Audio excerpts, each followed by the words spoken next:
My bad. Finally, we're here. I was just having fucking technical problems. That's why I'm so late. Well, I'm not too late. I'm kind of late, but I'm not super late. But yeah, no, finally we are here, ready to go. I need to get my shit up here, ready to go. Let me do. What's good, Cybers? But yeah, no, my fault for being late. Had some technical difficulties, and I was trying to get out that video. So I was like, do I do a video today? Do I not? And then I had one prepped for today, so I was like, okay, fuck it, come on, we'll do this video. Did the video. It took a little bit longer than I expected. What's good, Keelan? I need to go over to my TNT Sports. TNT Sports don't have early prelims. Oh my god, it's such a mess trying to get it. I was waiting on you, my bad. That one's on me. What's good, Heisenberg? I need to find the correct channel to get this on. Why are they showing me, bro? The fucking... I missed a really good round. Shit. I did have it on, but I was looking on it to the side because I was trying to fix my shit. Just the most random shit always goes wrong before I was going live. Like, my phone wouldn't connect. Essentially, I have my phone as the camera. My phone wouldn't connect to my PC. First round for Costa Borjas was mad. Let me tune in.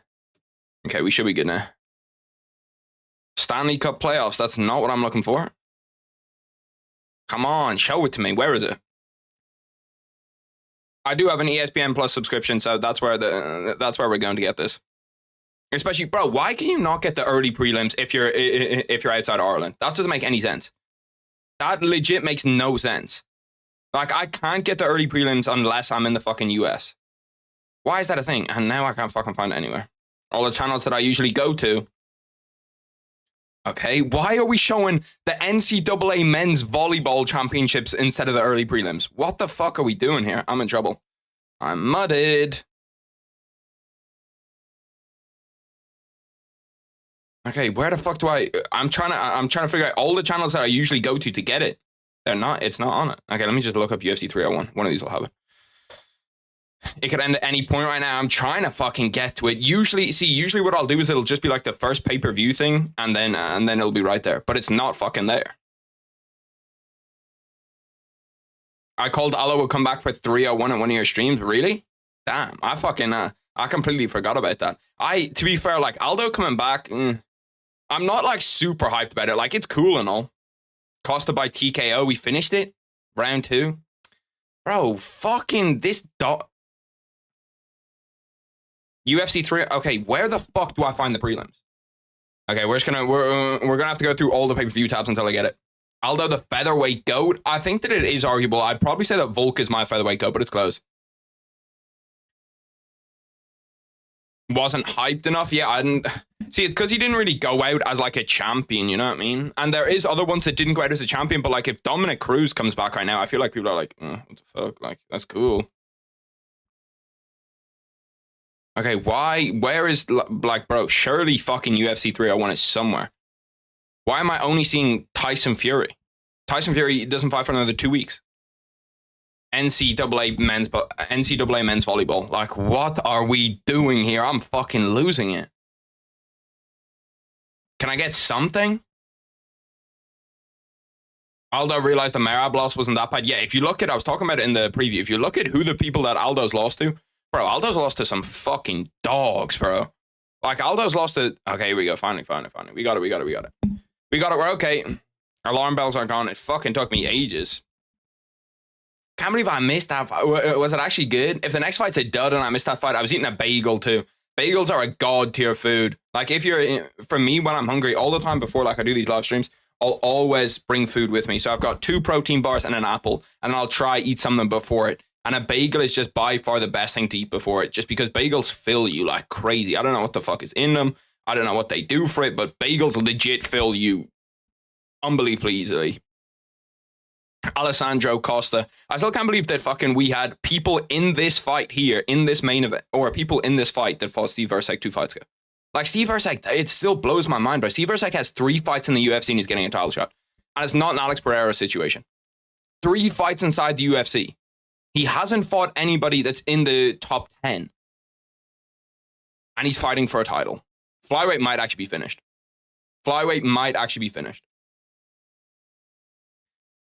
Yeah, that fight wasn't one to miss, especially for an early prelim. See, the next early prelim has Ishmael Bonfim on it, and Ishmael Bonfim is a fucking dog.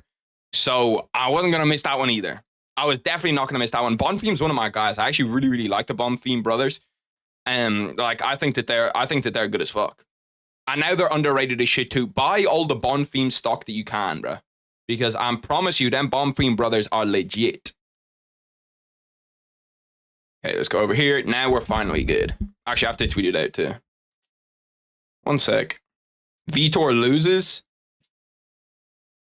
Vitor Petrino loses to Anthony Smith. I don't know about that. Vitor Petrino, Anthony Smith. I think that Vitor Petrino is going to go out there and starch him. I'm not going to lie. I think he's going to starch him. And then I think, ooh, damn, I just watched the highlight from the UFC Twitter. Little switch knee. Switch knee KO's got to be one of the worst way to get KO'd is switch knee KOs. I've never seen a switch knee KO that isn't brutal, where the guy's like flattened. Okay, let's see this. Let's go over here and type my shit. UFC 301 watch party. Bang, bang, bang. I also put out a, I put out a vid.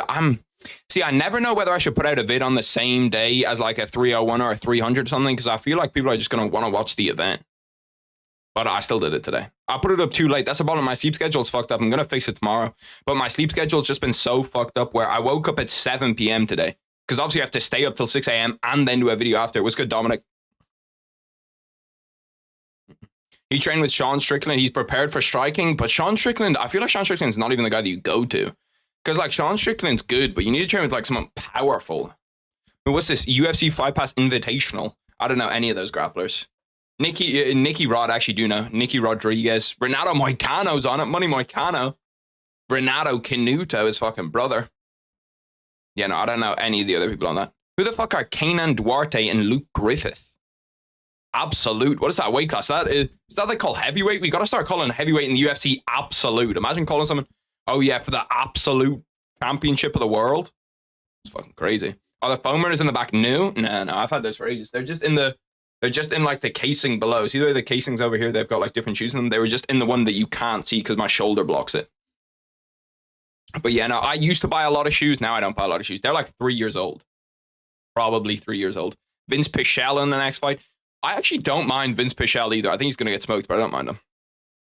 Is that not an open weight? It might be. See, open weight is pretty much heavyweight, though. You know what I mean? Like, I don't know. Because if we get an open weight fight, okay, I'm fucking going in there ballooned up. Like, I'm going in there 240, you know what I mean? Jacked out of my gills, especially in grappling and like jiu-jitsu where they don't ban steroids, where you can take steroids. I'm going in there on the sauce, absolutely fucking jacked out of my mind. I'm going in there like Ubering. No timer today. Or the overhead fight thing. Oh yeah, actually, I do need to do both of those. I appreciate that. The timer's behind me. It just sits down. It's because sometimes when I'm recording, you'll see there will be like a 3-minute gap and the timer will just show you the 3 minutes. I'm going to change this back to red. I don't like the blue color. I put it as blue, but I actually don't like it. Because I don't really like red either. Maybe this red's better. Okay, we'll try that. But yeah, no, the overhead thing, and then let me grab the timer.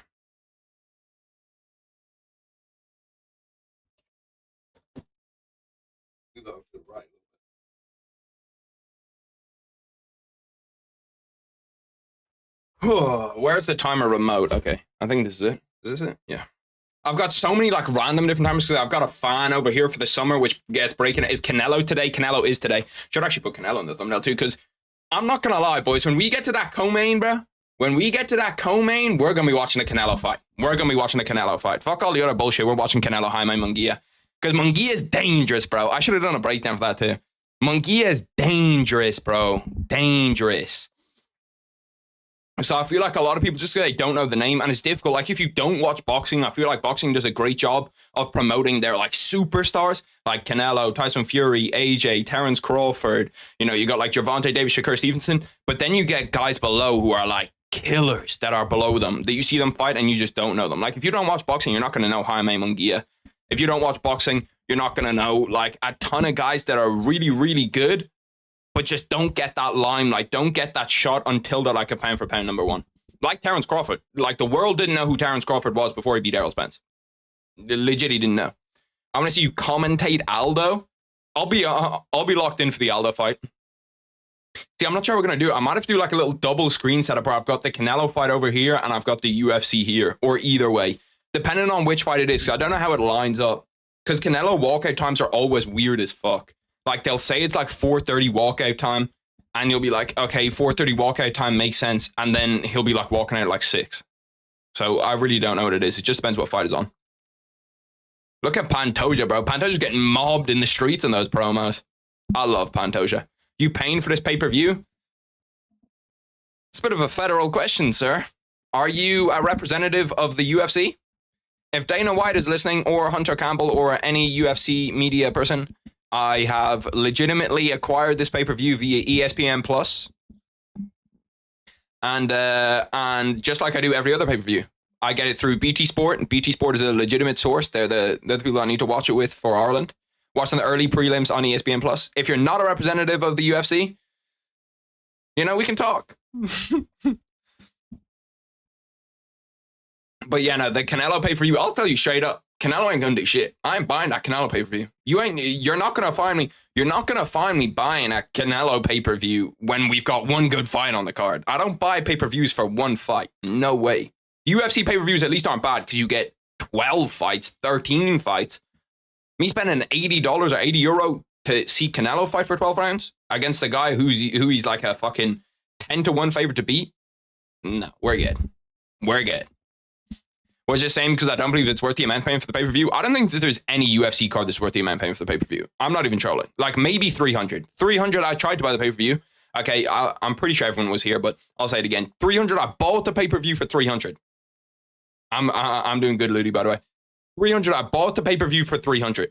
Went to go switch it on. It's behind the other shit. It's behind it. It was like 20, 30 seconds behind it. Me buying the pay-per-view legitimately.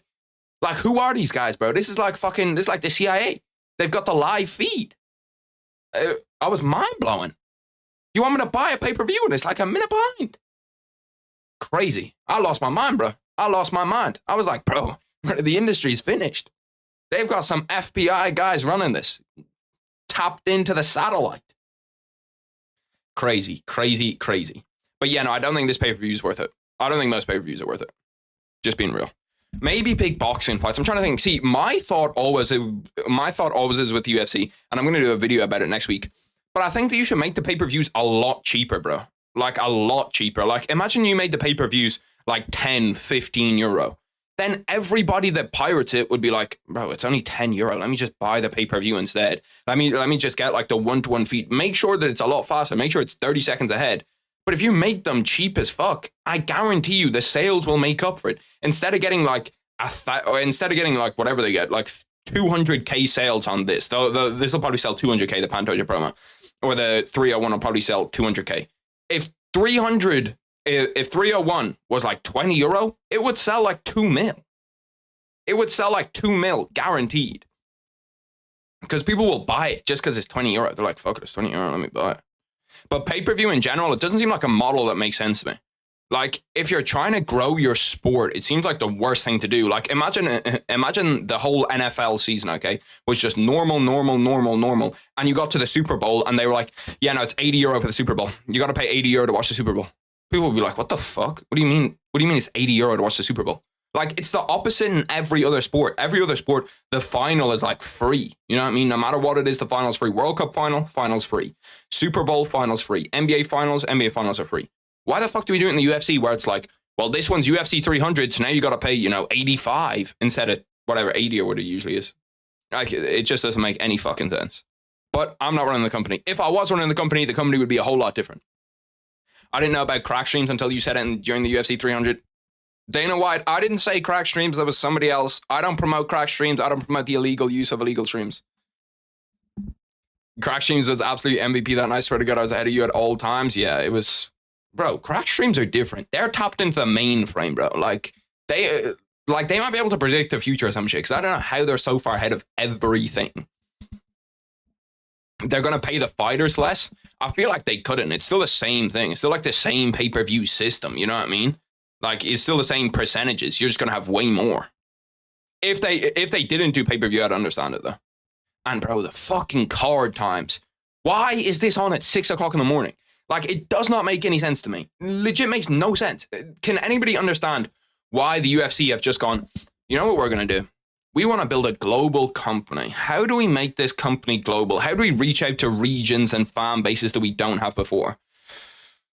Let's put it on at 6 a.m. I think that's a great idea. Let's have the main event at 6 a.m.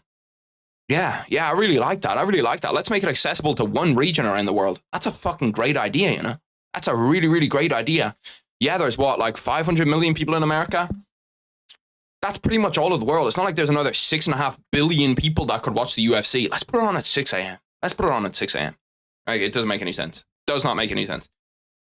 Maybe it made sense when all of the UFC champions were American. Now you got Brazilian, European. Like, there's more European champs than there's American champs. There's barely an American champ in the UFC. You have Sean O'Malley, you have John Jones. And John Jones is, you know, like 50-50. The UK card is stupid. Don't get me started on that. Don't get me started on the fucking UK card. Holy shit, bro. That pisses me off so bad. I'm going to go on for fucking hours about the UK card and how about it just makes no sense. It's because UFC are too cocky now. They're just sure that they're going to sell out no matter what they do. They're just sure that they're going to get the audience no matter what they do. I hope people fucking boycott the UK event. I'm boycotting the UFC by not buying the pay-per-views. Also, because they copyright my videos. If the UFC didn't copyright my videos, I might have a better relationship. Is Paddy fighting on that card? We don't know. We actually haven't got any Paddy Pimblett fight news. I'm trying to think who's confirmed. Aspinall's pretty much confirmed. Leon's pretty much confirmed. We don't know who they're fighting, but we both know that they're on 304. Who else is confirmed on it? Because it's far away, usually, it's actually not that far away now. But because it's far away, usually they hesitate to confirm shit fast. Let's see, usually there's like a rumored fighters section on it if I go UFC 304. Yeah, Wikipedia usually had rumored fights. They have none. Oh, Arnold Allen, Giga Chikadze, and Nathaniel Wood, Daniel Pineda. They're the only ones that are on it as of right now. I hope it, like, I feel like the card is going to be kind of stacked there. Who do you think will win the Aspinall fight? What, Aspinall Jones or Aspinall and Chris Curtis or whoever he fights? Not Chris Curtis. Aspinall Chris Curtis would be a bloodbath. But I think Aspinall wins no matter who he fights, really. The John Jones fight would be close, depending on what age John Jones is. But, like, the longer John Jones waits, the less likely he is to win that fight. Imagine fucking Chris Curtis against Aspinall. Jesus Christ. I thought I heard Paddy say on his YouTube when watching UFC 300 said he was hoping Money would call him out from Manchester. Yeah, because he obviously wants to be on the Manchester card. Like, they're going to put him on the UK card, most likely. It doesn't make sense to have Paddy fight in fucking America rather than in the UK. Paddy's like one of the biggest superstars in the UK. So he's going to be on the card. It's just who against who. That's the fight that I made. I made that Moicano fight. When I was doing my next fights for UFC 300, I wanted Moicano to fight Paddy Pimblett. Bonfim's walking out now. I gotta actually change the names. Bonfim versus Pichel. It has to be Curtis Gane doesn't deserve shit. Yeah. And Gane's not going to take the fight anyway. Like, Cyril Gane's a bit weird. Everybody says that he ducks, okay? And he definitely does duck. But in my opinion, let me know if you guys disagree. I don't think ducking's actually a problem unless you're a champion. Unless you're a champion or an interim champ or something, I don't think ducking actually makes a difference. Because, okay, you're ducking. You're not going to get, you know, a title fight. Like, it's whatever. It's whatever. You're just going to get leapfrogged in the rankings and go further and further back down. And Cyril Gane, the problem is he only wants to fight in France, too. It's like, oh, yeah, well, I'm fighting once a year. I'm going to fight in France. I'm going to fight the 11th ranked heavyweight, and I'm going to smoke him inside 2 rounds. Let's go. What the fuck? What are we doing here? I had an idea for a lightweight title eliminator. Ankalaev versus Yan. Winner gets a title shot against Alex. Ankalaev versus Yan. I feel like Yan doesn't really deserve a title eliminator. I'd like to see Ankalaev. I feel like Ankalaev doesn't even really need a title eliminator himself. I feel like Ankalaev just deserves the shot. Alex Pereira beat Yuri. Maybe Ankalaev. Yeah, I suppose, because he beat Johnny Walker last. So is that a resume that gets you a title shot? If I was going to do a title eliminator, it would probably be either Ankalaev versus Yuri or Ankalaev versus the winner of Khalil Rountree, Jamal Hill.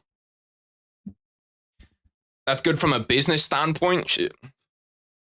Yeah, no, Bonfim walking into the cage right now. Bonfim looks jacked. He looks actually fucking jacked right now. I like the Bonfim brothers too. There's something about different brothers in MMA. Like when you have two sets of brothers in MMA that I just like. I like the Bonfim brothers. Obviously, everybody likes the Diaz brothers. There's a ton of different ones where you can look at. Damn, Vince Pichel is 41? I did not realize he was that fucking old. 41 is crazy. It wouldn't be Yuri or Jamal because they just fought. Yeah, I know, but that's Yuri Prochazka is meant to be the guy that gets the next shot. That's who they're when they're talking about like, oh yeah, this guy's getting the next shot. That's who they're talking about. They're saying like Yuri Prochazka is gonna get it. Let me get the timer up. By the way, like the stream just because it pushes it out to more people. Do you have bets for this one? I do actually need to put on some bets. I'm trying to get timer ready. 4, 5, 5. I need to fix the title too. I fucked up the title when I was doing it. Can Erceg upset Pantoja? What do you guys think, boys? Main event predictions. Erceg or Pantoja? I seem to think that I'm quite different on consensus in this because I've seen a lot of people think that Erceg's actually going to win the fight. I dead ass think that Pantoja is going to smoke him and it's not going to be close. I appreciate you, Heisenberg. If I had to fight Yuri, I would spam leg kicks and takedowns. See, Yuri, I feel like if you just leg kick him, he's just going to firm it. Like, he's not really going to be bothered by it. We've seen a lot of guys try just calf kick him and he just doesn't really care that they're calf kicking him. Like, it doesn't hurt them that badly. The fight after this one is a bathroom break, so we're good. Yeah, after this, we might have to look at what we're doing. We'll take a gander at... Who is after this? Oh, yeah, this is the snoozer. Yeah, tough ones. Tough scenes. But it's okay because that fight we can use to put in our bets. We can use to get settled a little bit inside the card. You need that every once in a while. I don't know, but I think Aldo's going to lose. No, I didn't see him at the weigh-in. Did he look bad? The only weigh-in that I saw was Gomis. Gomis looked fucking awful at the weigh-ins. That's why I thought that this card was going to start later. I thought this card was going to be like 11:30 or 11:15-ish because I lost a fight in it. But no, they just decided they're just going to keep it the same way. They're just going to add 40 minutes more filler. Let's go. Come on, man. Especially in the Rakic fight, the leg kicks were going crazy. Yeah, no, that is true. I wonder what Rakic is going to do next. Oh, shit, I forgot to start it. Bonfim already, speaking of leg kicks, that motherfucker Bonfim is going for his legs immediately. Pichel already looks kind of tender on that leg. Not a good sign. Bang, timer's good. He looked bad, did he? I kind of want... Well, I don't know. I'm kind of 50-50 on Jose Aldo winning that fight, because if Jose Aldo wins that fight, what does he do? He comes back and he's going to fight against someone better, which is probably inevitably going to lead to him getting knocked out. But if Jonathan Martinez can't do it... Oh, that was a nice left hook by Bonfim. Bonfim looks clean, bro. He looks ready to go. He's getting that contender treatment where, like, as soon as you lose a fight as a contender or as some of the people are hyped up for, they'll give you, like, 2 easy fights. I'm going with Erceg just because it would be funny. Oh, damn, that's a nice leg kick by Pichel. That nearly buckled Bonfim. Bonfim getting that jab out there, though. The boxing looks clean. He looks like he's seeing shit. He's got the distance management down. Fuck me, those calf kicks are cooking him already there. Bonfim was, what, a plus 450 favorite in this shit? So if he loses this, it's a bullet dodged. If he loses this, it's a bullet dodged.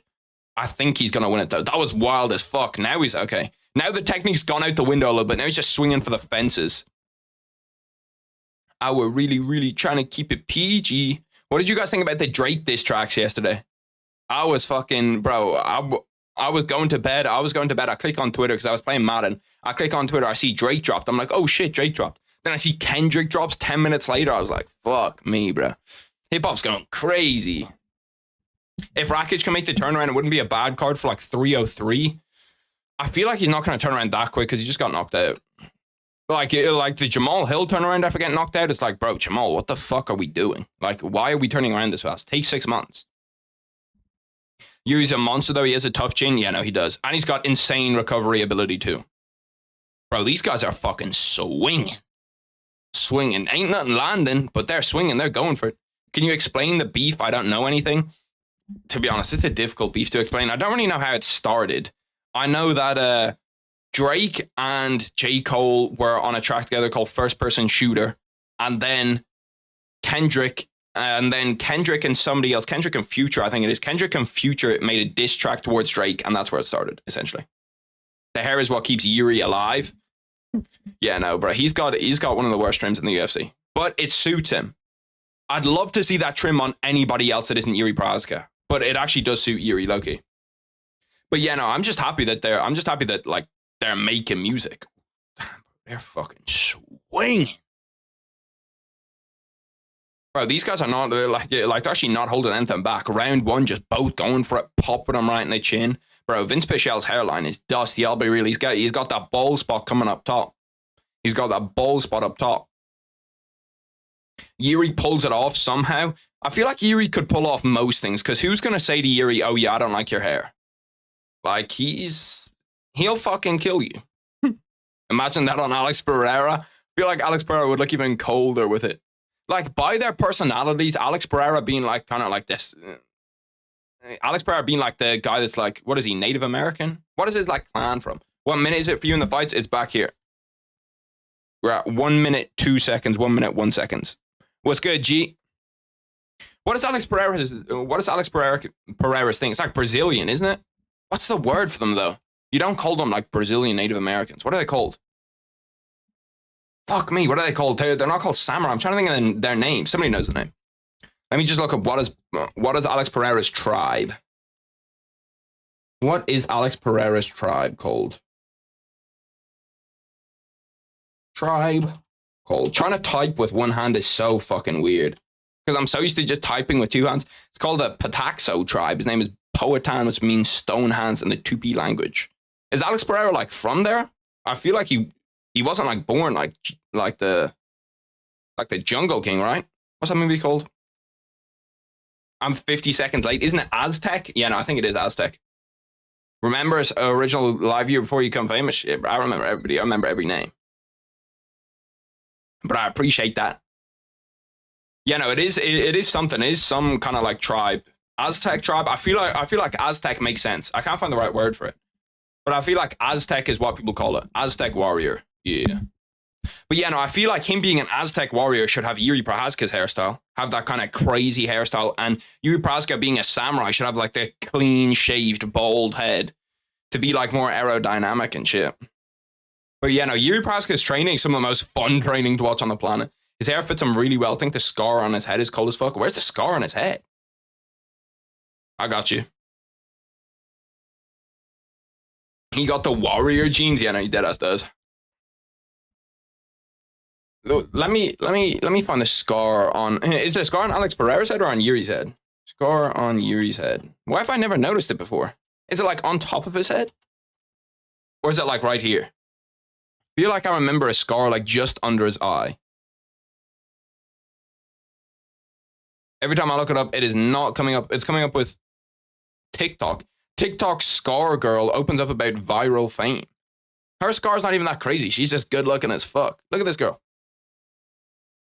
What do you mean scar girl? Like, her scar ain't crazy. She's just bad as fuck. Crazy. Alex has a badass scar. Let me look up Alex Pereira's scar on head. Scar on Pereira's head. Scar on Pereira's head. Is it actually like a big scar? How the fuck did I never notice it? He's bald. Let me see this shit. Oh, is it this shit like on top of his head? I thought this was just the dusty trim because he did it himself. Is that it? Like this thing up top, right up like here? Is that a scar? I deadass thought this whole time that was just a dusty trim. That's what I thought. Let me try to find a better angle. Yeah, that's probably a better angle of it. Like up here, right at the top. I thought that actually makes sense how he has it every time now. I just thought that he was dusty with the clippers, to be honest. I just thought that he could not cut his own hair. Cutting your own hair is difficult. I don't know how the fuck people do it. Smash Gargoyle? Yeah. Yes, sir. We are with that. Check out Aldo looked at the way and I got you. Let me pull up my stream deck so I can do this a little bit easier. My arm's going to be tired because I realized that when I put down the mic, if I put it down like here, it sounds a whole lot worse than if I have it here. So I'm just going to hold it for now because I don't have like a holder thing for it. I bought a stand for it. You can't see it. It's like back there. I bought a stand and then the stand just doesn't fit this. Just doesn't fit it. So I was like, oh yeah, that's cool. That's great. Appreciate that. Remember, you didn't remember he was bald on the UFC 300 watch party. You said Jamal had to remind Alex he was bald. Bro, I still think that would have been a viable strategy, bro. That would have been a viable strategy. Like when you're going against Alex Pereira, you gotta go for checkouts. You gotta go for checkouts. Bro, why do I have to fucking update it? Damn, these guys are swinging, bro. Every time I look over, I just see Ishmael Bonfim trying to just fucking take his head off. Aldo looks scared, to be honest. I remember that now. I remember the face-off, but I don't remember, like, did he look bad, like, weighing in?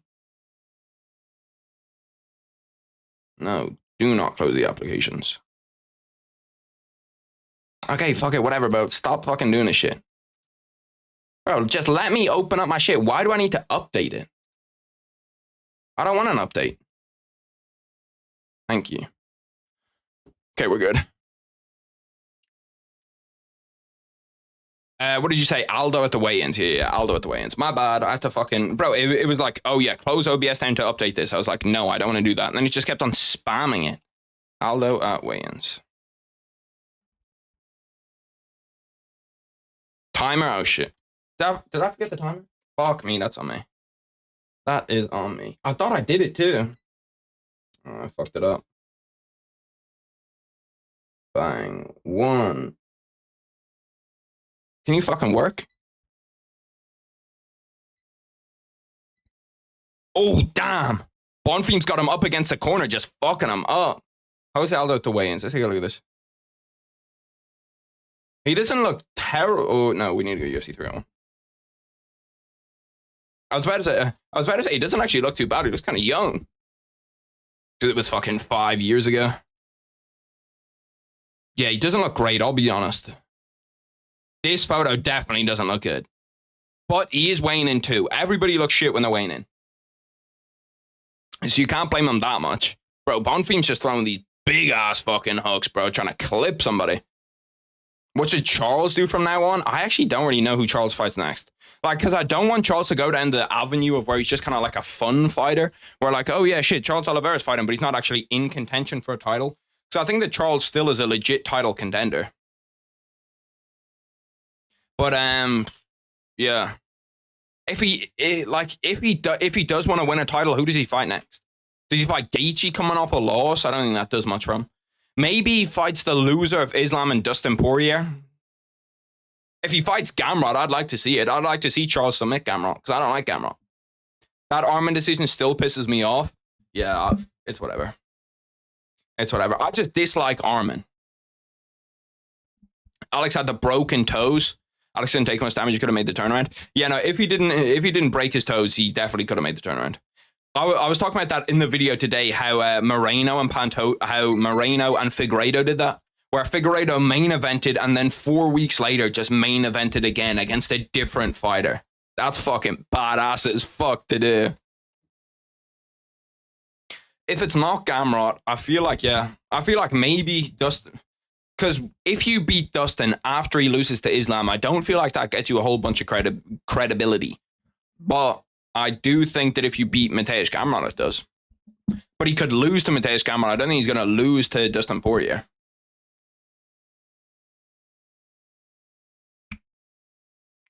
Armin won fair and square.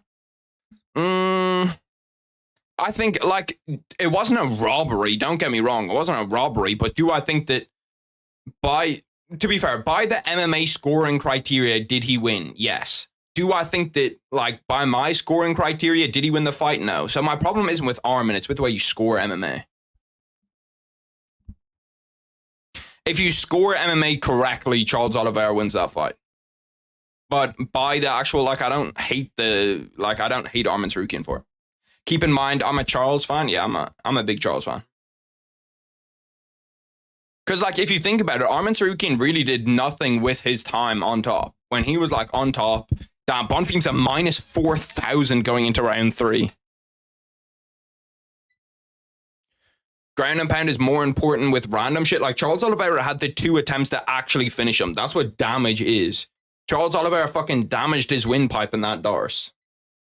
Because that shit was tight as fuck. Bang. But yeah, no, I think that it's not, my problem is not with Armin. My problem is with how they're scoring it. Aaron Bronstetter says 2018 Bond theme. I value control time and damage over subattents. Luis Nascimento bets. I don't know, bro. Main event heavyweight fights are always a mess. Main event heavyweight fights, I'd always say bet on the guy who has better cardio, but neither of them have good cardio. So, don't know. Derek Lewis, maybe. Sub attempts are dumb. Why do you think that they're dumb? I think that, like, Charles Oliveira was the closest one to finishing him in that fight 100%. He had that round 1-1 where Arman Sarukian only got out of it because he was able to pull his own pants down.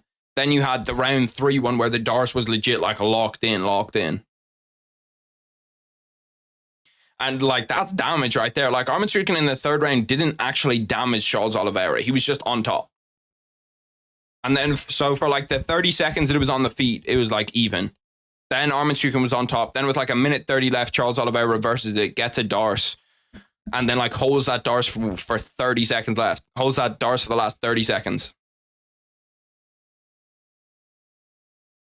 The pants coming off was hilarious. People say, well, he was close. Yeah, because, like a close submission is kind of like, you treat it the same as when someone's rocked in a fight. You know what I mean? Like, if a submission is really, really close, that's how I look at it. It's the same as if someone gets rocked and recovers. Like, it's not exactly, like, you can say the same thing. Well, he was close. Well, he was close to getting finished. But, like, if Charles Oliveira legit had 10 more seconds, Arman Sarukian would have been out. If he was close, then he should have submitted him. That's the point. He didn't get the submission. But that's like saying, you know, like, oh, well, he rocked him. If he was close, why didn't he just finish him?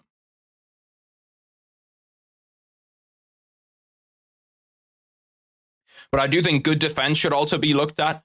Good, like, submission defense, I don't know. Because that's the same as, like, good striking defense, isn't it? It's like, yeah, it's looked at, but do you look at it more than what the submission is? No, I think getting the submission is harder than defending it. Get into that spot and then even if you look at it like that and say, yeah, good defense, but Arman Sarukian didn't even defend himself out of the third one. Out of the one in the third round, he didn't defend himself. He just, like, the round was over. Eye poke going on right now, yeah. Oh, damn, Bonfim is going out there. He's going out there for the kill late. He's got him pinned up against the fence, 2 minutes 15 left. Pichel's face is all busted. I need to see Pichel retire here, bro. I need to see Pichel retire here. I don't need to see him go out there and fight any more fucking lions. Reward for good submission defense, not being submitted. Yeah, I don't disagree with that, but as long as it's technique that's used. If you use technique to get out of the submission, yes. Arman Sarukian pulled his own pants down. That's not technique to get out of the submission. And then round 3, he just waited for the timer to expire. Or waited for the timer to expire. Waited for the round to be over. Like, he did do a defense for the Darce. Okay, so he didn't get choked out immediately, but, like, defense is a weird conversation, especially when you're talking about on the ground, because it's like, yes, he did the defense, but it was still locked in. He did what you're meant to do to try to survive for 5 more seconds. Charles wasn't prepared for Islam. If Arman can lay on top of you, Islam would maul you. I don't know. I think Arman and Islam are pretty similar in terms of the wrestling. It's just that Islam Makhachev actually hunts for submissions on the ground. Arman doesn't.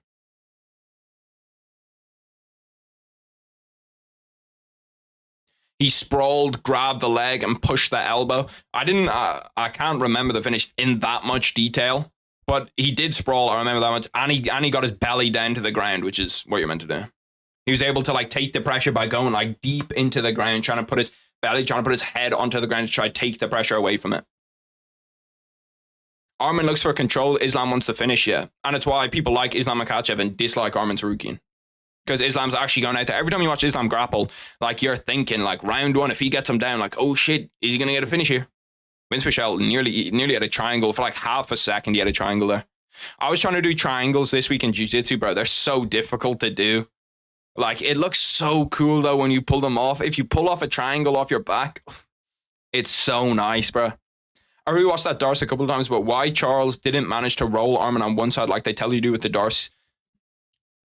Yeah, I don't know, because it's hard with like 10 seconds left to get everything right. Like, there's the other thing that people were saying they should have done where it's like you swap your feet to the other side to get the pressure back.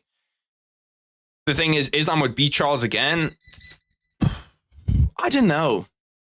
I don't know. I feel like it doesn't really work like that. Pichel Bonfim is over. Bonfim gets it done easily. 30-27. Should be a UD on all cards. Where are my AirPods? They're over there. Okay. He worked back up and relieved the pressure. It's because he sprawled. Yeah, which, like, he did do the right thing, okay? But he wasn't getting out of that choke. Even doing everything right, he wasn't getting out of that choke. He wasn't. He just wouldn't get out of it. So he was lucky that the round was over, which is why I think you can't give him the thing for like the right defense, because he didn't get out of that choke. He didn't get it. Like, it's different to Volkanovski Ortega, where Volkanovski got out of that choke. Then you can say, oh yeah, okay, that's good defense. But he didn't get out of it. That choke was still locked in. He just like took the extra 5-6 seconds. You know what I mean? You said Islam and Arman's wrestling is the same, but Islam actually submits people. Yeah, which is true. But like, you can't look at it like that. Like, Charles and Arman was super, super close. And the only reason Arman won is because he didn't try submit him, if you know what I mean. Like, Arman could have lost that top position from Charles Oliveira if he wasn't just worried about getting submitted. All he worried about was like, don't get triangled, don't get armbarred. So he was like, I'll sit up top, I'll just defend while I'm on top because I know that I'm winning on the scorecards. Whereas Islam Makhachev thinks to himself, let me go submit him.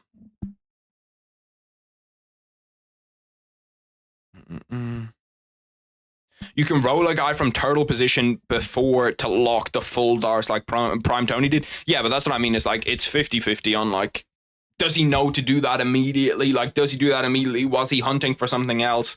He got the Dars to a pretty locked in point where I think that he was unlucky to not get it finished. Like 5 more seconds and he finishes that Dars. Dead weight feels impossible to roll in a Dars. I've tried. I don't know. All the times that I've been Darsed, I haven't actually been Darsed really that much ever. I don't really get caught with that. The thing that I get caught with the most is arm triangles. Arm triangles I get caught with 24/7. Just always. And it's like, it's the impending doom of an arm triangle. If you don't know what submission the arm triangle is, it's essentially when like they're choking you with one arm around here and you're choking yourself with the other arm right here. So they'll trap one of your arms up here or like this, and then they'll arm triangle you across. It's a fucking terrible submission. It's not the worst, but it's pretty bad. And I get caught with that fucking all the time. Prime Tony was something else, yeah. Prime Tony with the fucking Imaniri rolls. Different gravy, bro. Different gravy. Let me get some water. I need to put some water in my water bottles. I got 2 new water bottles. Okay, this is actually a crime. This is a crime. Look at this lid, yeah? If you're from like Ireland or the UK, I'm not sure where Volvic is, but in Ireland, okay, these used to have great lids. I'll show you the difference. These lids right here, this is what we want, yeah? The lid that you can like flip up. You can like flip it up and then you can like squirt it, kind of. I know that sounds no diddy, but like you can flip it up and you can drink it that way. These lids are fucking terrible. I hate them because you have to like screw it off. You have to screw it off and then you can never drink out of it properly because the lid doesn't come off. It's a fucking mess. But yeah, that's why I dislike those lids. That was the bottle used during the 300 party. It actually was, and I got a new one. I get a new one every once in a while just because. Where the fuck's my water bottle? I get a new one every once in a while because, like, sanitary reasons. I think rear naked chokes are more dangerous. Yeah, if you get to the position, a rear naked choke fucking sucks, bro. Like, people don't realize, like, when you get a rear naked choke locked up, like, if you're, like, on their back or something, and then you get, like, seatbelt, and then you get to a rear naked choke, like, it fucking sucks to be rear naked choked. And it's instant. It's, like, half a second.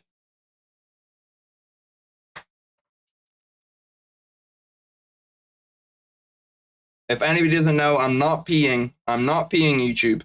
I am pouring water into this bottle. Which I realized someone pointed out the first time I did. They were like, are you fucking peeing? And I was like, no. But it does sound very like that.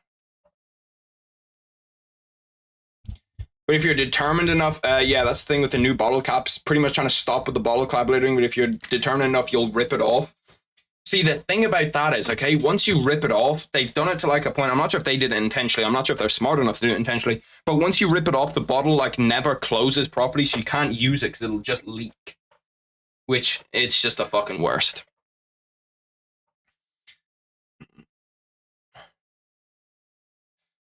Bro, those bottle caps make no sense. Other drinks has the same cap, but you can drink easily. Bro, it's fucking the most annoying thing on the planet. Because, like, you're trying to, like, drink, like, trying to, like, push it out of the way while you're fucking doing it. It's like, what the fuck am I doing here, bro?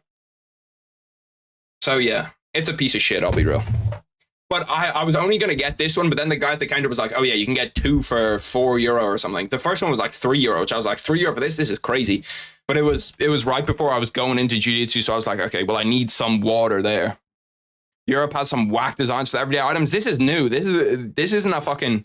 They used to have essentially like this green lid. They used to have this color lid, but it was on this kind of design, and it was way better. And you could like pull it off, you could screw it off, you could do anything with it. Now they've stopped doing that. Very annoying.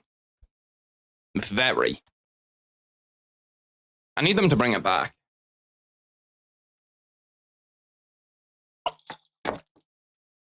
All this environmental stuff, like, we don't need that. Oh shit, I just fucking spilled it everywhere. I just washed myself back. See, look, that's the problem. Because I took the lid off this one and now it just spills everywhere. You need to, like, make sure it's, like, fucking 100% on.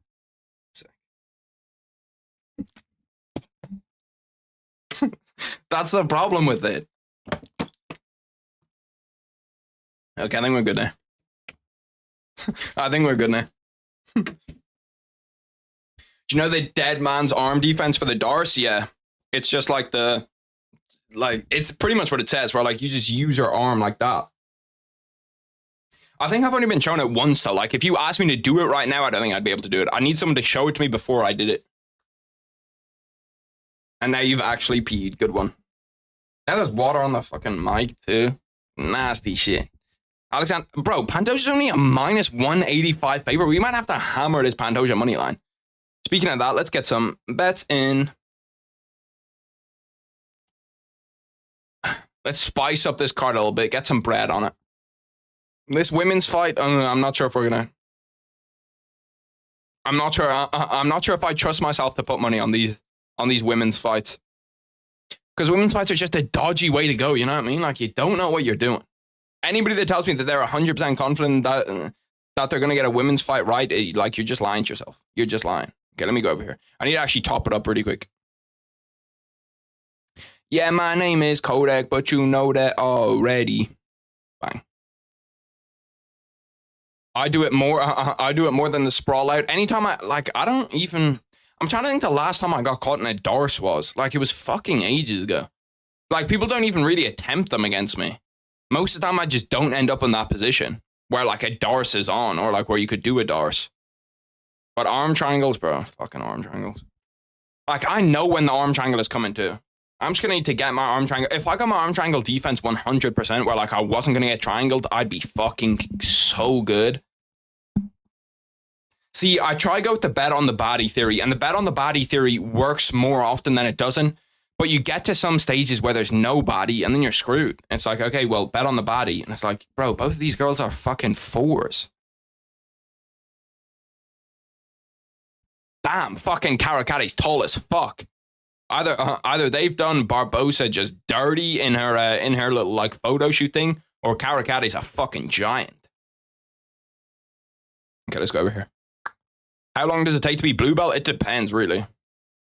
It varies per person. Because I remember seeing BJ Penn got his black belt in 3 years, and I was like, that's fucking outrageous. That is outrageous. How long have I been doing jiu-jitsu for? Not that long. Maybe like 3 months. Okay, let's go here. Mauricio Rufy against Jamie Malarkey. Give me Mauricio. Joaquim Silva against Stracker. Close. I don't actually really like betting on that one. I don't. Give me fucking Mick DeBeck or Albi. Okay, whatever. Carolina Kowalkiewicz against Yasmin Lucindo. Carolina Kowalkiewicz against Yasmin Lucindo. Bro, this is the fight of the night. I guarantee you this will be fight of the night. Jack Shore against Joe Anderson Brito is a banger.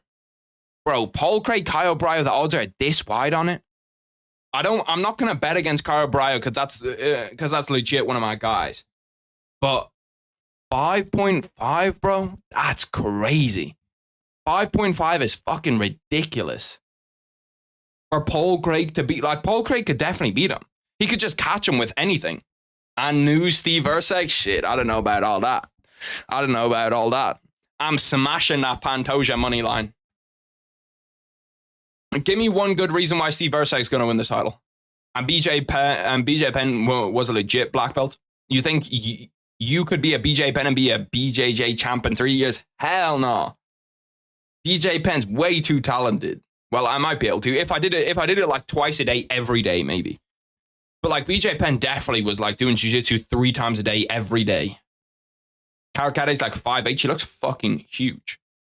If you go consistently for 3 days a week, you get it in a year. 3 years black belt, who gives them this? Oh yeah, no, BJ Penn was legit. I'm pretty sure BJ Penn won like a black belt world championship in 3 years. I don't know about Pantoja getting 8 title defenses. That's a good point. You know, that's a valid point. That's touche. Jack Shore, Joanna Sambrito. This is another one I don't want to bet on because, like, I think Jack Shore could win it, but everybody tells me Joanna Sambrito is a dog, and I know he's a dog. But I like Jack Shore. We're going with the upset. We're going Jack Shore gets it done. Fuck it, Yasmin Lucinda. I'm gonna trust you because you're a major favorite. Give me Caio Brio. Michel Pereira against Io Pereira. Fuck me, bro. Look at all the big favorites on this shit. Look at all the big-ass favorites on this. Like, how am I going to bet against all of the guys that I think are going to win they have down as a favorite? Jose Aldo, underdog pick? I'm tempted. My heart says Erceg. Erceg will win because bedtime, I presume you mean bedtime MMA is goated. I've never actually watched this shit before. Actually, I think I've watched a video of his before. But I haven't watched this shit. Really. I fuck with him, though. He seems like a cool guy. The way Alex Pereira, the way Alex Pereira has his black belt, but you don't even have to show up to trainings and you'll get a black belt. Fuck me, I couldn't read that. Jesus Christ. Sometimes I look across and I'll read it perfectly flawless. And sometimes I look across and it's like English is my fucking 5th language. Alex needs to step up his wrestling defense. Erceg gonna walk off decision, Pantoja. Walk off decision would be crazy. That's like Bilal Muhammad wrote his whole fucking fanfic and he still won via decision in his fanfic, bro. That was comedy. That was so funny. He just can't help himself. Give me Jonathan Martinez. See, I need like another underdog in here. Joaquim Silva to beat Drakkar Klose. Fuck it. 5 to return 500. Walk-off decision is crazy, bro. That's actually crazy. Okay, I need some locks here, boys. Do we have lock plays here? We do. Michel Pereira, lock. I don't want to say that Caio Brio is a lock. I really don't. Because I feel like that there is a chance that he loses this fight. Like, it's not signed, sealed, delivered that he doesn't lose it. Anthony Smith, Vitor Petrino. Yeah, Vitor's... Okay, no. This is what we're doing. We're going Vitor Petrino via finish. Where's finish? Vitor Petrino, yeah. I don't want this shit, bro. I just want him to win it via finish. That's all I care about. Method and round combination, no. Fight to go the distance, no, is actually looking pretty appealing. Where is Vitor Petrino via finish? Like, it's not that fucking difficult. Why do we only have decision by... Fuck it, give me him by TKO. If he submits him, I'm going to be fucking livid, bro. Paul Craig by random submission? Like, that's a very, very winnable bet, bro. Paul Craig via submission is a winnable bet. It's a 15-minute fight. Caio Brio's going to be confident going in there. He's not going to be afraid to wrestle him. He's going to want to strike somebody. He's not going to be afraid to wrestle him. Steve has great basics. We do not think that Pantoja also has fantastic basics. Dana Barbosa is a huge favorite in this too. I also need to order food at some point. Bruce Buffer's suit is pretty sick today. Let me see it. I actually haven't seen it. I do like when they do like the green hair. I'd love if Conor McGregor came out to his next fight in like fully in the tricolor hairstyle. That would be sick. Just green, white, orange. I don't think I've ever seen that ref before. Fernando Portela? Have you guys ever seen that fucking ref? I genuinely don't think I've ever seen him before ref a UFC event. Not even the ones in Brazil. He must be a new ref. Is that a new ref? Barbosa by finish is a lock. I think Miktabek or Albai by finish is a lock. Nah, actually, this fight's going the distance. I can smell this one going the distance, I'll be real. Damn, the odds on this are dog shit. Why is it 1.9, 1.76? Elvis Brenner, Miktabek, Carolina Kovalkovich, Yasmin Lucindo, Jack Shore, Joe Anderson Brito. This one's not going the distance. Then give me Pantoja via finish. Bro, why can I not just find the fucking... Okay, well, I can go here. By KO, TKO, or... Why are the odds so ass? Just give me him straight up, then. The odds are ass on this. Under 2.5 rounds. Look at the fucking odds on this. That's nasty work. Give me Pantoja via decision. Nasty work, bro. That would look terrifying. Not necessarily in a good way if he had the triangular hair.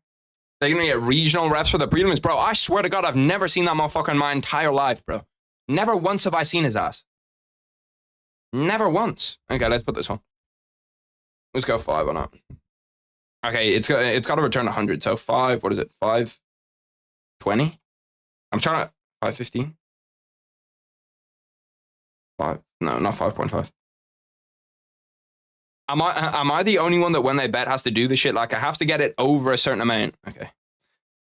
Because there's no point in me putting down a €5 bet to return €99. I'm going to need that to return €100. I actually don't mind that at all. Vitor Petrino by KO, TKO, or DQ. Fight to go the distance, yes. Fight to go the distance, no. And then Pantoja by decision. I don't mind that. I don't mind that. Then give me a little underdog play here. I feel like Ihor Portoraya could actually win that fight too. Give me Jack Shore, Joe Anderson Brito. Give me Joaquin Silva, Draca Close. Anthony Smith, Vitor Petrino. And then give me another big boy underdog. Give me Paul Craig via submission. Bang. That's one that you throw the... Can I throw 96 cents on it? 96 cents to return €4 and €409. You heard Anthony Smith deluded take? No. What take did he come out with? 2 minutes 30 left in this shit. Nobody really gives a fuck. But see, look, this is the epitome of what terrible women's MMA looks like. 2 women you've never heard of that aren't ranked, that are both dog shit, and like she's fucked. Karakati's fucked. She's got the... Barbosa's got a body triangle. She's on her back. Like, you're not going to get out of this. And I guarantee you... Never mind, she just gave up her body triangle. Why the fuck did she do that? She was legit fucked. Okay, yeah, but we're either going to see a submission here in round 1, or we're just going to see someone, you know, on her back for 2 minutes. This is fucking terrible. This is not what we want to see. Guys, betting is not healthy. Do not try this at home. Betting's only not healthy if you don't win. If you win as much as I do, betting's very healthy. I'd say it's a healthy and great habit. No, I only bet on the UFC, really. I only bet on the UFC. Okay, so what do we have? We need a lock play just to get me the shit that I have back. Give me all the favorites. Give me you. I don't trust Jonathan Martinez. I trust Pantoja. Give me Caio Buraio. Then give me is there any other huge favorite? Bang. I need one more to add to this, boys. Who's a lock? Who's a lock to win their fight? I need somebody that's actually like 100% gonna win their fight. Let me look through the card. Jack Shore, Anderson Brito. No. Give me fucking Mauricio Rufy. That's the one that we throw €8 on to cover. €8 to return 32. Yeah. Perfect. Bro is addicted. Bro. I gamble €25 a week. That's not addiction. Okay, 11. Let's just throw something. You know what? Actually, we're going to leave that 11. We're going to leave that 11 just in case something falls off. We're going to leave that 11. Is there a baddie? See, there isn't really. This is what I was talking about earlier. We all know my theory with women's MMA. It's the same all the time. You bet on the baddie. Okay, you bet on the baddie. It's 100% hit success, right? It's never lost before. Never lost before. It's actually a money glitch. But you get fights like this where there is no baddie. And then you're at a weird spot where you're like, are you actually a baddie or are you just better looking than the other one? Okay, what fucking position are we even in here? I don't even think there's a name for this position. Round 1 over. I was correct. She managed to not submit her, even though she was on her back for 2.5 minutes. It's fucking crazy. Bro, I know. I'm a fucking genius. We had an unranked women's MMA fight where someone got her back, had her back for 2.5 minutes, had a body lock in. All she had to do was choke her out. Not that difficult. You can go for like the double. You can go for the end game fight. All you have to do is hand fight correct. That's all you have to do. And you win. Trap an arm. Try do anything. And she didn't do it. She didn't do it. She even had a straight jacket at some point. Did not do it. Just didn't do it. I'd say it would be Karakade Shibata of the two. I actually was thinking the other way. I was thinking if you're going to make me pick one, I'm going with Barbosa. Because Karakade's a little bit like, she looks like she kind of robbed you or something, you know what I mean? There's something going on there, I don't know. Damn, she did actually have that rear naked choke deep as fuck. How the fuck did she not finish that? Bro, how did she not finish from this position?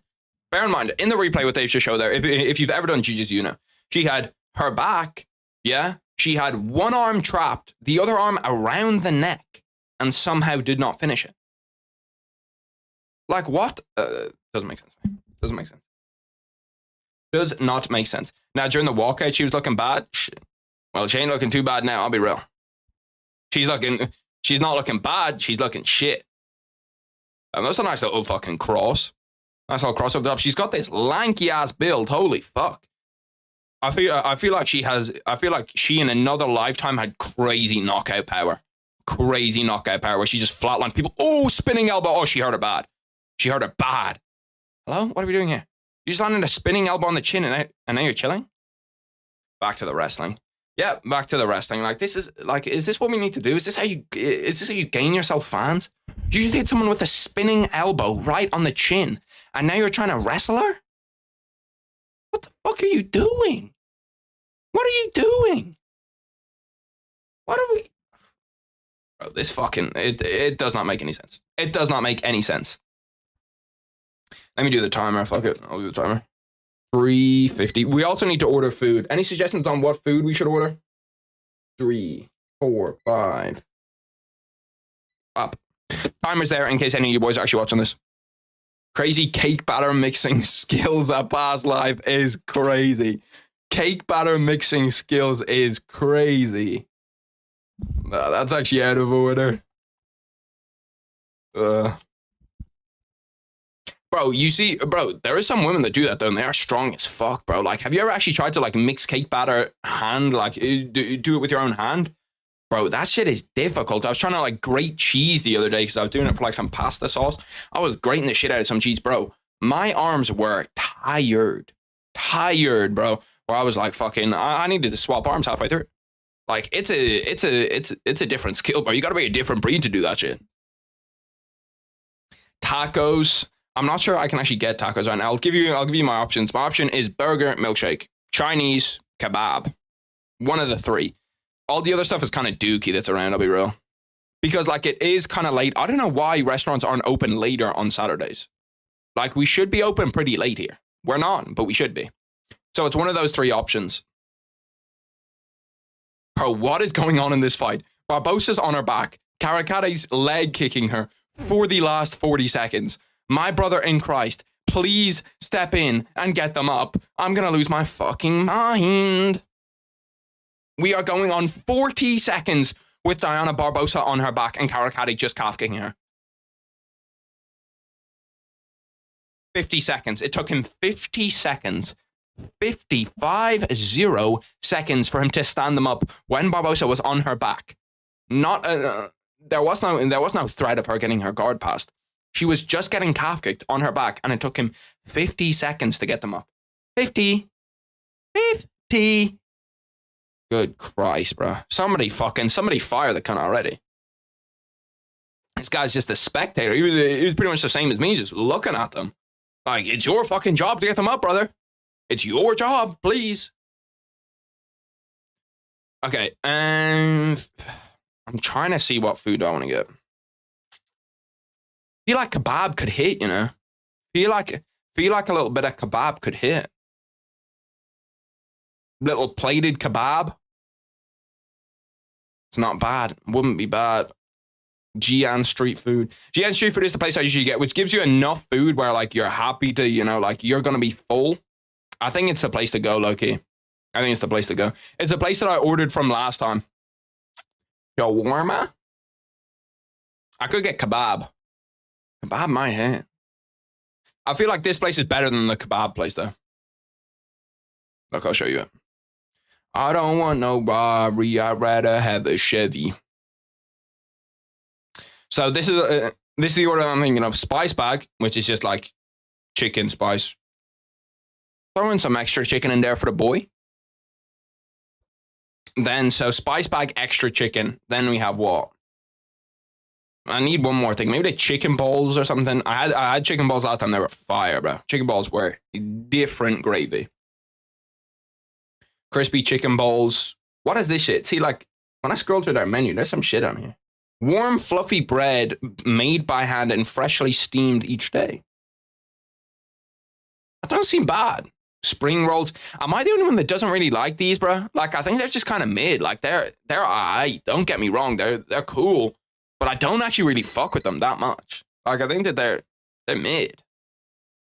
Spice bucket is the same thing as a spice bag, by the way, in case you're wondering. It's just, like, got more shit in it. Chicken wings, yeah. Fried dumplings, pan-seared dumplings. The fuck are you? Rouge Mamo, multi-layer crispy bun, one of the world's oldest burgers, back to the Zhou dynasty. Damn, they were chefing up burgers in China like 4,000 years ago. That's crazy.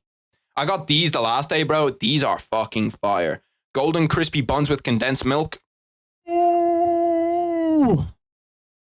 That's how they had me reacting when I was eating them, and the next day when they were passing through, because they did not agree with my stomach. Too much bread. But yeah, no, they do have some fire shit here. I don't know why these are under wok dishes, because they're clearly not a wok dish, but we're going to go chicken balls. I have a Chevy. Let me go over here, pull my shit back up. Rice goes crazy. Pan-seared dumplings are insane. Really? Do I try some pan-seared dumplings? I do want to try a dumpling. Homemade dumpling. Steamed gluten, eggs, fish, soybeans. Fish? Bitch, I don't even need a fish dumpling, brother. Ah, you're a buggin', bro. Fish dumplings is crazy. Oh, wait, maybe I can choose what's in them. Oh, no, okay, here we go. I can go pork, chicken, beef. What you get in them? Pork, chicken, beef, and then step 2, I get to choose my dipping oil. Jian chili oil. You can get soup with them. Add a soup on the side, little soup with them. Pan-seared dumplings. See, so those would be instead of the chicken balls. I don't mind that. Fuck it, I'm gonna trust you. What do I get? What do I get inside the... Nah, seared dumplings are mid. Really? I'm gonna need... I need opinions, boys. Seared dumplings, mid or god tier? Which one? I'm Chinese, trust me. Okay, well, if you're Chinese, then you're gonna need to give me the order, bro. What is the order? What's the best shit? That's what I need. I need some god tier Chinese shit. They do have a bunch of shit down here that's like actual Chinese stuff in Chinese. But I don't know how to read any of it, obviously. Like they have Lao Gamama fried rice. That actually looks kind of heat. What the fuck? Steam spicy wok fried rice, carrots, fresh. Never mind, it is nasty. House cuisine, boneless dry fried chicken. Some of this shit actually looks kind of heat. Garlic and chili, broccoli. Bro, the Chinese know how to cook some food. I'll tell you that much, bro. The Chinese know how to cook the shit out of some food. Oh, sauces too. I need sauces. That's what I need. Spice bag, extra chicken. We're gonna go with what works. We're gonna go crispy chicken balls. Is crispy chicken balls, is that a Chinese delicacy? Translate it? I can't do shit. Bro, you expect me to translate the menu? I think fried rice is a bit too much of a meal to eat on this occasion. Yeah, you're true. Okay, let me find sauces here. Sauce pot large. No, I need sauce pot small. What sauce do I get? Curry, satay, sweet and sour, Peking. Ooh, what the fuck is this? If you're Chinese, tell me what this is. What is it? Dakangingyong. I'm gonna need a translation on that one ASAP, because that, brother, I have no idea what the fuck that is. My eye is itchy as fuck. Does anybody ever get that where like their eyelid gets itchy as fuck? Like it's such a weird place to get itchy. How does your eyelid get itchy? It's something Asian. I appreciate that, brother. Appreciate that. Appreciate the translation. My favorite cuisine is Indian. Should have gotten that. There's no Indian places open. Most of them are already closed. That's why I have 3 options. Dak Gang Gyeong. Oh, okay. Well, we've got the what the fuck, so that clearly is not a good sign. I'm sorry, but your Asian kind of card has been revoked, bro. I'll be real. Let's take a gander. Let's look this up. I don't know why I'm looking it up, because it's going to tell me what's in it, and I have no idea what's going to go into this. Sweet, crispy Korean fried chicken. It's chicken. But it's the sauce, so it's just like a sweet and spicy sauce.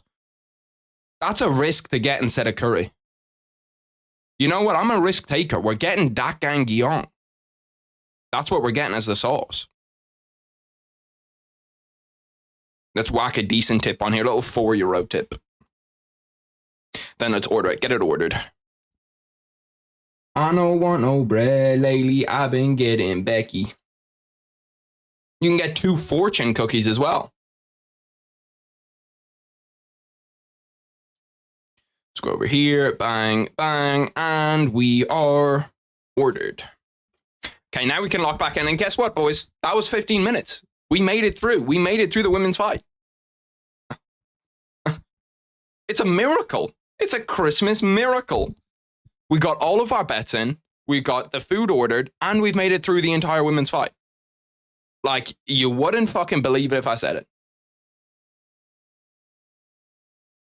Bang. He's going to be tearing up because of some sweet and spicy sauce. Why can I imagine that? I got it, bro. I got it. I got the sauce. It better not be too spicy, though. I can't deal with spice, really. Can't really deal with spice. So, if some Korea has some pretty hot sauce, I don't know. That's not good. Has some pretty spicy hot sauce. See, if someone of Asian heritage is telling me that the sauce is hot, I'm going to be fucking dying. And it had an Asian name, too. Like, bro, the red flags were there. I don't know why I didn't fucking see them. The red flags were there. Holy shit, did this fucking girl lose? I'm pretty sure I bet on her. Why do they both have their hands up at the end? Now, you got to try the average Indian curry. I'll never do that. Anytime, if I ever end up in India, which I doubt I will, like, it would have to be pretty crazy for me to end up in India. Something's gone vastly wrong. But for me to end up in India, I'm getting the most mild curry you have every single time. I'm getting the one on the spicy scale. Bro, when she landed that spinning elbow, I just saw it again. Like, she was hurt. Like, I'm not doing anything, bro. Even you put me in England and I'm not getting the spicy shit. Fuck India. Indian food is fire. Yeah, no, I do love Indian food. Indian food is heat. Damn, I'm just watching them fucking go to scrapping. That would probably be a chicken tikka masala. See, and when I get an Indian, okay, what I order is the widest order ever. I get butter chicken. Butter chicken is what I order every time. It's what every white person orders, and it's what I get. Because it's not spicy at all, and it tastes pretty good. It actually tastes very good. But I can't get anything spicy. You give me anything spicy, I'm fucked. Making the Indian in me cry. Did I just spill water again? I just saw myself fucking pouring the water again. I've got to try this. You're gonna have to... I did fucking spill water again. I knew I did, bro. This fucking water bottle, it's these terrorists. These terrorists that fucking run these bottle companies, bro. They're actually fucking terrorists, bro. Like, I can't drink water anymore without spilling it. Because of the fucking companies. The bastards, bro. Now my fucking jumper's all wet. Bro, that's actually terrorism. Like, I can't drink water without spilling it. I'm trying to look at it and see is there something here that's making it spill. It doesn't look like it. Maybe I need to go from an angle.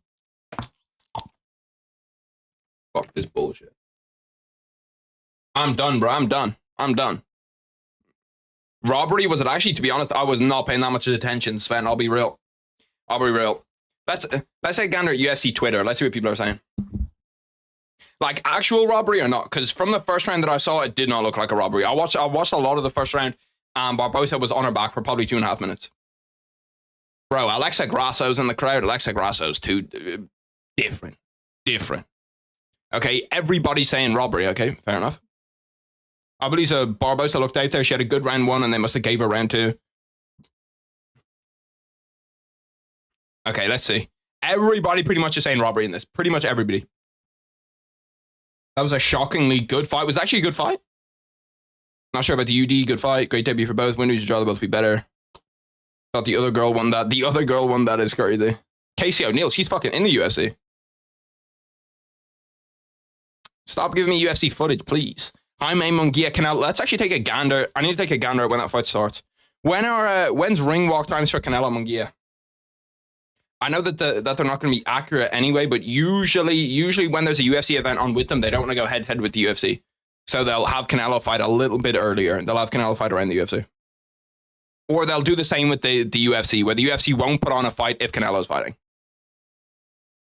Let's see here. Canelo versus Munguia. When is... Actually, let me just go Bet365. That's the easiest way to do this. Ring walks. Might throw a little bet on Munguia too. Throw a Munguia bet into the mix. That actually wouldn't be a bad idea. They say it's 4:30. Is 4:30 like consensus as ring walk times? Way before we do this shit, we were bugging. Yeah, okay, so 4:30 is meant to be when Canelo's walking out. If he walks out at 4:30, I'm pretty satisfied with that. I don't mind a 4:30 walkout.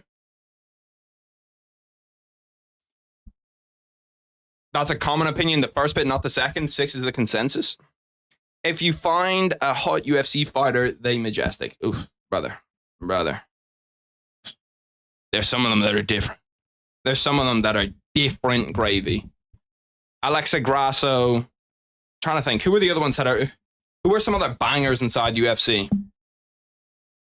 Who are some other bangers inside the UFC? Why can I not think of any right now? Who are some other... You need feminine women? Bro, Alexa Grasso is feminine. Macy Barber, that's a banger. Macy Barber's a banger. Being Asian is alright. Shit. Can anyone find the card? Can't see it on Insta. What card? The Canelo card? Like the undercard to it? The undercard to it's okay. You've got Figueroa on it. You've got like a few. Even Bueller's not great though.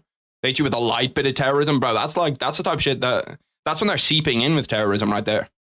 This is like watching a 6-year-old figure out how his shirt is getting wet. No, that's crazy. All the Brazilians that aren't ugly or don't look like men. Well, there's a lot of Brazilians that look like men. Shevchenko, if you're into Soviet. Yeah, if you're like the Soviets, but see, I feel like Shevchenko would beat you up. It's like Nunes. It's like, No, we're good on that. But Alexa Grasso, yeah, we're with that. We are with Alexa Grasso. We're on that train in both ways. What the fuck? Jamie Malarkey's a world pancration gold medalist. What the fuck? What is pancration? We gotta get a quick Google search on what the fuck this is. Unarmed combat sport introduced into the Greek Olympic Games in 648 BC. What the fuck is this? We gotta watch the world champions in this shit. Pancration does not exist in its original form, has evolved from the brutal sport played in the Olympics to the more trained and sophisticated sport of mixed martial arts. What are you? Damn, they use a sword? Oh, no. Oh, pancration. Pancration was a combination of wrestling and boxing. Okay, so it's just MMA. So MMA was in the fucking, like, in 648 BC. Oh, shit, I'm not trying to show no. Don't show me no shit where there's two men that are not clothed, please. Pancration beats brotherhood, promotes safety. Techniques of pancration. What? So it's just like MMA? The fuck is this shit? Bro, why do they just not call shit MMA, bro? Like, you have pancration, you have sambo, like, what the fuck? Call the shit MMA? Is that Izzy getting knocked down in the back? No, it's Izzy knocking out Alex Pereira. Turn on safe search. That's actually a good point. I gotta turn on safe search. See, but safe search is on, I think. Let me go over here and check. Oh yeah, no, it was off. That one's on me. That one's on me. And then Leon's head kick KO against Usman, and then that is Devin Booker. I need to get new posters, boys. What do you think about new posters for the back? I need some different moments. I'm gonna change them up. It doesn't need to be UFC related. It doesn't need to be MMA related. Safe search will totally surely fix it. Yeah, no, I said blur the shit that isn't. See, but like these are like statues, and they ain't blurring shit on these statues. Like that motherfucker straight up got his piece out. No bullshit. It's tiny though. Like you can barely see it, to be honest. That would be sick as fuck. Imagine John Jones goes back into like the Greek Olympics and they get him to like, he's competing in pancration, just smoking everybody. Let me just turn safe search totally on. Filter explicit results. No, let's just blur the images. I would have Tony against Anthony Pettis where Tony's laughing and bobbing around as a poster. That's average Asian size. Shit, bro. That's pretty big to me. Proportionally, that's pretty big. What moment are you talking about? This Tony one, Tony versus Pettis. Let me just look up Tony versus Pettis. Because I can't think of it. It's not coming to my head. Oh, I think I know what you're talking about, actually. I use it in thumbnails all the time. Yeah, I know what you're talking about. This one right here. This. That would be a pretty cool poster. I'm not sure if there is posters of it. But yeah, no, I do. I do know the moment that you're talking about. See, that's what I use for thumbnails all the time. I use this thumbnail for Tony Ferguson. Anytime Tony Ferguson's in a thumbnail, that's probably what's going to be used. Yeah, no, that's not a bad one. Actually, I'd think about it. Because there hasn't been any like KOs that I think can dethrone the ones behind me. You can't see it. Oh shit, my bad. Move my shit. Move it to the left over here. It's that moment. We were bugging. Put my shit back up. Me, I've pulled up the wrong one 4 times. John Jones just seems straight gay. I don't know, bro.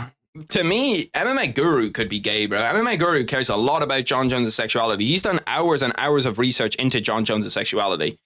I think MMA Guru could legit be gay. Because if you think about it, MMA Guru's never had a girlfriend in the 5 years that he's been streaming. He's never, like, we've never seen him with a girl. We've never even seen a girl on a stream. I've never even seen a photo of him with a girl. Is it possible MMA Guru's gay? Like, I'm not sure. And then Holloway Qatar. Yeah, no, the Holloway Qatar, I'm the best boxer in the UFC is actually true. Like, that's not a bad one. That's not a bad one to get at all. That'd be kind of cool. I do kind of want a Max Holloway one behind me. A Max Holloway one. Trying to think. Maybe Cody Garbrandt against Dominic Cruz. I have John's walk-off standing guillotine against Machida up in my room. That would also be a dope one to get. I'd smoke MMA Guru. I don't think he trains, does he? Does MMA Guru actually train in anything?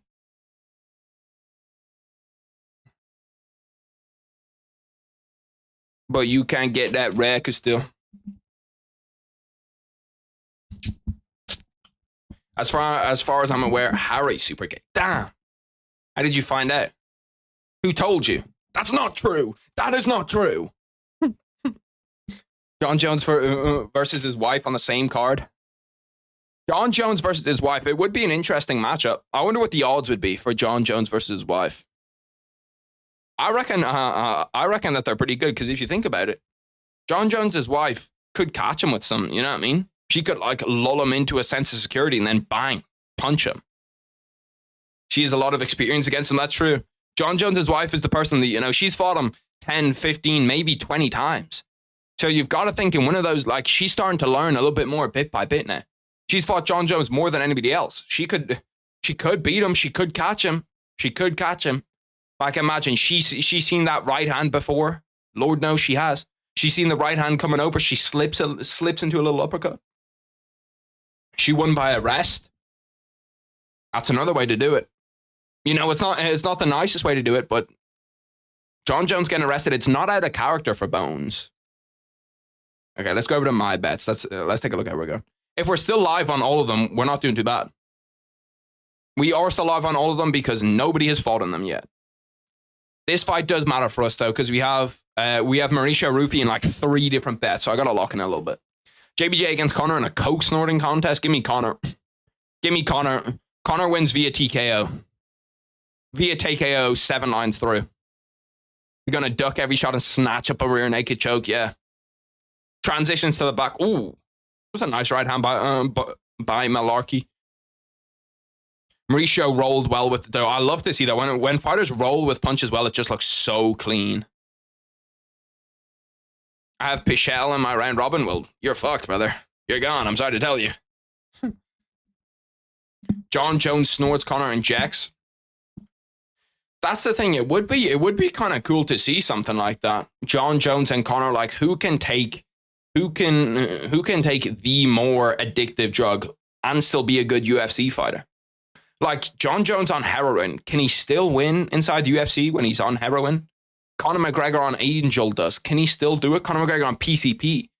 Imagine that. Imagine a fucking UFC fighter came in on PCP, just thought that they were immortal in there. That could be the reason Max Holloway's chin is so good. Is Max Holloway a PCP addict? You know, it is a sick poster. Islam's shush after Volk's head kick or Nate's point at Leon. I see that Nate point at Leon, bro. Nate Diaz, low-key, like, he's more famous for the point at Leon than he is for beating Connor at this point. Like, anytime I hear people talk about Nate Diaz, it's that. 145 left in this first round. Jamie Malarkey is actually pushing the pace, but Mauricio Rufy's defense is fucking elite. His ability to roll with shots, his ability to get away from shots. I absolutely hate when I see UFC fighters use a Philly shell, though, because they just do it wrong. They do it incorrect, and it leaves them so open to everything. What UFC fighters do is, when they have a Philly shell, they just kind of go like this, okay? But this shoulder's so low. This shoulder's meant to be like right up at your chin, up here. And if this shoulder's up here, it means you can, you know, like roll away from shit. Jones, a pure talent with drugs, and without a camp can still beat a lot of guys. Yeah, no, he definitely would. Jones on roids and coke versus Cormier on bath salts. Cormier on Chick-fil-A versus Jones on coke. That's the real fight we want to see. That should have been our UFC 300 main event. Ooh, was that an Imaniri roll? Did he just go for? I wasn't looking. Did he just go for an Imaniri roll? Damn, Jamie Malarkey's busted up already. His nose is busted. 40 seconds left inside the first round. Mauricio Rufy up 1-0. UFC. I hate when they do this shit that UFC 301 starts in 2 hours 14, bro. It's fucking on. Oh, switch knee. Oh my God, he rocked him with that. Oh yeah, he's done. He's done. 30 seconds left. Oh, can Jamie Malarkey survive? He's fucking, oh, he's done. Oh, he's up against the fence getting the shit beat out of him. 20 seconds. Can Malarkey survive? He's down again. He's asking for the ref to stop it. Ref stops it. Mauricio Rufy gets it done via round 1 KO. Shout out to Mauricio. Keeps us on track. We're 1 for 1 in the bets. Ever since we all about this shit, we been bugging. Okay, where are my bets gone? Am I not signed in? Oh, here we go. Paul Craig by submission. Bet boost. Okay, so let's see. How many bets does that actually help us for? It helps us for a little 11-fold one, which is cool. Actually guessed that perfectly, dub. So yeah, we have it, this one. This is our lock right here. This is the one that can't fail, that shouldn't fail, and that was the one that was going to fail, if any of them did. Mauricio Rufy was the one that I was least confident in. I wonder what the odds look like. Do you think that, is Steve Erceg more likely to beat Pantoja? What the fuck was that? Is Steve Erceg more likely to beat Pantoja than Moreno was in the rematch, according to Bet365? Mauricio Rufy. Okay, so this is 11-fold. I feel like this could hit, boys. One day this is gonna hit. One day this 11-fold is gonna hit. Big bets on Craig and Anthony Smith, bro. You'll make a lot of money, and low-key, they're not terrible bets. Like, I actually don't hate them. Shit, man, we been bugging. Bro, Jamie Malarkey was fucked up for like 30 seconds. Damn. Chill out. How the fuck do... Bro, why are you in here? Why is there a bot in here? How the fuck did I get a bot in this bitch? That's when you know you're popping. When the bots started coming, shit, we might be popping, boys. We might be up. live here, hdnfl.com. Boxing live here, boxing live here. Chill your ass out. How many, like, there's no way that a lot of people actually click on the websites for that. There's just no way that people are actually being like, oh, he says boxing live here, let me go to hdnfl.com. A boxing bot is crazy. I didn't even realize they existed, bro. That motherfucker's got to be eating dirt, bro.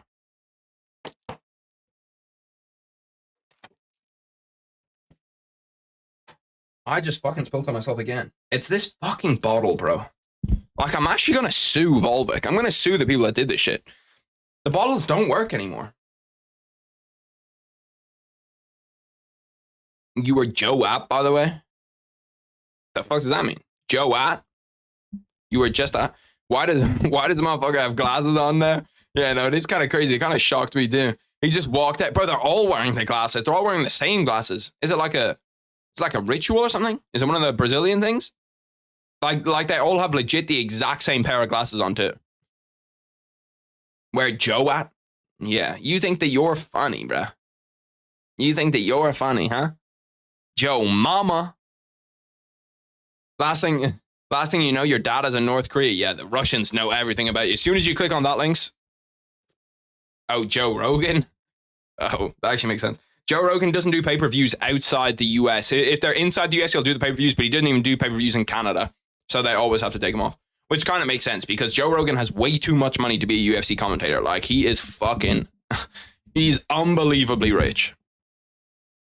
I wonder what Joe Rogan's net worth is. I think it's like maybe 200 mil, 250 mil.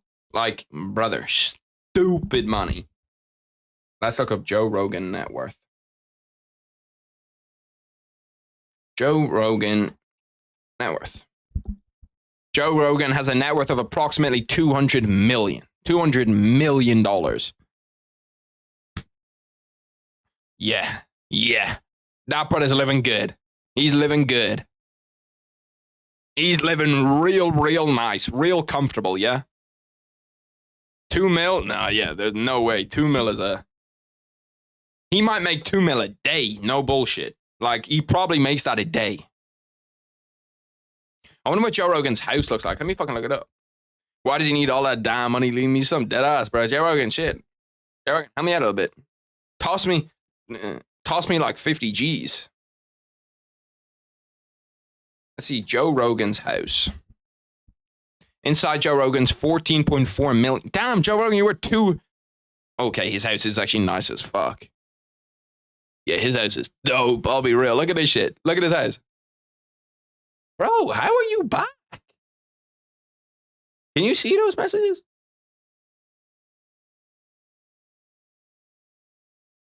Bro, how the fuck are you back? I just blocked the motherfucker. Did you just hop on a different account to come in here again? That's actually kind of typical. That's actually kind of typical hate. No bullshit. But anyway, this is Joe Rogan's house. Look, that's the first one. This shit is sick, bro.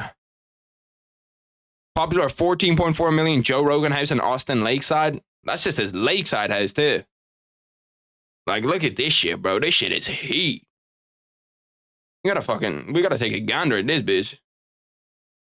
Look at that, nice as fuck. God damn. Sold a form. Look at Joe Rogan with a sword, bro. Bro, I want to buy one of those fucking samurai swords. Bad as fuck. Those samurai swords are cool as shit.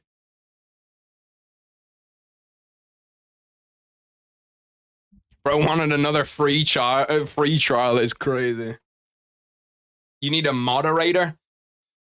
See, I can kind of do the moderation myself, to be honest, bro. Like, it's not like an actual difficult process to do.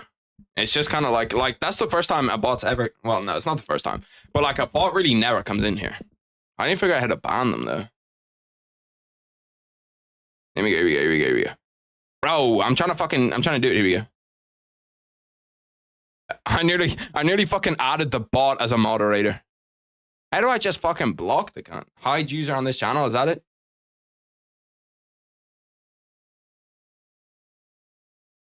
That seems hard. Let me do it. That's crazy. You have to throw, you can't say something like that and not throw no diddy on the end. Okay? You've got to throw no diddy at the end of that.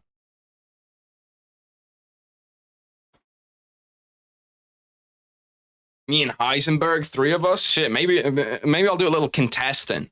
Just like a UFC fight, we'll get all 3 of you in a cage, 1v1v1, winner takes all. And now we clutching like it's nothing. January 2023. Was that the last promo in Brazil? That was what? Ankalaev and... No, that was Glover and Jamal Hill. Wasn't it? I think that was it. Yeah, Glover and Jamal Hill.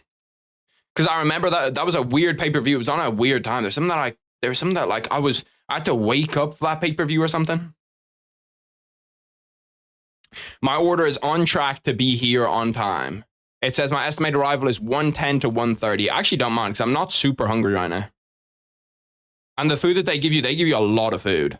Like, they do not skim bum portions, bro. They do not give a fuck. I think I take them. I'm from Italy. Let's meet in between.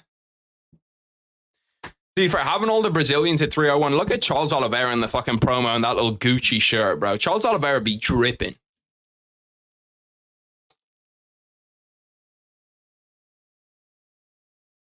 Is it necessary for every time for you to spill? Bro, I don't know how to fix it. I've tried to put the lid on tight, bro. I tried to put this motherfucker on tight. I legit can't put it on any tighter than that.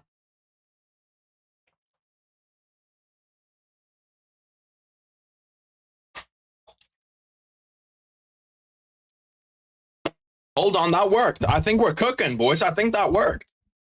I need to cut 40 pounds. 40 pounds a lot. Let's do a submission grappling tournament. Cyprus is too light for me. This is open weight, yeah? This is absolute weight class. That's what we're doing. Fuck all the other bullshit. This is for the absolute weight championship. Trying to catch the water, bro. I'm trying to see if it's leaking. Let's do a UFC 1 style. Fuck it, no rules, street fight, Bradley Martin style. That's what we're doing. I'm surprised that the UFC Aldo Aldo came back after he's in the Hall of Fame. Usually when you're in the Hall of Fame, it's like, okay, well, you're not coming back now. Is he the only UFC Hall of Famer that's fought? Like, who's been actually in the Hall of Fame and fought? I'm trying to think, is there anybody else that did it? Like, usually they will not put guys in the Hall of Fame until they're done fighting. Maybe Dominic Cruz. Is Dominic Cruz in the Hall of Fame? He might be. I'm not a fighter. I've never claimed to be a fighter.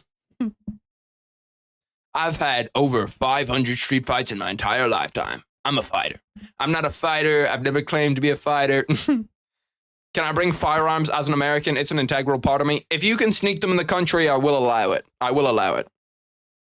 As long as you bring me one too. If you bring me a little Glock, shit, we're ready to go. Just in case shit pops off, I can protect myself. Mark Coleman might still return. Don't speak too soon. Shit. Mark Coleman. Bro, if Mark Coleman comes back in, Dana better give that motherfucker a bag. A bag. We'll have a GoFundMe, get a guy a bag, even if Dana won't give him one. I don't actually mind this panel. Paul Felder, John Attic, DC's not bad. Why do people hate on Joe Rogan for his commentary, bro? Like, I think that Joe Rogan's commentary is actually pretty good. Like, I think it's not bad at all. Through the early prelims. Damn, the early prelims actually went fast as fuck. Like, I did not think that the early prelims were gonna... What's our next fight? Next fight's Joaquim Silva, Draco Close. This is what I'm talking about with this card. This card's actually kind of, like, cooking. Low-key. Like, there's no real dud fights on this card. This one's kind of a dud, yeah. But, like, this is a good fight. This is a good fight. This is a good fight. And this fight would have been a banger if it didn't get called off. I promise you this fight would have actually been really, really fucking good. Then main card. The main card's good too. Paul Craig, Caio Bravo, Miguel Pereira, Ihor Porteraya. Like, some bangers on this card. I think we could see a lot of finishes on this main card. I'm predicting, I'm going over 4 finishes on the main card. Over 4 finishes. Damn, Jose Aldo got inducted into the Hall of Fame last year, too. They definitely were not expecting him to come back. Next thing you know, BJB is fighting Brock Lesnar. Nah. Change the color of the overhead fight thing to purple. Should I just change it every time I stream? to like a different color. Let's see, how would purple look? This is the only purple I have, really. Trying to get it to be like a lighter purple. Nah, that's a fruity ass color, dead ass. Nah, you can't see it. You can't even see it. See, that's the problem. Like, half of them you can't see if I put it on there. But red also is not great because you can't see that well. Oh, shit. Actually, the NBA playoffs are on. I'm fucking flicking on the NBA playoffs. I remember I was thinking, because I was looking at the playoffs yesterday, and I was thinking to myself, like, oh, shit. I'm pretty sure it's the Nuggets and the Timberwolves are playing. Aldo is too good. People remember him only for the Conor fight. Yeah, I know, it's sad. That's just how legacies go sometimes. Same with Eddie Alvarez. Eddie Alvarez was a fucking dog, and people only remember him for that. How are both of these on ad breaks? Let me just make sure that the NBA is actually on right now. That the playoffs are on. Yeah, Timberwolves against the Denver Nuggets, 38-32. Like, that's going to be a hell of a fucking series. Even though I'm extremely sad that my Suns lost to the Timberwolves, you know, it's whatever. You live and you learn. Bro, I don't know where to find this. TNT Sports 4? Oh. Bro, why do we have nothing on the correct channels now? Like, can we get shit on the right channels? ESPN has the UFC. What do they have? Oh, TNT. That's what I need to find. TNT HD. Bro, it's so difficult to fucking find these. Like, Jesus Christ. Add the favorites. Is DJ in the Hall of Fame? DJ probably won't get in the Hall of Fame because he's got beef with the UFC. They might, though. Like, they have put other people that they have beef with in the UFC, but I don't see it. Because I've got, like, a well-documented history of beef, and DJ's done a lot better for himself outside of the UFC than he did in. Alvarez gave Gaethje his first loss? Yeah, no, like, bro, Eddie Alvarez is a fucking beast, bro. He's a beast. Even Robbie Lawler, I feel like, doesn't get, like, properly honored enough for, like, being a champion. People know him for that Rory McDonald fight, but not for being a champ. Same with Francis, never going to be in the Hall of Fame. Yeah, that one's sad, bro. That one's sad. Tomorrow we got a Game 7 in the NBA 2, the Magic against the Cavs. I'm excited for that one. Playoff basketball, UFC 301. We've got boxing over the next 2 weeks. Bro, I was so sad when I saw that Bivol and Beterbiev is postponed because Bivol got injured. Bro, I can't fucking believe that shit, bro. Like, please, bro. Why can we not just have anything come together properly? Tyson Fury and Usyk, they were meant to fight like weeks ago. They were meant to fight, what was it, February? It was on the same day as 298 they were meant to fight. Now we have Bivol and Beterbiev. That's getting that's been cancelled. Like, fuck, bro.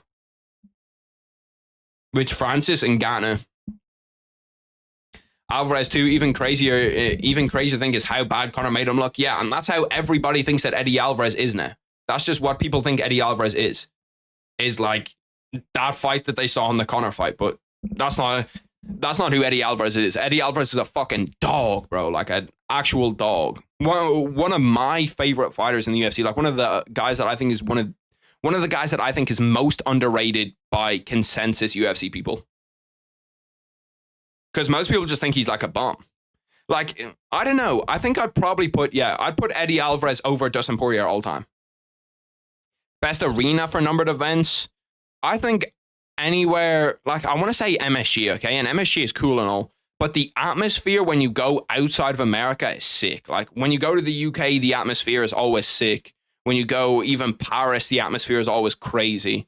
So I think, like, anywhere where you can get the best atmosphere is the best place to go. And that's not Vegas or New York because they just don't really have it. I don't know what it is. Like, they have the biggest fights in Vegas and in MSG, but imagine you had like a London crowd with an MSG venue. I think that would be like the best. Dustin will sub Islam round 5 last minute, instantly become the undisputed GOAT, bro. If he beats Islam, I don't know. He's different. Who's the best fighter to never win the belt? I think Gustafsson. It probably is Gustafsson. There's a few other guys that are up there, like Nick Diaz never won a belt. Who else never won a belt? I did a whole video about it. I can't remember who I put in it. Who else never won a belt? There's someone else that's like real close to Gustafsson.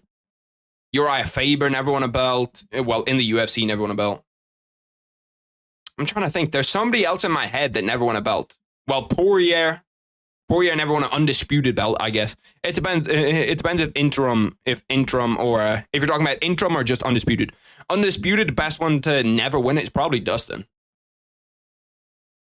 Probably Dustin or Justin, either one of the two. Chael Sonnen. Yeah, no, Chael Sonnen's right up there, actually. Thinking about it, I thought I had to think about it. I had to think about it in my head for a second.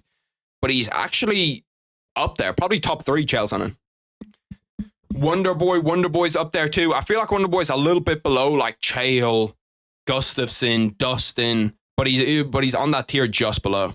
Because those Woodley fights were fun. That's another person that like the legacy hasn't lived that well. Tyrone Woodley, just because people didn't like him in the UFC. I'm swapping off the basketball now, back to the UFC because it's halftime. Denver Nuggets up 4 at halftime, bro. How is that a scoreline in the NBA? 44-40 at halftime. Like in the regular season, everybody puts up fucking 300 points, and as soon as we get to the postseason now, it's like nobody can score. CM Punk should have gotten a belt now. That's crazy. Second fight with Woodley was ass. Second fight with Woodley, it wasn't the best, but I wouldn't say it was ass. First fight was a banger, bro. First fight was a banger. Say, hey, cousin. He just got a strap. Now he clutching like it's nothing. Fine, pull you up. I need to see, where's my food at? Because hopefully your order is out for delivery. That's what you want to see. It's been picked up. We're not on map. Bro, Caroline's fucking got my food. Kavalkovich has got my food, and then she's fighting in the UFC. That's actually kind of typical. She's doing everything. Bro, how is this fight still... This fight still hasn't started. They've been talking for, what, like 10 minutes about what the fights that are going on. I suppose that they are going to extend this prelim period just purely because... Let me find out what the boxing is, actually. Does anyone know what the boxing is on in Ireland? I think it's DAZN, is it? No, DAZN has golf on right now. Is there like DAZN pay-per-view on this shit? Does anybody know where the Canelo fight's on in the UK/Ireland? Oh, here we go. You see fucking big Errol Helwani as soon as I go to DAZN. Big Errol Helwani. Bro, one thing that pisses me off about boxing is how little the stadium is full until the main event. Like, people just don't go until the main event when there's always good fights on. Like, if you're paying that much for a Canelo ringside ticket, why the fuck are you not going for 5 fights to actually get the whole night out of it? Instead, you're getting like 40 minutes and 3 hours in traffic. Aldo just won. Aldo KO'd. Volk is rooting for Erceg tonight. Yeah, well, he's going to root for him because Volk is Australian and Erceg's Australian too. Bro, how does Canelo have so many fans? It's weird like that like random people just kind of blow up in the boxing world. Bro, there's so many people holding Benavidez posters at the Canelo and Munguia weigh-in.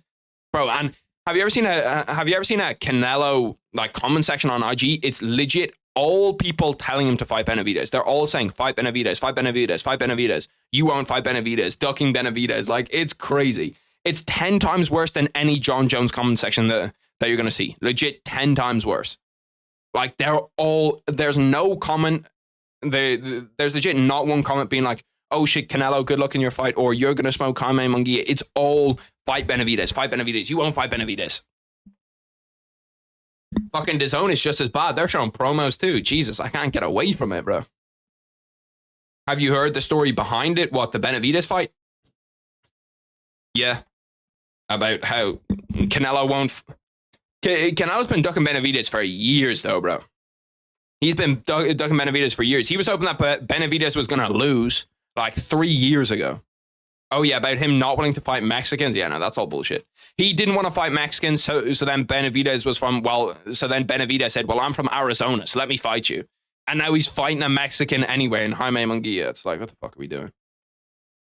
He wants to wait until Benavidez can't make 168 anymore and has to go up to 175.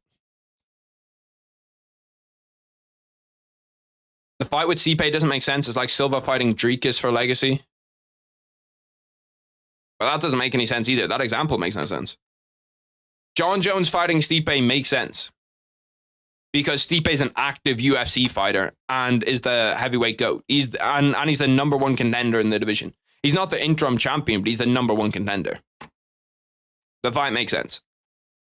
People don't like it. People want to see Tom Aspinall more. Is it the fight that? But it's not like he's going out there being like, I'm fighting Jairzinho Rosenstruik next.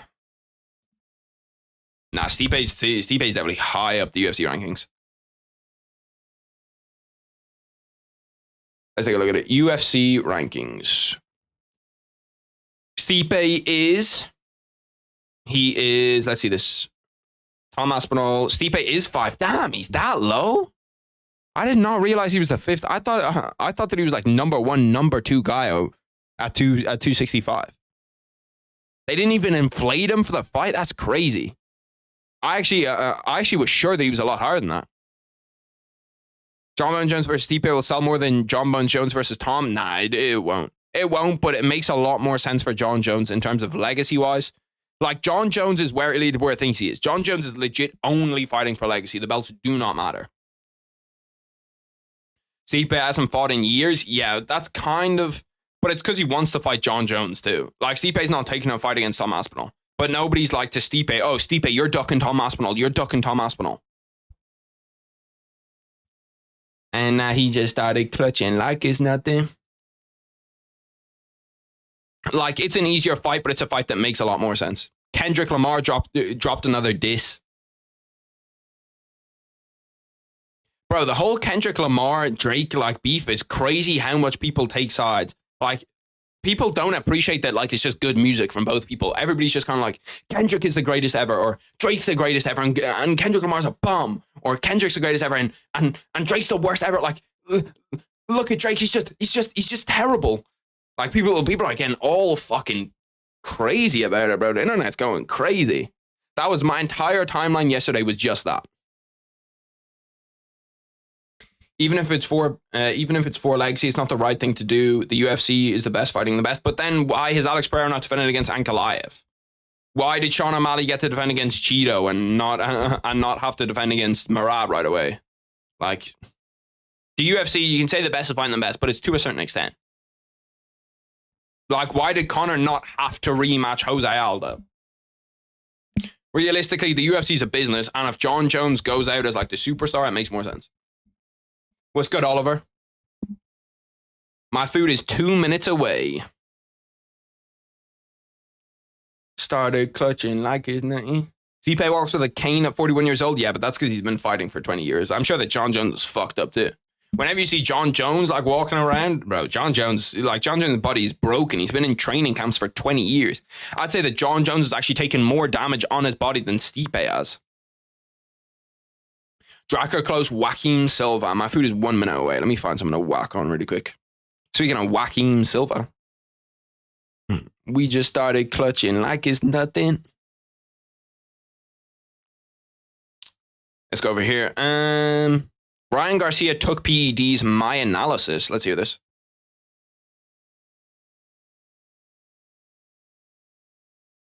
Uno momento, boys. Gotta run downstairs, grab the food. Okay. Let's go over here. Fuck me, I did the wrong one. Fuck me, bro. I'm fucking this up. I'm trying to turn the audio on so you can actually hear it. Okay, here we go. Bang. And then you should be able to hear it when I turn this up. This is a metabolite of nandrolone, and then we'll go over which you've heard of DECA, I'm sure. Nandrolone, if you haven't, it's one of the most popular steroids in bodybuilding and in sport. It's pretty commonly used, at least not in tested sport, but in sport, because it is highly detectable and it stays in your system for a really long time. One of the very few compounds that has very good human data behind its efficacy as well, but neither here nor there. Ryan Garcia tests positive for ostarine and a nandrolone metabolite. And it was in 2 drug tests with VADA in relation to his April 20th fight against Haney, Veteran boxing reporter Dan Rafael broke the news on Wednesday. Garcia tests positive in a pre-fight urine test on April 19th, as well as a post-fight test on the 20th. And, you know, you either have Austria in your system or you don't. Like, this is not something that's supposed to be there in any micro quantities whatsoever. So the fact that this is present, like, Garcia has tested positive for banned performance-enhancing drugs, like, full stop. Regardless of how it got in your system, like, it got in your system. That said, it doesn't mean that he was trying to take a performance-enhancing dose for performance enhancement, and there could be more to the story here.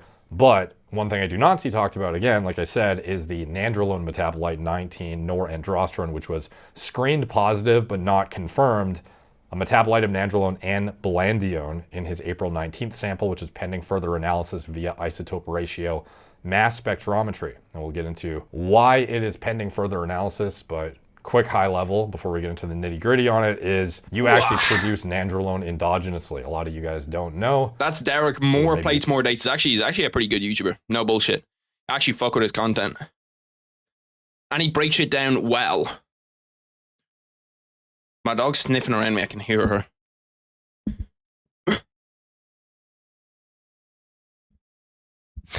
Steve hasn't fought in years. I see that missing anything. You like whacking Silva? Ooh, damn, that was a nasty nutshot, low-key. That one was low as fuck. Not gonna lie, I think the Aspinall fight's gonna be a lot closer than people think. Coming off a loss, hasn't fought in years, but it makes sense the interim doesn't fight the champ because it's John Jones. Yeah, which is the UFC. Anyone seen the IG post where he said, my bad, shouldn't have taken the shit with some ashwagandha root? Yeah, no. Bro, Ryan Garcia is comedy. Like, Ryan Garcia, if nothing else, is funny as fuck. Okay, I'm trying to navigate this entire thing.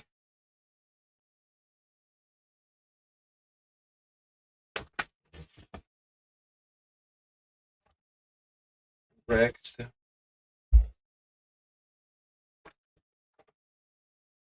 This is a small? God damn, bro. Imagine I bought a fucking large.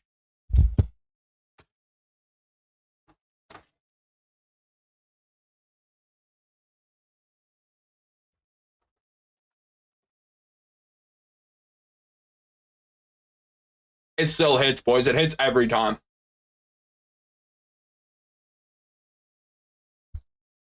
I need to find a towel. Yeah, there's one on the floor.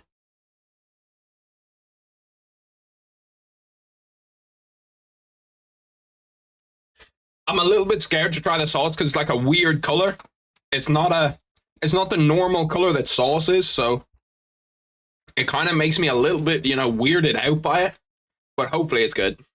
It's a risky fight for both. No shit, a champ has to defend. If it was another person, they would have stripped him already. Yeah, but that's like, UFC privilege is a thing. Dana White privilege is a thing. John Jones will sell 10 times more than Tom Aspinall, so he keeps the belt. I don't know, I thought the sauce was going to kind of come out a little bit of a lighter color.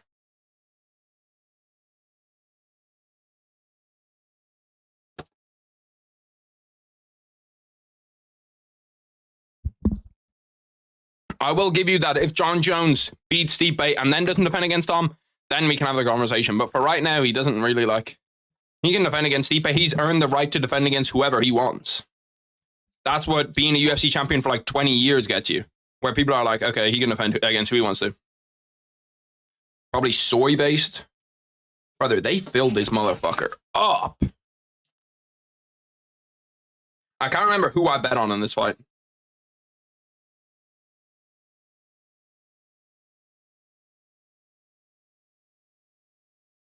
It's just kind of like nasty ketchup. It's like sour ketchup.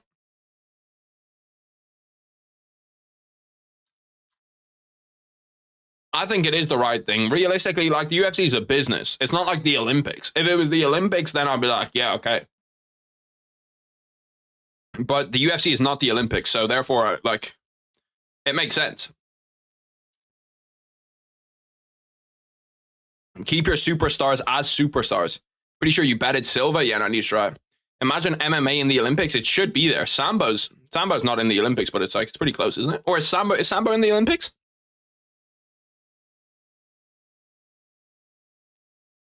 Like, if boxing's in the Olympics, fuck it. Put MMA in the Olympics. Why not?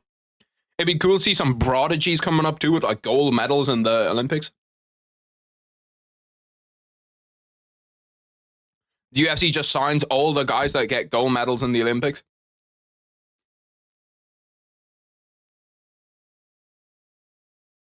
Bones won the title off Gan, who was another contender. Yeah, but what does that mean?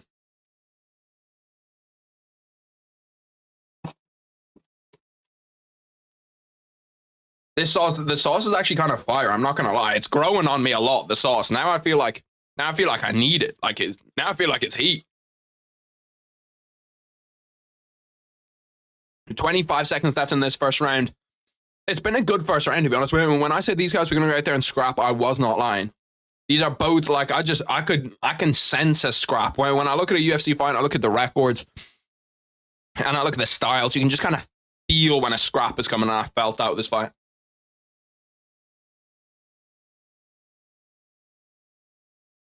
Now I'm behind. Oh shit! How the fuck am I behind now? Let me try to change my shit to go back to where I was. Let's see. Am I ahead over here? Favorites. Where was I on? I can't even remember where I was. Okay, if I'm... oh, I remember where I was. I was over here. Events and first event. I think I was a little bit behind from where I was. I've changed back to where I was now, though. Bones discredits Thomas belt because he won against another contender, which is hypocritical. He knows that Tom Aspinall wants to fight, though. He just doesn't want to take it.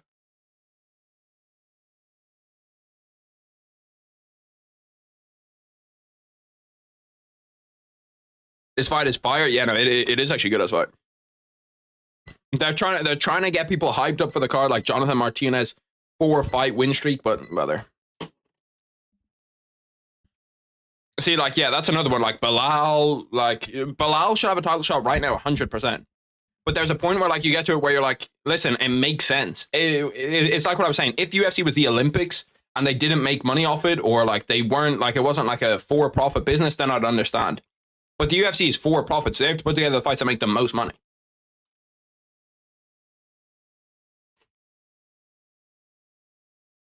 And John Jones fighting Stipe and then fighting Aspinall, or John Jones fighting Stipe and then retiring is what makes the most money.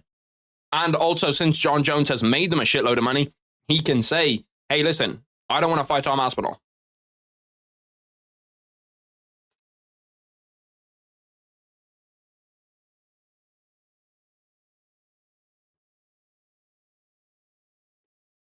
Whatever, 40 until the main card, bro. That's stamping on the toe shit. Like, that must hurt like fuck. Imagine someone stamping on your toes mid-UFC fight.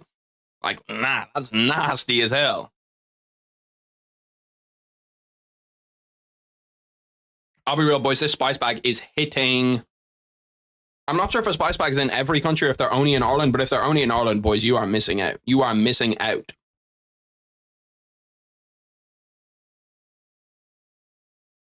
Because you got chicken, you got chips, you got spice, you got everything. There's legit everything. Perfect.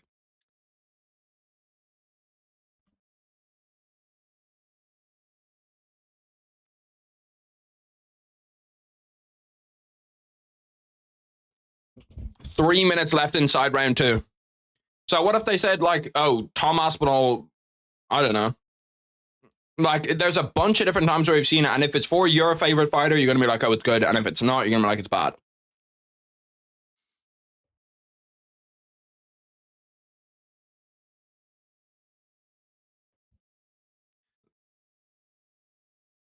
I can't even see the profile pic. It's too small on my screen. Walter White X Ice Spice is crazy.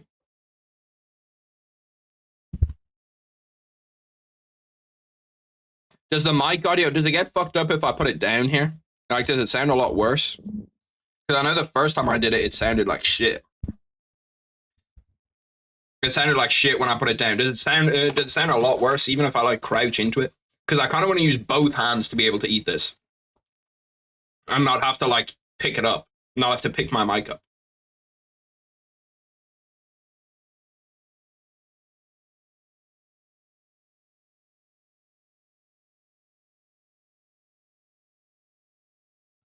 I do have a Discord, or I used to have a Discord, but like I don't really do a lot of shit there, you know what I mean? Like there's not really that many updates for me to post. Because like I don't really do a whole lot of shit that like could be put in a Discord, you know what I mean? 1 minute 30 left in the second round.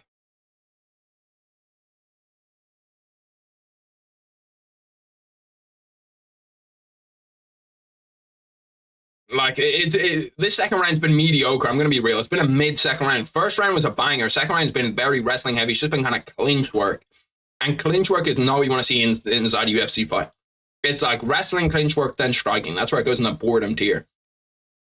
Because you rarely, like, if someone gets finished out of the clinch, it's going to be a crazy finish. But you rarely see people get finished out of the clinch.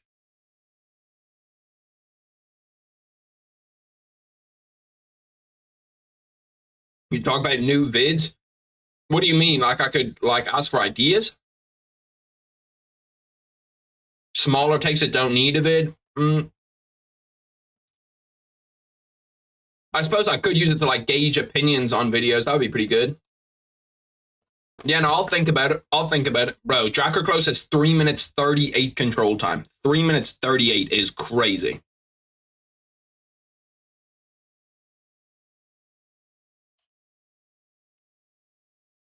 Wrestling isn't bad. Damn. Wrestling isn't bad if you look for a finish and not lay and pray. Yeah, no, I agree. But most of the time when we see wrestling, it's like lay and pray.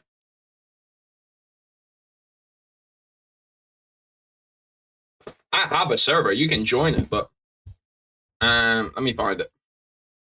I'll put the link in here. It's the same server I used to use when I used to stream. Let me invite you. And it's got a great name. It's got a great name. If you know where the name comes from, shit. If you know, you know.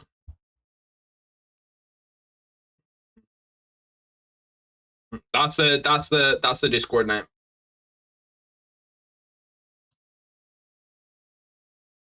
Look at all my fucking IRLs. Look at all my IRLs ready to go. I don't even have to find it. Actually, you might not be able to join off that because I don't think you're modded. I don't think you're modded. Let me put it in my thing. Does it let you post links if you're not modded? I'll put it. I need to mod you as well. See, modding it's a whole process though. Actually, you're not getting modded. If they can click on it, they can click on it. I'll put it in. Over here. Fine. That should work. WWE goes hard, really? I've never watched WWE.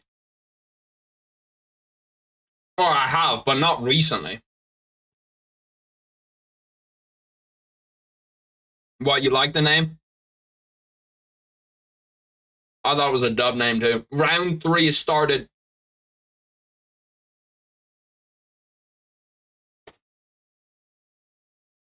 I have to give my dog something because she keeps on staring at me. Nah, I'm kidding about WWE. What?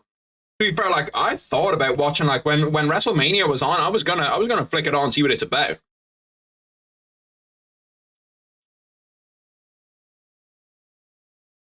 I can give you like the only reason that I use my Discord really is if I'm playing PlayStation, most of the time I'll use Discord. But that's it. But like most of the time I'm just like in a voice chat. Really.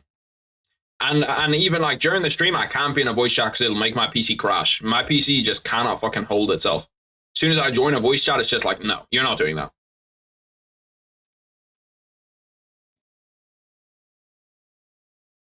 But yeah, the Discord link is there.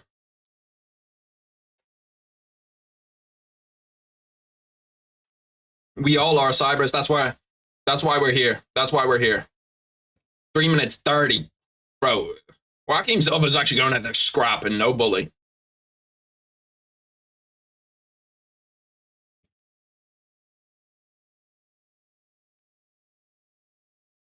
I'm liking this fight, bro. Nice body shot. Oof. Nice right hand to the body. Just catches him clean as fuck. 3 minutes 10. Nice job. I love, bro. That's like my favorite kind of job to land is When someone's trying to set something up and you just jab right in the middle to fuck them up.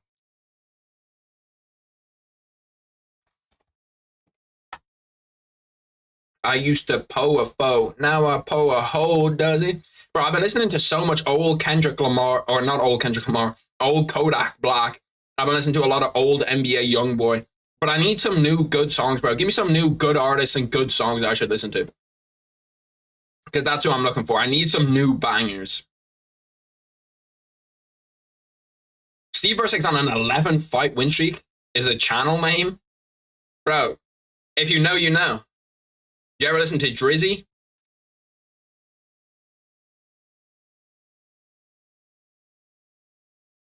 But yeah, no, that used to be my Discord one.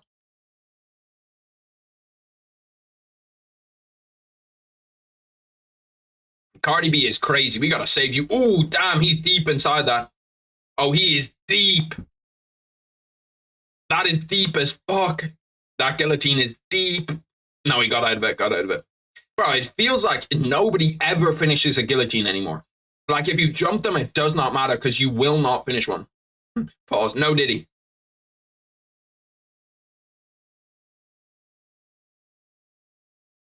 Joaquin Silva drops him. 1 minute 30 left. Can he finish it on the ground?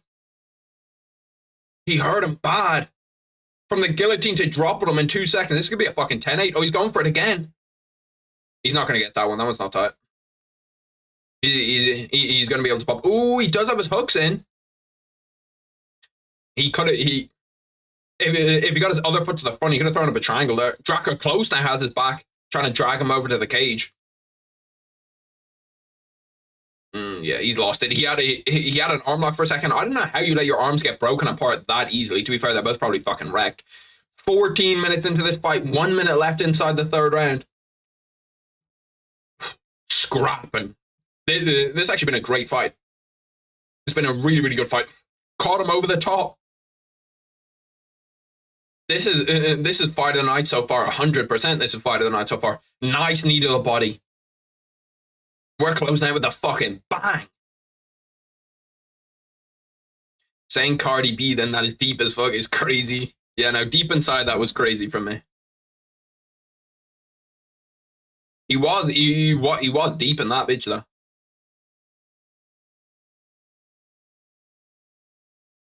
"19 seconds left. Now they're just grappling for the last 19. To be fair, they put it all on the line. They were fucking swinging. They were swinging.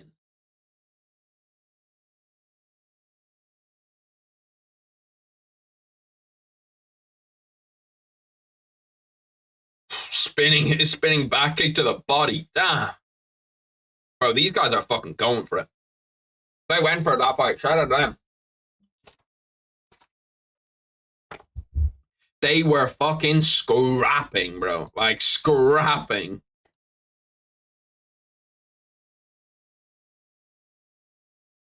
Not choke? What do you mean not choke? I do not choke. Bro, do ESPN Plus have NFL games? Why do they show the NFL every time that they do a promo? They're like, listen, look, here's the NFL.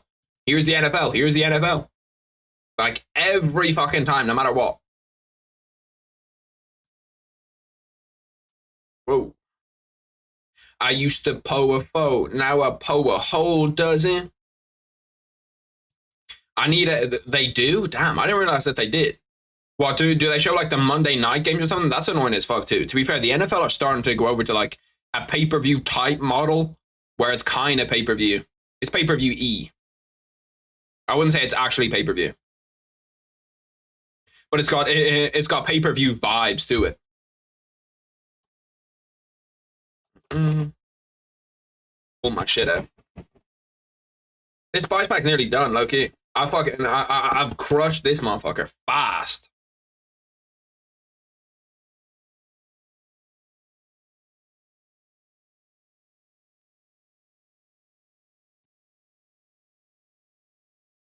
That motherfucker hauling that camera up all of those stairs. I'd fucking die. Holy shit. Look at him. He's climbing all the way up. He just climbed about 30 sets of stairs. Predictions, boys. Last minute predictions before the decision. I'm going 29-28 Joaquin Silva.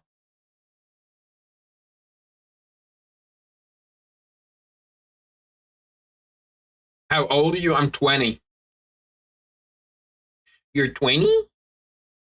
I saw that all the time as my birthday was going around. That made me feel bad about myself. Dracker Close gets it done. Don't hate it. Yeah, I'm 20.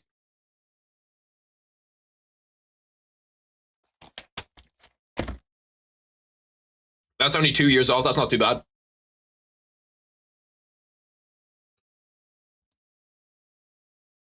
$17 or 18. Damn, what the fuck? I don't look that young. You see this beard? This beard's legit. This has been growing for a few months now. You look a little like my brother. Who's your brother? Channing Tatum? The chin strap beard doing you kind of dirty though. It's an investment. It's an investment into the future. Because when it comes together, it'll be like okay. But you know, right now we're at the tough beard of it, or not the tough beard. Right now we're at the tough part of it. I just drank from the water bottle without it spilling. That's a fucking major achievement. Let me try again.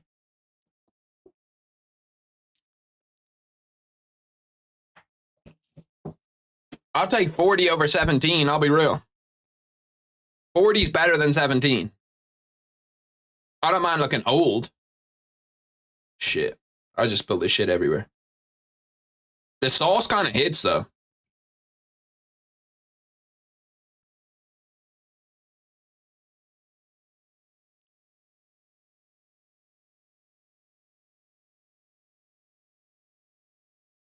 Yeah, it's better. It's definitely better. Especially while you're young. Like, once you hit, like, 25, then you're trying to look younger. But once you're 20, you're trying to look older, you know what I mean? I'm trying to look like 22, 23. No chin shop unless you're Amish. Listen, I'm just trying to wrestle better. So I decided that, you know, you need to full commit to the wrestling lifestyle. You need to go full Dagestani if you want to wrestle to a high level. I just po a foe, now a po a ho, does he?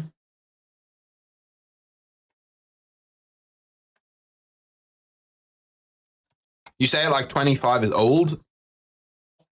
Realistically, 25 is old. You're like through minimum a quarter. You're like through, minimum a quarter of your life then. You're through a quarter of your life? What have you done in that quarter? What are we doing now, huh? Like when I get to 25, I'm going to need to be introspective. I need to look at myself, what I'm doing, and why I'm not a billionaire. Watch UFC until 5 a.m. Yeah, deadass. That's what I'm going to be doing at 25. I would be surprised. I would be surprised if my life is very different at 25 from what it is now. I mean, it's kind of soggy. These are the chicken balls. They're just like balls of chicken that are fried. A Chinese delicacy, straight from the mountains of China.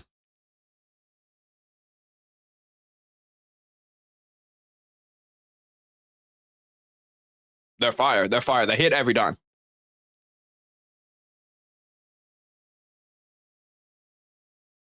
Like, look at that gold and crisp on it. That is golden perfect.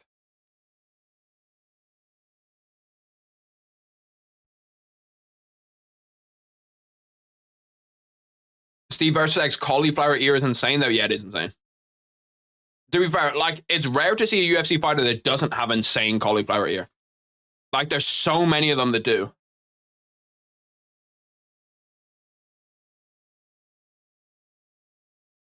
They have to show all the other Australian people actually give a fuck about before Steve Erceg. Crazy.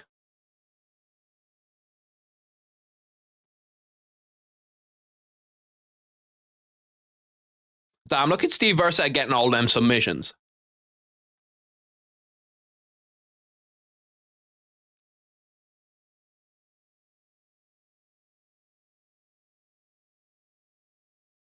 Where did Steve Erceg fight in his last fight? Was he early prelims in his last fight? Trying to think. Maybe go back. We're going to go back and check where Steve Erceg was. Was he even on a pay-per-view? Was he a fight night? His last fight could have been fight night. Yeah, it was a fight night. It was him and Matt Schnell in a fight night. Let me see this. Saturday, 2nd of March, UFC fight night.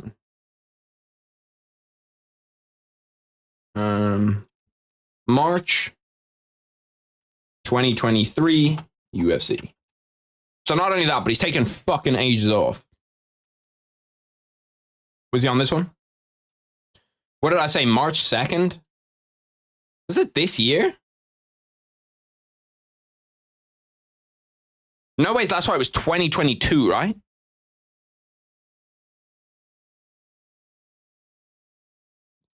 No way it was 2022. No, it wasn't. It was last year. Maybe I read the date wrong. When the fuck was his last fight? I'm just trying to see where he was on the card. Let me go back. So Steve Erceg, Saturday the 2nd of March at 9 p.m. That was not this year. Was that this year? It might have been.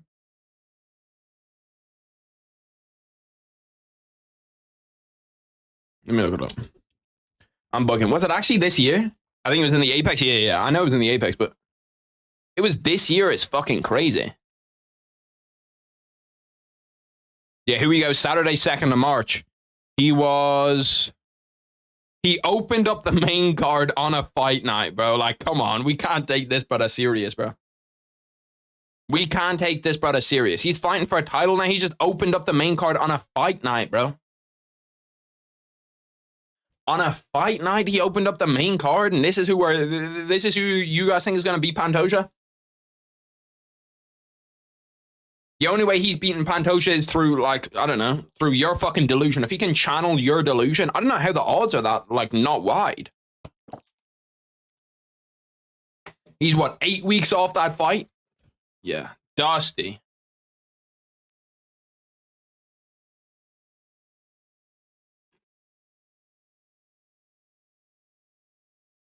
Elvis Brenner against Miktabek or Albi. This one should be a banger. Or Albi I love because he looks deformed. Where's this fight? This fight's Brazil. Where's it? Sao Paulo? Is it Rio or Sao Paulo? Rio? That's why you could pretty much tell where the card is by how many fighters you have on the card from that nation. Like when you see Caio Braio, Elvis Brenner, when you see like Jose Aldo, Alexander Pantoja, you can immediately be like Brazil. Oh yeah, we're in Brazil. We're in copper. My dog keeps laying on a fucking packet of crisps, making so much noise. I'm touching my mic after eating chips, and the mic's not greasy as fuck. Is it illegal to stream a stream? Yeah. So if you stream, say I was to stream Crack Streams or any other streaming website, Crack Streams, I don't even know what Crack Streams is. But if I was to stream that, it would be illegal because it's the same thing Crack Streams are doing.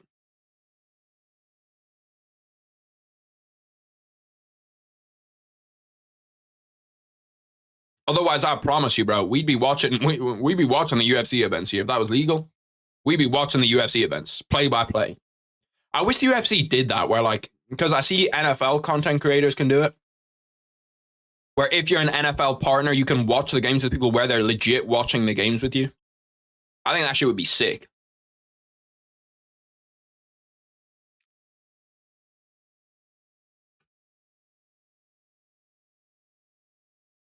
Caesar, I tried to come to them with that logic. I said that I touched my mic accidentally. I said that 2 minuses equal a plus. They said no. Become big enough that Dana begs you to be a partner. Yeah, but then to watch me, you'd have to pay for the pay-per-view. You'd have to pay for the pay-per-view and then like €5 more. You know what I mean? Because you're essentially just watching the pay-per-view.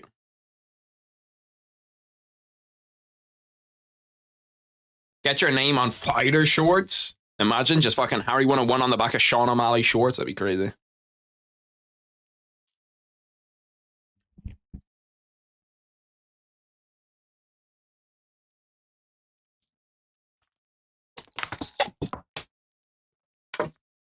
Now you'll remember us, right? No, of course. Shit, you know what I mean? I've got a perfect memory, great memory, good eyes, good ears, great memory. Not blessed below the belt. That's my only problem.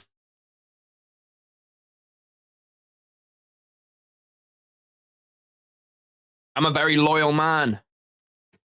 Apart from when it comes to women, then I'm not that loyal. I'm only slightly loyal. You said that about the gaydar, bro. My gaydar's elite, bro. Don't test my gaydar. My gaydar's different. I've got one of the best gaydars the world's ever seen.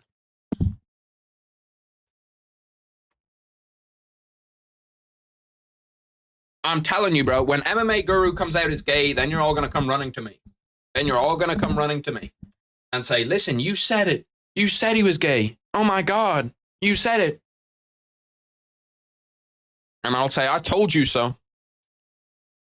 I told you so. You're all going to come running. I promise you, you'll come running. Aldo just won what? He won a fucking... Bro, what is this event break in progress shit? Like, how fucking long has this shit been going on for? I feel like I've been watching event break for fucking years. Okay, TNT Sports 2 HD has the NBA Eastern Conference. Aldo just won. Oh my God, no way. They just decided to fuck you to Jose Aldo. They just whacked him on the prelims really quick. But he won his fight on the prelims. Such a cold guy. Fucking Jose Aldo. The only way you have an elite gaydar is if you're gay. I think you can have an elite gaydar if you meet a gay person, because like you know how the gay people act, bro. And like the signs are there. Okay, think about it like this. Who's gay? The man with an actual wife or the man who's never been seen with a woman before? That's kind of crazy. Like, those two comparisons, who of those two do you believe to be gay? Who's gay? The man who, you know, never talks about other people being gay, or the man who's made 3 2-hour videos on how another man is gay? Starting to add up a little bit here, you know what I mean? It's starting to get a little bit shaky. Giving Neanderthal vibes, that's deadass what he is, bro. Bro, they were on break for like a fucking hour and a half. I just went to the NBA. I was like, fuck it. I forgot that a fight was even coming up, bro. I was like, oh shit. But I don't know, it's like one of those blocks that you fall on in Mario Kart. No, that's crazy. That is fucking crazy. Elvis Brenner's a bit of a dog too, but I think he's gonna get fucked up by Miktebek. I want to see a finish here, and I want to see a finish early. Have any Brazilians lost so far on this card? I've never seen you with a woman. You and Guri must be gay. Yeah, but you've never asked me. Fight at 9, right? For me, at least. Main event's at 3 a.m. for me. So if you're East, or main event's at 6 a.m. for me. 5:30, 6 a.m. So if you're East, it's going to be like, I'm trying to think, 6 hours back. If you're East, it's going to be like 11:30. If you're West, it's 9:30, 8:30. I'm trying to remember. I need to move to America, bro. That's where I need to go. Because if I move to America, I can watch UFC events on time. I can watch the NBA on time. I can watch loads of shit. What time zone is that?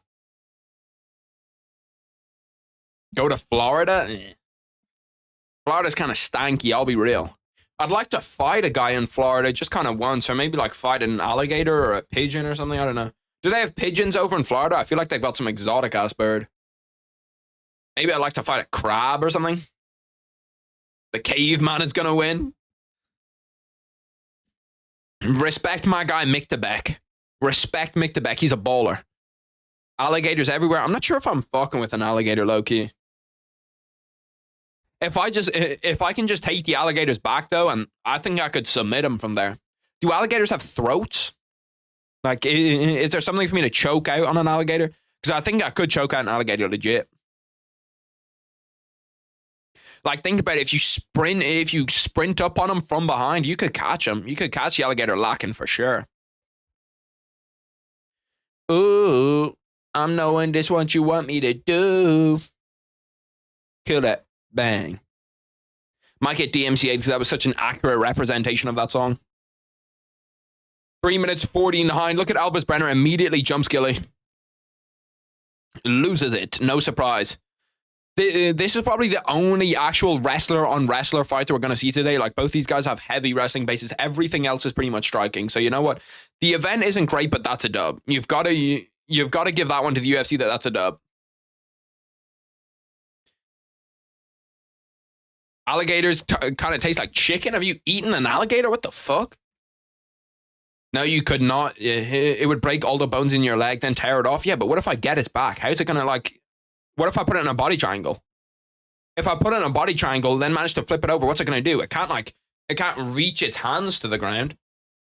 Think about it like this: I body triangle the alligator, roll him onto so his back, his body, like the bottom of his base. Okay, his base is facing upwards.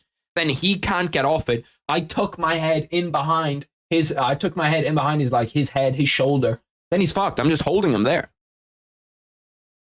Maybe I could submit him from there. Maybe I could just hold his back until the timer's done. They sell alligator meat all over Florida. What the fuck? I'd like to try some. He rips off your ear, then nobody can't because my head is tucked into his shoulder. He can't like it's not like he can turn his head. He's in a body triangle. He can't move. He's fucked. I body triangle an alligator. He's not getting out of it. The little alligator shoulder. If he's got arms, he's got to have a shoulder. Look, this motherfucker's got big ass shoulders. He's kind of jacked, low key. But listen, it's a very, very, very, very simple process here, boys. This is simple. Body triangle. Okay, so I flip him over. Let me find alligator on back.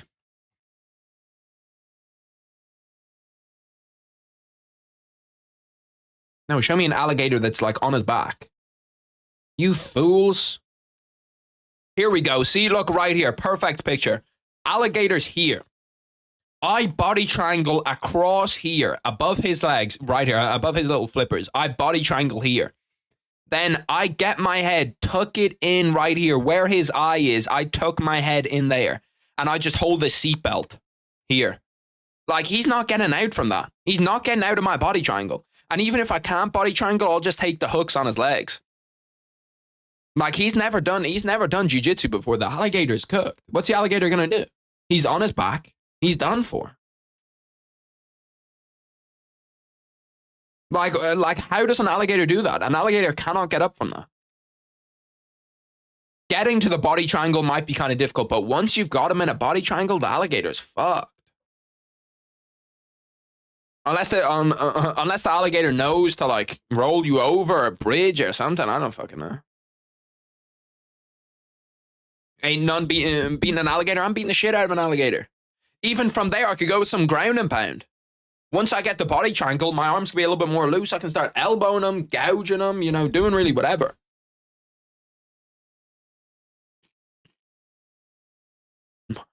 That's an albino alligator on his stomach, was it actually? There's albino alligators? That's fucking cool as shit. Alligator seen carrying dead alligator on its back. What the fuck? He's gone rogue. This alligator's gone rogue. He's just going around murking other alligators.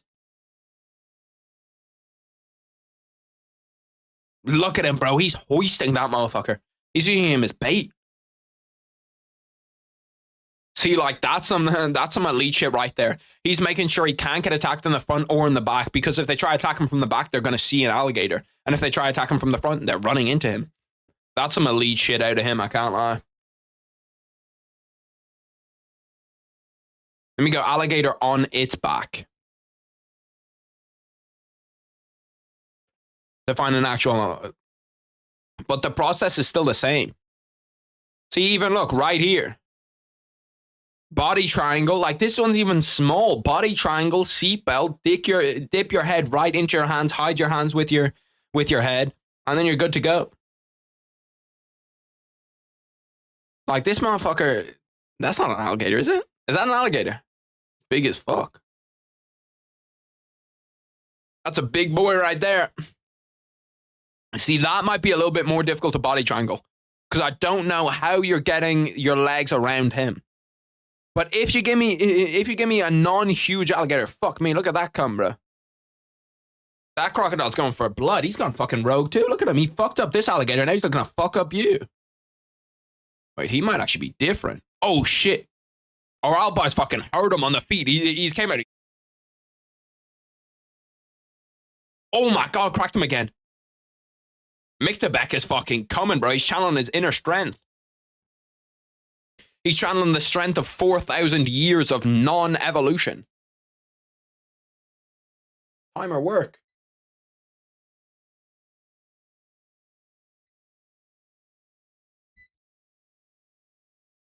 Bang. Yeah, but I'm fucking up a... Like, realistically, I'm fucking up a crocodile. Unless they're huge. Like, that motherfucker was big as fuck. What just happened to your stream? It's because I clicked the wrong thing.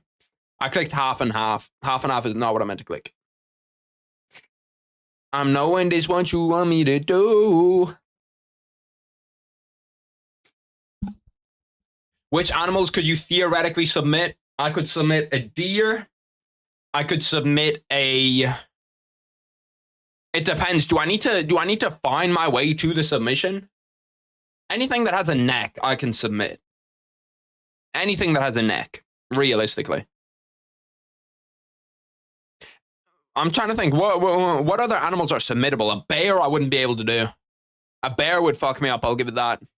A shark on land, I could fuck up, I could submit a shark on land 100%. I could submit a dog, a cat.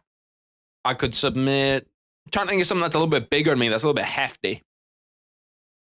I don't think I could submit a lion, but I wouldn't be too far.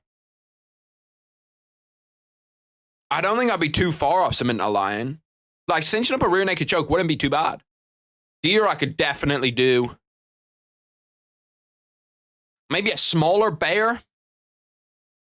Harry versus silverback gorilla. No, I wouldn't be able to submit a gorilla. Gorilla would just fuck you up. But I think a deer, I could definitely get a deer. Once I get a deer in a rear naked choke and cinch it up, like, the deer's fucked. I'm trying to think, what else? What other animals is there that you could submit? I can imagine you just sitting on top of a lion trying to wrap your arm around its neck. Shit, if I get back control on a lion, the lion might be fucked out.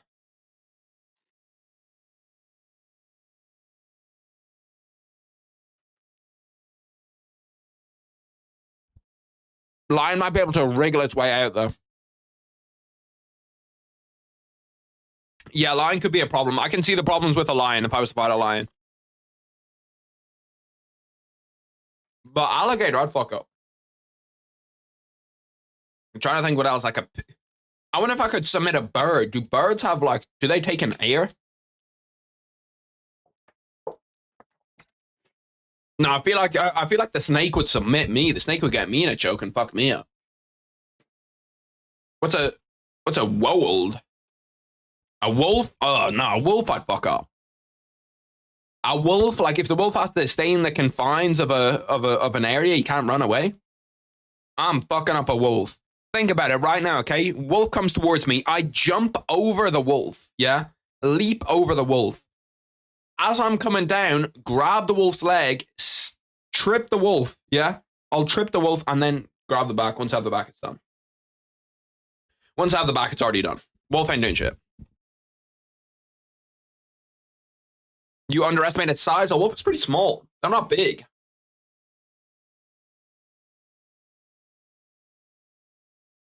They're like, what, maybe 3 feet tall? Like, wolves ain't dogs. No, it ain't 6 feet.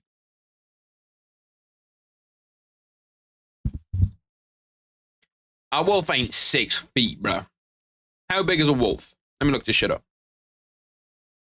How big is a wolf? No way the motherfucker's 6 feet. 30 to 80 kg male adult. I'm fucking him up. Easy. 30 to 80 kg. Look at these tiny ass motherfuckers. This guy's a midget. The only thing that's fucking me up is this large wolf, maybe. That large wolf may be able to fuck me up, but anything like the medium wolf, the small wolf, I'm cooking it. I'm cooking that wolf. Easy. So look, the most aggressive wolf lived 35,000 years ago. Get me in a cage with a dire wolf and we'll see who comes out next. We'll see We'll see who comes out. I guarantee you that'd be me. That'd be me. A coyote, I'm fucking up a coyote. Coyote? Coyote? Coyote. I'm fucking up a coyote. Damn, what the fuck? That wolf is big as fuck. This cunt could cause problems. He could cause problems. That's big. I'm not even sure if I'd be able to stretch my arms around to like cinch up a choke on him. Maybe I just have to fight that motherfucker straight out, you know what I mean? Just brawl him. You ain't beating most of the animals you said? What animal I ain't beating? How tall am I? I'm 6 foot. That's a normal wolf. That motherfucker ain't normal. That motherfucker been on the juice. Okay, think about it like this. USADA testing. USADA testing who wins? Me. Me. Like, bro. The wolf is not natural. Don't even let the wolf's natural because he's not. If that wolf's natty, I'm gay. That wolf's been on something right there. His head's too big. That's like watching Connor when he was fucking coming back, bro. His head is big as fuck.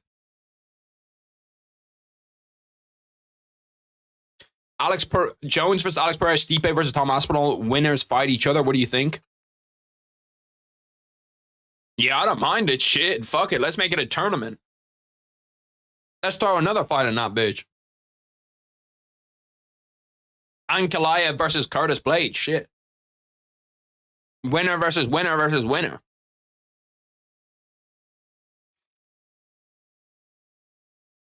Bro, I'm legit 6 foot. I'm legit just 6 foot.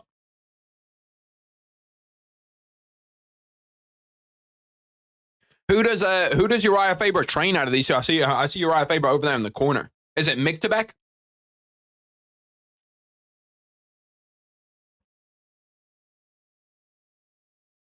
Like if I stand in my room, I can touch the roof.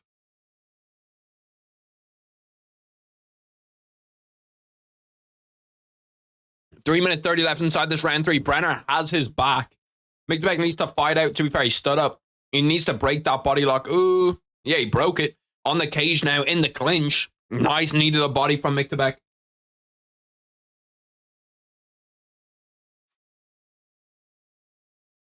I will do it. Bet.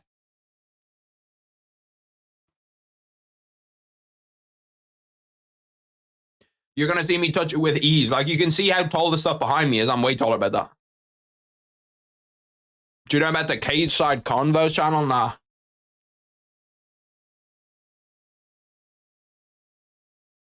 You don't beat a wolf and maybe a coyote? I'm fucking up a coyote.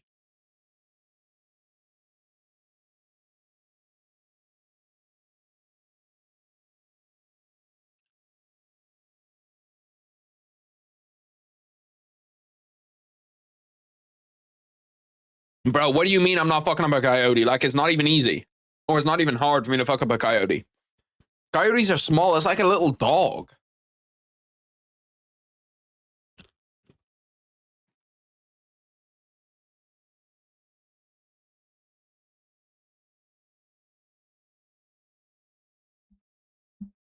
Motherfucker started disrespecting my fighting ability, Heisenberg. That's what happened. I'm telling these guys I can really wrestle like that, bro. I can really wrestle like that. I'll fuck them up. I'll lock in for the last 2 minutes though. My arm's also kind of sore from holding the mic. I need to find a way to put it down or like rest my arm without. Maybe if I just hold it here. Hold it on my chest, get like a little crevice for it. It's not bad. Damn, they're actually going out there scrapping now. 1 minute 30 left. 90 seconds. Miktabek shoots for a takedown. Miktabek, I want to see you go out there and fucking scrap with him. That's what I want to see. Fuck all this other bullshit. It will puncture multiple arteries. Yeah, and I'm gonna puncture its fucking skull. I'm gonna puncture its blood. I'm gonna puncture its blood valves when they get squeezed. I'm putting a coyote to sleep, bro. To sleep. 60 seconds left, bro. I thought Brennan was gonna point to the center of the cage there, say, "Let's fucking go, let's scrap it out." 55 seconds, bro. Elvis Brenner is fucking wrecked, bro. That guy is so unbelievably tired.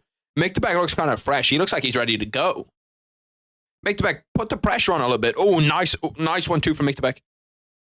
Yeah, Elvis Brenner is dead tired. I'm keeping it real. Elvis Brenner is fucking dead, bro. 30 seconds left. See, this is where I want to see Mick the Beck, like, push it on a little bit. Go for a KO. That switch knee's open. Switch knee hits. Switch knee lands. I guarantee you a switch knee lands. Left hook. Bro, to be fair to Elvis Brenner, he's just taking these on the chin. No problem. You can see the guy is quite literally dead on his fucking feet. Praying that the ending bell comes. 10 seconds. Mick the Beck. Go on. Scrap in the middle of the cage there. Go there, scrap. Oh, Mick the Beck drops him last second.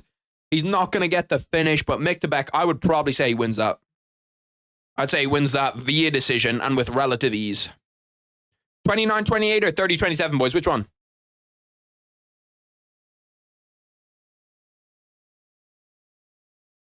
Golden Retrievers have that dog in them, bro. I'm fucking up a dog, too.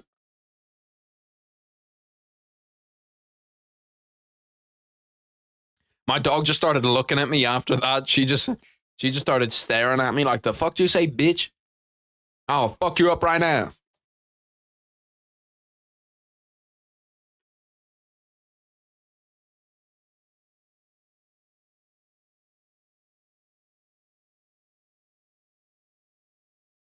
My food is pretty much finito, which is actually perfect timing.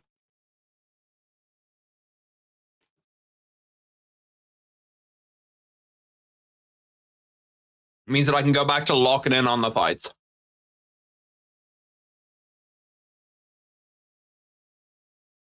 Let me wipe my hands. Ooh. It was pretty far, though. I'm not going to lie. Every time I get it, it hits. Then your throat is crazy. Bro, there's something on my throat. Now it made me think that there's something on my throat. I need to wipe my fucking pants after I leaked water on it all over.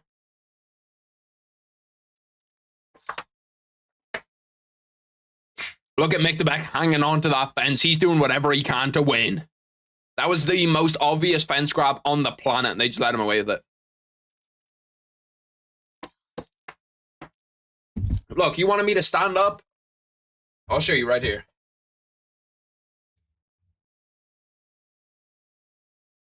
That's where my roof is.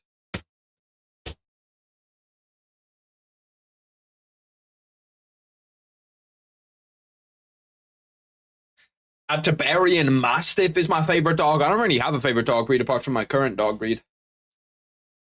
Mick the Beck wins it via decision. I'm not sure whether it was UD.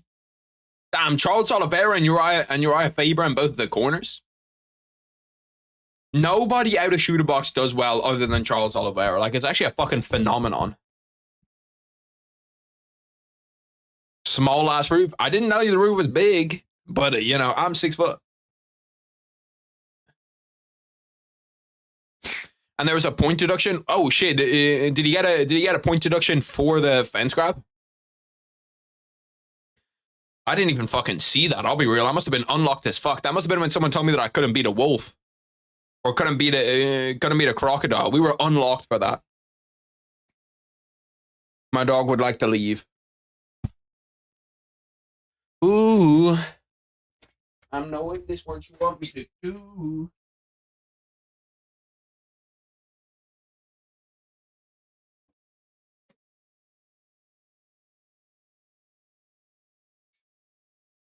Oh, we are back. Who won? Mick the Beck or Albi won? Mick the Beck or Albi surprises me every day. He's just beat Charles Darwin's theory of evolution. He bested it. Crocodiles are alligators on steroids, are they? What's the difference between a crocodile and an alligator?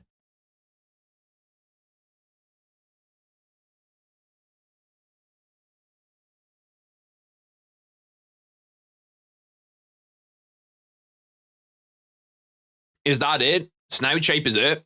And that's why I think that they're on steroids?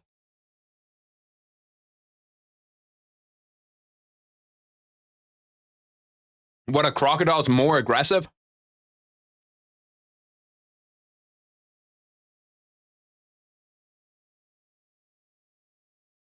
My nose keeps leaking.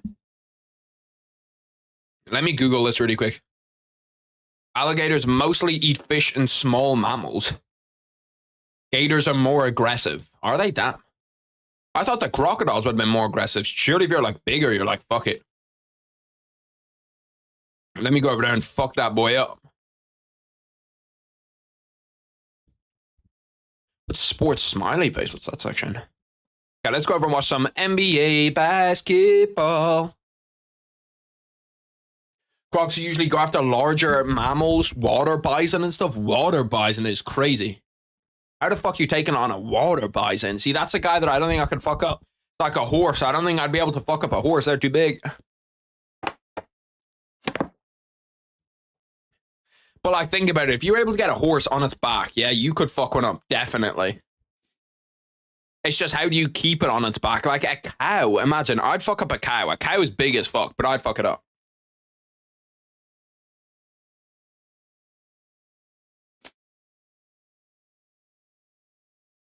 That's enough animal abuse.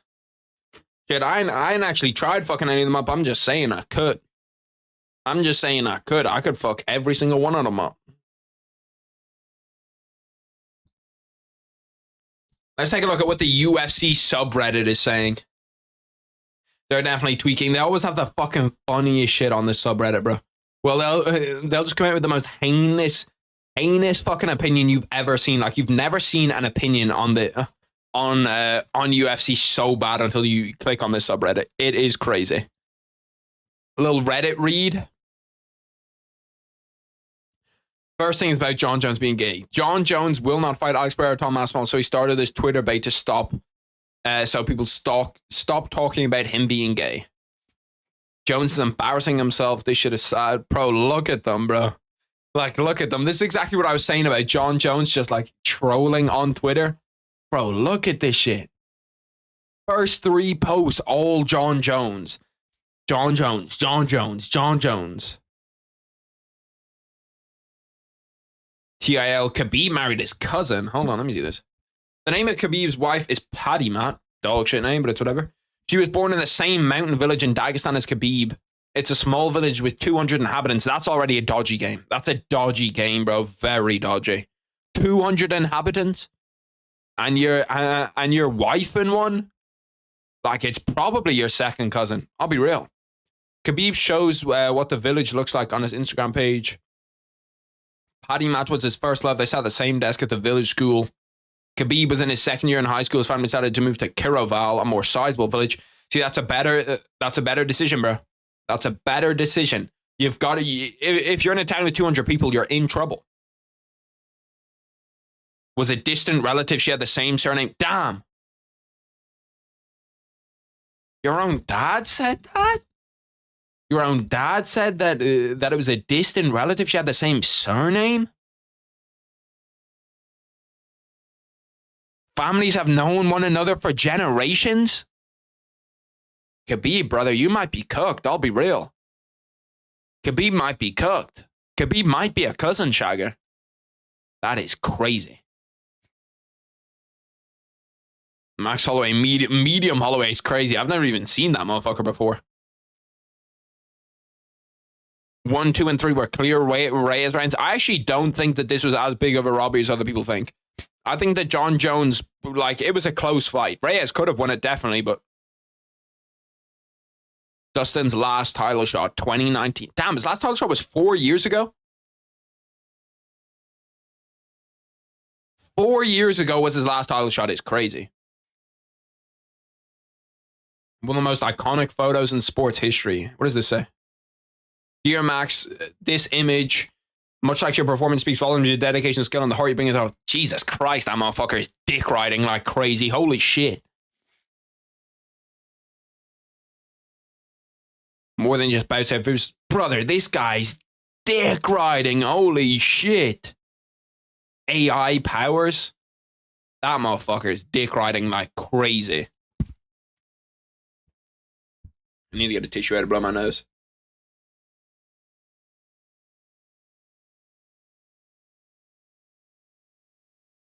Nikola Jokic is fucking up the Minnesota Timberwolves. Damn, 3 minutes left in the fourth quarter. 94-90. That's actually a close game. If the Timberwolves beat them in Denver, we could have a series. What are the best UFC friendships? Could be probably block this con. Texera and Poatan. Bro, this DC friendship is funny as fuck. Let me go over here.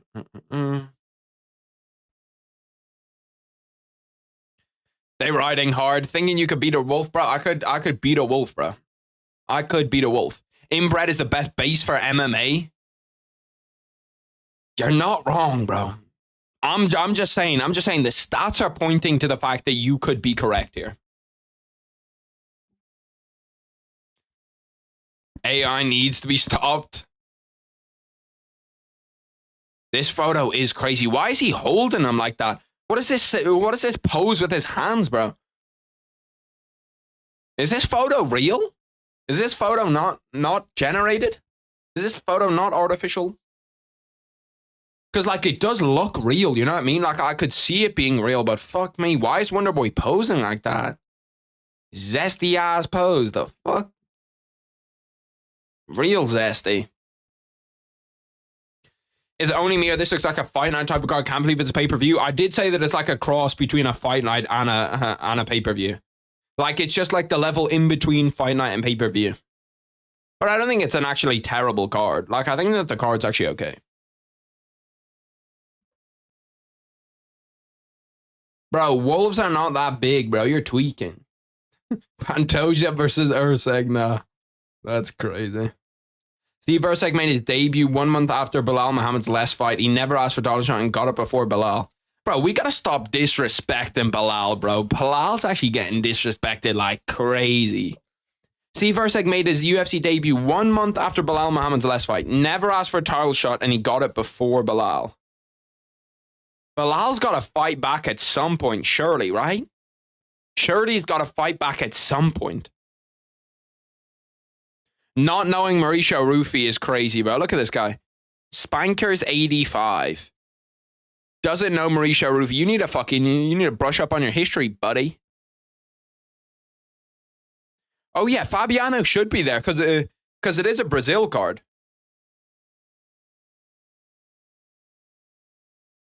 I watch everything on monitors. I don't even have a laptop. To be fair, I don't like go out of the house enough to have a laptop make sense for me to use it. Gelton Almeida against Poatan, bro. Gelton Almeida cutting down to 205, then fighting Poatan would be a sick fight. I would low-key pick Gelton Almeida to win that fight. No bullshit.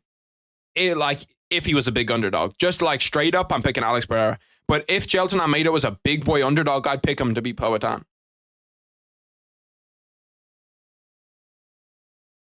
Steve Erceg made it. That's the same thing. Don't let Bilal see this. Ryan Garcia, Conor McGregor, and BKFC would be fucking sick. Make your camera smaller. You can't see half the stuff. Oh, yeah, that's on me. That is on me. Let's do this. Is that better? That should be better. Actually, you know what I can do? I can just throw it down here. Now my dog wants to get back in. The fucking tramp. Brazilian Conor McGregor. John Jones is now hiding replies. Is he actually hiding replies? Tom Aspinall, there's an interim champion as a name.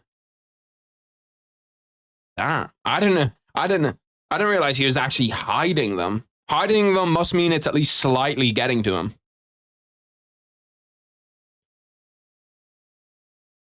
115-pound strawweight Zhang, there's 270-pound Francis. Bro, she's like a fucking ant. She can like lift 10 times her strength. I don't know what the fuck that is. But that was some voodoo shit right there. Bruce Buffer training his announced in the hotel room. Oh yeah, I've seen this shit before. This shit's comedy, bro. Listen to this.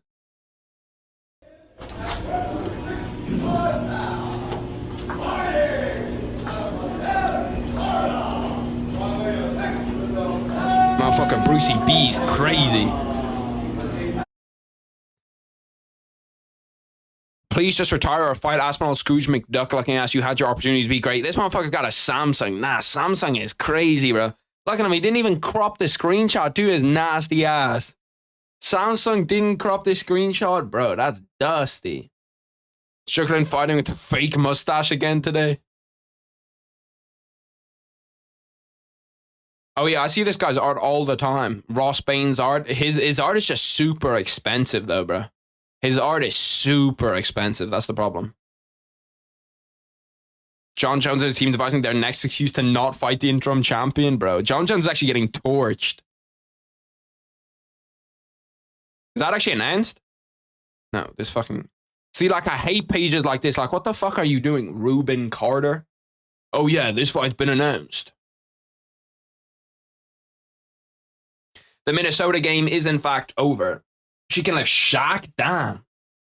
The volume slider in the screenshot goes hard. Yeah, that does. Why would Ryan want to fight for the trash as risky? Damn, my bad. I just kicked the shit out of my camera. Why would Ryan want to fight for the trash as hisky if it was in fact trash? What? Oh, trash ass whiskey. Okay. I was looking at it. I was like, how the fuck? Like, what the fuck? Does that make sense? No. John's scared of Tom. He's not scared of him, bro. Let's be real. John Jones ain't scared of no man. No man. He could be scared of a few women. You know what I mean? I wouldn't be surprised. But scared of men? No, I don't think so. I don't think so. I think he fucks with men. Maybe in more than one way. Maybe in more than one way. Maybe more than we thought.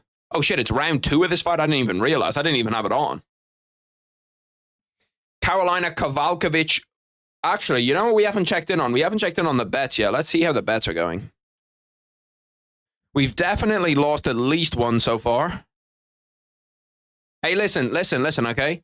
Mick Tebek to go the distance is already here. So the Elvis Brenner, Mick Tebek, or Albi to go the distance is there. Mauricio Rufy to win is there. Let's go to all. Joaquim Silva, I had to win in my underdog one. He didn't win, but it's fine. Because, okay, look. No, Joaquim Silva, you fucked me. Joaquim Silva was in the 10-fold and in the 4-fold. And he lost them both. But it's okay. It's okay. Because we have Alexander Pantoja by decision, Jack Shore fight to go the distance, Vitor Petrino back. Why am I not just showing it to you? Why am I reading it the fuck out? What's wrong with me? So we have this 5-fold up here, which it's not looking too bad. That can get me my money back and more. Then we have Vitor, Caio, Pantoja, and Pereira. Which this one should hit. It should hit. Like, all of these guys are huge favorites, and then it's Pantoja to beat Steve Erceg, which is a lock. Then we have Anthony Smith, Vitor Petrino by KO, TKO, or DQ. Don't mind it. This fight to not go the distance. Pantoja to win by decision. Which I don't really see Pantoja getting a finish. It would have to be a finish late. Road to the UFC is on the UFC. Bro, I didn't realize the UFC had a PI in Shanghai. When did they make that PI in Shanghai? Scared of USADA testers enough to hide under a cage? Yeah. He was juiced up then. But to be fair, so was everybody. Like, I don't know. People being on juice, I can't take that seriously because you just don't know who is and who isn't.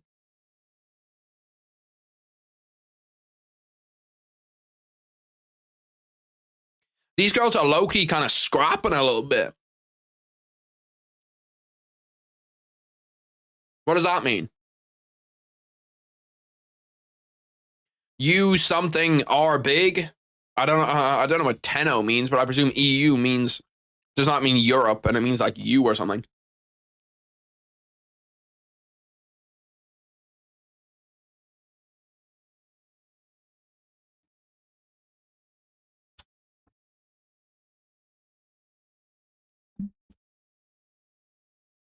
Two minutes left in round 2. UFC 3. Bro, the main card starts in 37 minutes. They got to kind of start flying through these a little bit. And yes, I know juice doesn't only mean jacked physique. Yeah, juice is a lot of stuff though. Like, juice could be like, you can train harder than you would be able to train naturally with juice. So it's like juice can help you in a lot more ways than just that one way, than just what you're thinking. 1 minute 30 left in round 2. Bro, these girls, like, the technique on show isn't great, I'm going to be honest. But they're at least scrapping. They're at least going for it. Let me see a finish here. You haven't seen a lot of finishes, have we? I feel like we've seen a lot of decisions today. How many finishes have we had so far? Let's check. We have had early prelims. We had 2 finishes on the early prelims. And then we had no finishes so far. So we've had, or on the prelims, we've had no finishes. So we've had 2 finishes so far. That's actually pretty on brand, isn't it? Oh, what was 300? 300 had, by this point, it had 4 finishes. So actually, yeah. It's a little bit less than 300, but I feel like 300 was an actual banger. So let's go back to 299. 299 by this point had, fuck me, it had a lot of fights. It had 2, yeah, okay, so 299 by this point had 2. Damn, 299 had a fuckload of decisions. I didn't even realize how many decisions it had, because it was such a good card. It had 1, 2, 3, 4, 5, 6, and then it had 7, 8, 9. So it had 9 decisions. Damn. And we've had 2 finishes so far. I need to see every women's fight be a finish. At least if you're going to be there and it's going to be a shitty fight, have it be a finish. Have there be a brutal finish in it. ESPN Plus showing Patrick Mahomes. Bro, Patrick Mahomes is actually just way too good at American football. Like, it's actually kind of concerning how good he is at throwing a football. He can just throw it to an elite level anywhere on the pitch at all times. The guy is a fucking freak. Let me change the thing above my head. I will really trying to keep it PG. Who do you guys think is winning that Drake and Kendrick beef so far? Or are you just along for the ride? Me personally, I feel like they've both gone pretty hard. I think I'd struggle to pick a winner in who's actually winning it so far. Zhang is the only WMMA fighter I care about because she's so good. I feel like Grasso's really good too. Grasso, Shevchenko, 135 is a dud division, I'll give you that. I'm not trying to spell Carolina's second name, so we're just going Carolina. Carolina versus, I forget the person that she's fighting his name. She looks like a Silva of some sort. Lucindo, yeah, I remember. If it's a Brazilian person, putting down Silva as the name is almost a lock all the time. Yeah, no, you gotta care about oh, my bad. You gotta care about Grasso. You gotta care about Tracy Cortez. You gotta care about Tracy Cortez. Tracy Cortez, a banger. Got that heat. I'm very warm, I'll be real. I don't want to take my pants off though, because then I'd be in my underwear. Might have to whack on some shorts at some point though. Lucindo looks like a man. I can't even imagine how warm we're going to be in here over the summer. I feel like the summer we're going to be stupid warm. Try open that up a little bit. Anyone know about Lucas Lepre? I feel like I've seen the name before. Is that girl that's in Power? No, that's Alex Lepre, I think. Oh no, Lucas Lepre is a Brazilian jiu-jitsu competitor. Nogi world champion.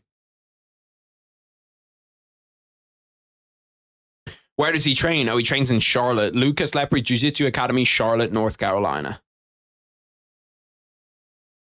No, I'd never heard of him though. See, I don't know a lot of those like jiu-jitsu competitors. Like most of the time, if you're a jiu-jitsu competitor, I will not know you. Unless you're like the really popping ones, like all the guys at B Team I'd know pretty well. And then obviously I know like Craig Jones and those guys. Lucindo looks like a man almost more than Harry does. Is crazy. I met him. Was he a cool guy in person?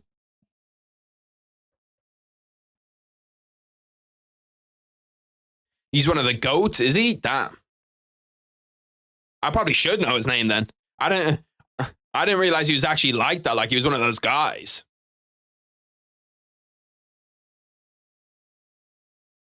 To be fair to these girls, 2.5 minutes, and I haven't really I haven't looked over once and been like, oh, this is boring. They are actually at least kind of going for it, kind of scrapping. Kowalkiewicz has a big cut, like right to the left of her eyebrow, to the right of her eyebrow. Lucindo takes the back. That was actually a really, really, really nice back take. Get that inside trip and she's good. Or just drag her to the mat and you'll be able to do it. See, the cage, I feel like the cage kind of hinders wrestling a lot inside MMA, where it's like it's a lot more difficult to get takedowns when the cage is there. Arguably the best ever. How did you meet him? Did you just meet him like outside a shop, or did you meet him like I'm trying to think. Where else could you meet him? Oh yeah, in his jiu-jitsu academy.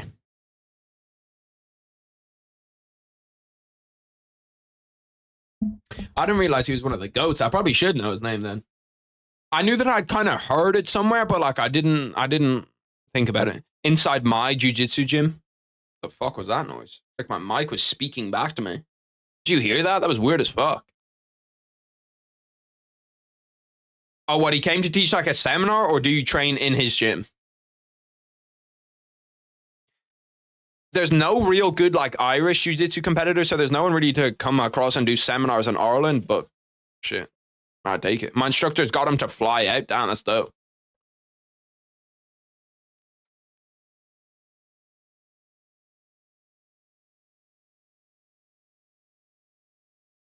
A little seminar from one of the GOATs is crazy.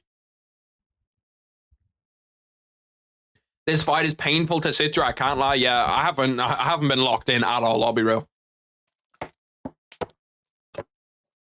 After this fight is where we lock in, because obviously Kyle Bry I'm a huge fan of, and then we have Jack Shore and Joanna Sambrito, which is a banger. Like, that's actually one of my favorite fights of the night, no bullshit. Like, in terms of sleeper fights, I can guarantee you that fight's going to be a banger. It's going to be a banger. I nearly started snoozing. Brother, trust me, I've been in that fucking spot with some of these fights. Some of these fights are dirt. And especially the worst thing is when you get to a fight like this and it's like, now there's going to be 15 minutes of promos after this fight just because they need to pad up the runtime, and you're just kind of there like, damn, bro. Holy shit. Another fucking Bet365 ad? Like, please, bro. What do you have in your PC components-wise? It's a good question. I have a... I need to look at it. I actually don't know.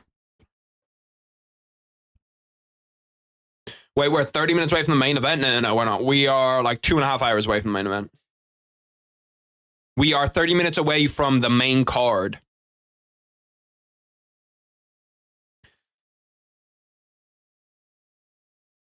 Which isn't like... And to be fair, the main card is pretty stacked. But like, none of the fights before this have been great. I'm trying to think, what do I have in my PC? I can go to my Amazon and I can tell you what I have. Because I had to essentially rebuy like all of the parts of my PC until I found out like what to do with it. I had this virus on my computer too. I still don't know if it's there, but like my whatchamacallit was telling me Windows security was like, oh shit, you have an unwanted app in your thing. So I was like, oh shit, let me fucking figure that out. Try to get rid of that. So I've tried to do like 10 different scans in it to like get it to kick it out or delete it or whatever. And every time it just keeps coming back, which is slightly annoying, slightly concerning, but it's okay. Actually, it's going to send me a one-time notification to my phone and I can't be bothered to get that. The virus is from Total Sport Tech. I don't think so because I've been on Total Sport Tech a million times. I think I got it from like downloading an image for a thumbnail. Like something random like that. My PC's okay. It's not great though. I'm trying to think. I'm trying to even think of the graphics card that I have. I don't have like the normal graphics card. I have a different one. I have like the other brand. You know the way the normal brand is like 3070s, 4070s, all that type of shit. I have the other brand to that. And then I actually can't remember any of the shit that I have. I'll be real. I got like my original PC like 2.5 years ago, and then when I upgraded most of the shit in it, that was like a year and a half ago. I will be able to tell you that, Heisenberg. Like if If you text me tomorrow about it, I'll be able to tell you. I'm only really watching for Aldo's fight. Who do you think's going to win that fight? I'm actually, I don't know. I'm not as hyped for Aldo's fight as I feel like I should be. Like, I'm watching because I'm kind of like, Yeah, Radeon, that's what I mean. Like, it's not like I hate Aldo's fight or anything. Like, it's a cool fight and it should be a good striking battle.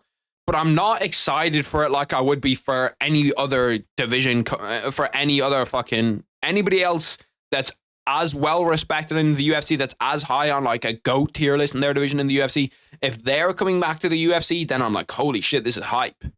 Aldo, I feel like I'm kind of like lukewarm on, you know what I mean? I'm like, Either Aldo's going to come back amazing or we're going to be heartbroken. I feel like he's going to lose the fight. Just being 100%, I feel like he's going to lose the fight. Aldo has the best takedown defense. What's going on on the Canelo Munguia card? Let's see. The next fight should come out pretty fast because they don't have that long. Where they're actually at like the pay-per-view thing. What fight is this? Figueroa against Magdaleno. Is that not the fight before the Canelo fight? Or is there one more fight after this? I think there's one more fight after this. I think it's like Mario Barrios or something weird. But let's take a gander at this. There's so many Figueroas in boxing. There's Brandon. Fuck me. There's Brandon Figueroa too, who's a dog. Low-key, the best base for combat sports might just be to have Figueroa as your second name, because there's good-ass UFC fighters that have Figueroa as their second name too. Why is it so popular? It's like the fucking Smith of it's like the Smith of Southern America. Unless it's literally just that if you're born with that name, you're going to be a good fighter. Because there is so many of them. Because the NBA's done this. I can't even flick on the NBA. Timberwolves won game 1. I wonder how fast that they're going to actually push Jack Shore out. They're pushing them out pretty fast. How do you feel about Jones trying to hype up a fight with Alex? I don't mind it. I just want to see John Jones fight, to be honest. If he fights Tom Aspinall, cool. Fight Tom Aspinall. If you fight Alex Pereira, cool. Fight Alex Pereira. I don't really mind that much. Like, who's the fight that I want to see him fight the most? Definitely Tom Aspinall. If you're letting me choose who does he fight, I'm going Tom Aspinall. But, like, I don't really mind who he fights at this point. If he wants to fight Alex Pereira, if he wants to fight the number 2 pound-for-pound guy on the planet, and a guy that's looking for triple champ status, it's like, shit, yeah, do it, yeah. If you want to fight Stipe, who's like a 40-year-old just for legacy, fuck it, I don't care, do it. If you're Mexican, the chances that you become a great boxer increases by like 1,000%, I'm sure. Like, Mexico have so many good boxers. I wonder where statistically is the best place to be from if you want to become like a world-class UFC fighter. Like, because obviously Russia or Brazil or like the US are going to have the most champions, but by population, I wonder who it is. Connor's probably walking around 260 when he was healing. He was a big boy when he was healing. He was a big boy when he was healing. Big motherfucker. Joannison Brito's a dog, bro. He is a dog. This fight's going to be so good. Jack Shore, Joannison Brito. This has fight of the night written all over it. I'll be real. This has fight of the night written all over it. Bro, what is it about Brazilians having the fucking worst tattoos of all time? Like, you never see anybody that has worse tattoos than a Brazilian MMA fighter. Like, Charles Oliveira having fucking Do Bronx across his back. Like, there's so many. Joannison Brito has, like, Believe or some shit right across his chest. Like, you would not believe how one nation can just have such absolutely awful tattoos. Like, genuinely horrendous. I just watched Saka kick a ball at the camera in this ad and it scared the shit out of me. I nearly, like, ducked back. Like those videos on IG where you have people do shit like that. Dreamer, that's what it was. Dreamer across his chest. Like, what the fuck, bro? That is awful. That's the type of shit that like a European person would go to China and get like these Chinese tattoos or get like these Chinese letters. That's what they'd get. They'd get fucking Dreamer across their thing. Yeah, Renato Moicanos are also fucking terrible. Like, oof. Some nasty ones. To be honest, most of the tattoos in the UFC are dusty. Real dusty. Bro, how many fucking ads can Bet365 have on one card? Like, holy shit. They have so many.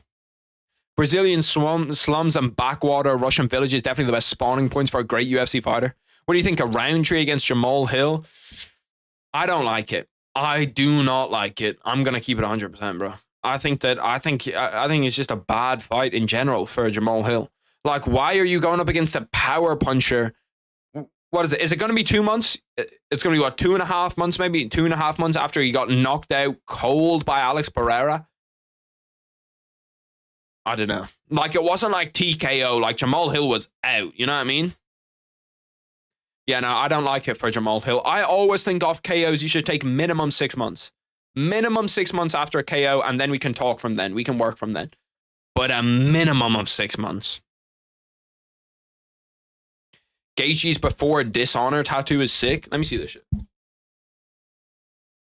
Where the random ass celebrities that you see, well, obviously they're not random, but like the celebrities that you see just pop up in ads is so funny. Like, why is Jason Tatum just in this random ass ad? Let's see this shit. Which one are you talking about? The eyes on his shit are fucking terrible, bro. Oh, before dishonor down at the bottom. Yeah, no, that is pretty cool. Max Holloway's tattoos aren't great. I don't like Max Holloway's chest tattoos. Bro, Justin Gaethje having Gaethje tattooed on the fucking back of him across his entire back might be the worst tattoo in UFC history. Like, that was so bad, bro. That one is so bad. It is trying to bounce back for his ego. I'm not talking all that smack and getting humiliated like that, not skill-wise. The fact that Alex emoted on him would absolutely hurt. Hill was saying he took no damage. Brother, you fucking took damage. You took real-life brain damage. Took no damage. The fuck is he talking about? I love the way that they're showing the NBA playoffs promos, and all the people that they're showing are no longer even in the fucking playoffs. Devin Booker, Kevin Durant, Tyler Hero, like the entire Heat squad. None of these guys are still in the playoffs. That is pretty cool ad though. Bro, imagine being... Australia might actually be the best base for watching combat sports. Australia, you get to, you know, wake up, watch some NBA basketball, wake up, watch UFC main events. Like, fuck.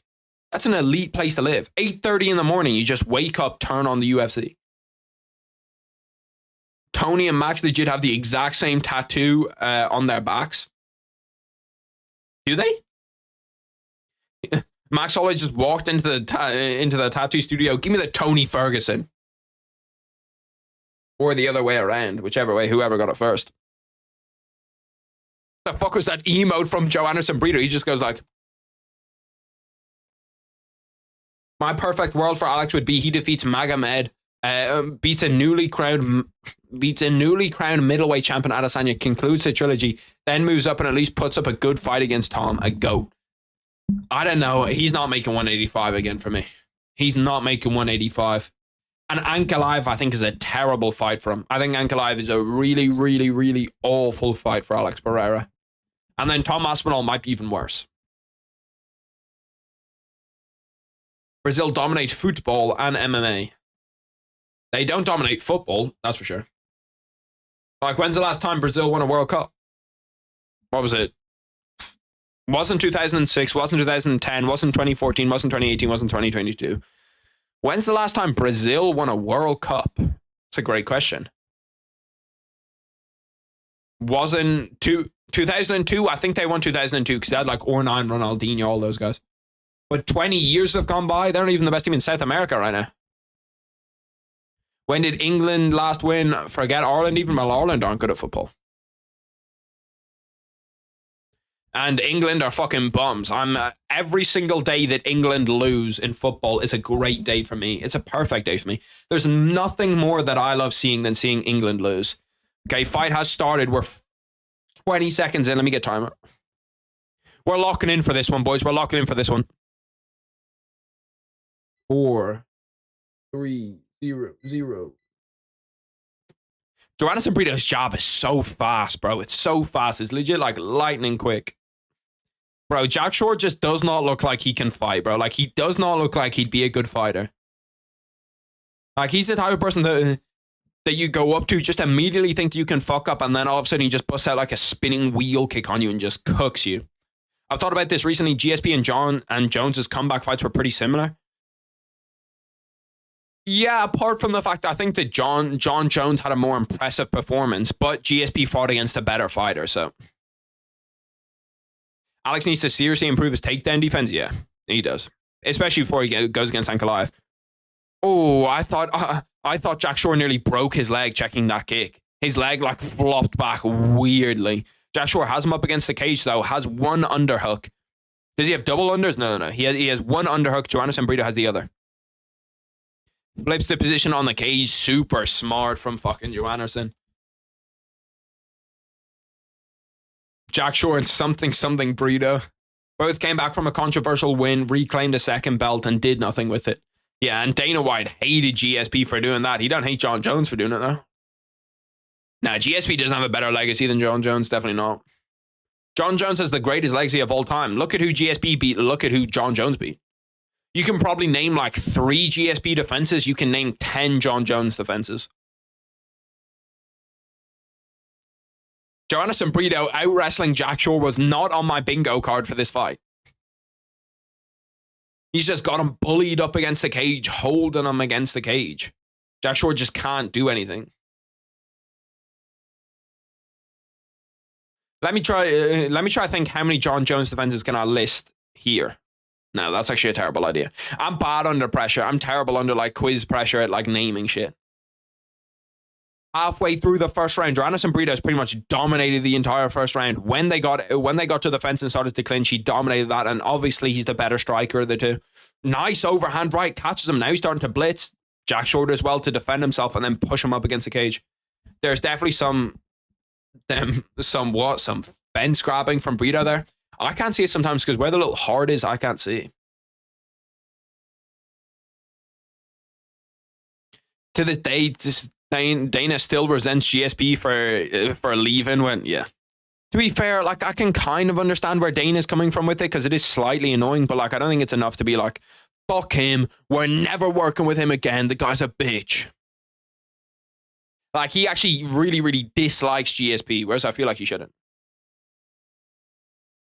GSP for me is just someone who's kind of like, do your thing. 1 minute 30 left inside the first round. Joanderson Brito has double unders. He could take down Jack Shore here. Nearly had the pass to his back. Like, I did not think that I'd see Jack Shore be getting dominated in the wrestling by Joanderson Brito. Is Joanderson Brito like legit of the legit? Obviously, I knew that he was good, but is he like this good where he's dominating wrestlers at wrestling? GSP is wide but not thick. What in God's green earth are the commentators talking about? Going on about Baby Shark? What the fuck? They've just gone rogue.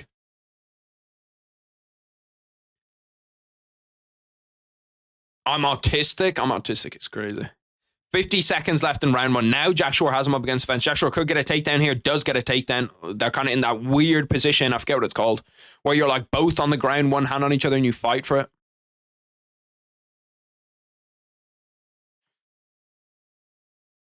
Elbows coming from top. Bro, how many people have we seen get knocked out with those elbows where when you're like in on a single leg or in on a double leg, they just like elbow you from here and elbow you down? What are you doing here, Black? What the fuck? I don't know why I just said that. I remembered it from the Cejudo Usman podcast. How many of you guys actually listened to that? I don't think I've listened to that yet. I don't think I've listened to any of them. Dana was so petty that he didn't let GSP fight in boxing. He lied to him about a fight with Khabib. Did he actually? Is that true that he lied to him about a fight with Khabib? I thought that fight with Khabib could have potentially happened.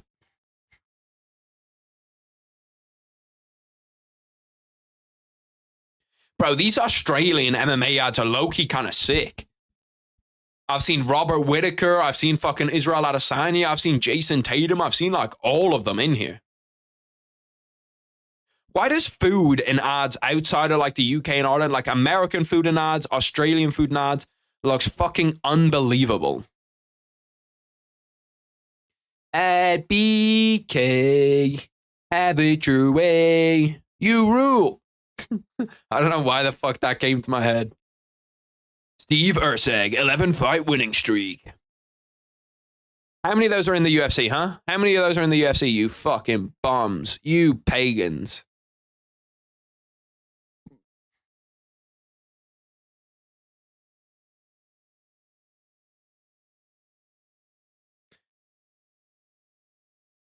Yeah, what is Black Lung?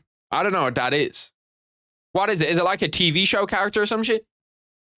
Baby shark doo doo doo doo doo, baby shark doo doo doo doo doo. I was acting like Micah Richards, bit of a dog.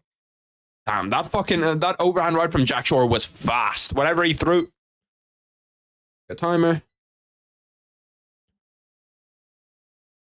Bang.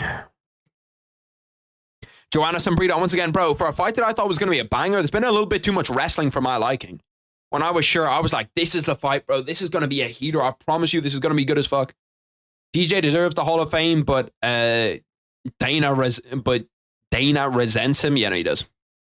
He probably won't get it, but like everybody knows that DJ is a Hall of Famer. Everybody knows that GSP is a Hall of Famer. Like you don't need to get put into the UFC Hall of Fame for people to recognize like that's what you are. You know what I mean? Like everybody knows that. There's especially guys that are that good. Like when you're that good, you don't need Dana White to be like, you're in the Hall of Fame. You just pretty much already know, like, okay, yeah, I'm a Hall of Famer. Whether Dana White puts him in the Hall of Fame or not, he's a Hall of Famer. I was super, super warm. I stuck my foot inside my fridge down here and now we're cold. I love my horsey and my horsey love me is crazy. What the fuck? All good, Heisenberg. I'll see you next week or whenever the next live stream is. I think we're doing one next week. I need to take a look at the fight night. 3 minutes 26 left in the second round. Bro, Jack Shore's striking actually looks crispier than Joanna Sambrito's, and Joanna Sambrito is managing to out-wrestle him. Jonathan Collin with a nice little sharp overhand right over his chin. Presses him up against the fence again, and now we're back to wrestling. Joanna, I'm going to be real, bro. I need to see something out of you here. You're not a Dagestani dick rider. You're not a guy that's just going to go out here and wrestle your way to a win. You're better than that, brother. You are better. I thought my arm would actually be a lot tired. I've been holding this mic for 3 hours and my arm actually hasn't gotten too tired yet. Usually by now my arm is like dead. Because holding the mic, like it's something that like you wouldn't think would be heavy at all. And like it doesn't bother you if you're holding it for like 20 minutes. But if you hold it for like 2 hours, brother, this shit sucks. Your arm just gets tired. Ooh, damn, what the fuck is wrong with Jack Shore's leg? Jack Shore's leg is bleeding like crazy. Did you see that? Do you see how bad his leg is bleeding? It's like some random ass fucking cut. Where the fuck did he cut? He cut him on the shin or something? He must have like popped a spot or something, popped his knee. His knee is like leaking blood, bro. Like a shitload of blood's pouring down his leg. What the fuck cut him? Let me see this. He just... Oh, his shin got cut. He tried to check a leg kick and he cut his shin? That is one of the weirdest fucking cuts I've ever seen, bro. You have experience holding big black things in front of your face. What the fuck are you talking about, bro? You gotta fucking chill. That's actually crazy. Islam Makhachev top 15 of all time? Ooh, not top 15. He has potential to get there, but he's not top 15 of all time right now.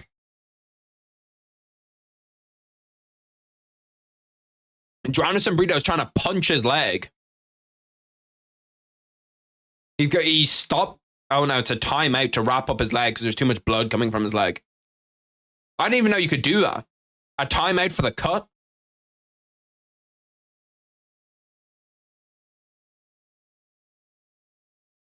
Bro, that cut is nasty as fuck. His leg is like open. That's a nasty ass cut. What the fuck? What is he trying to pop something out of it? Oh my god, what the fuck? He's got his finger inside his leg.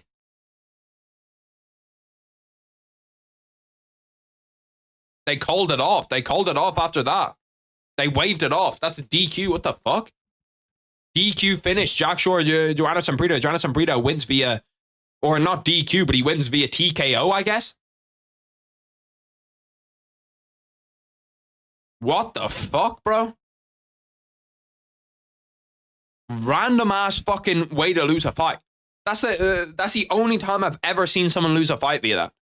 And I've watched a shitload of fights where I've never seen somebody lose a fight via their leg.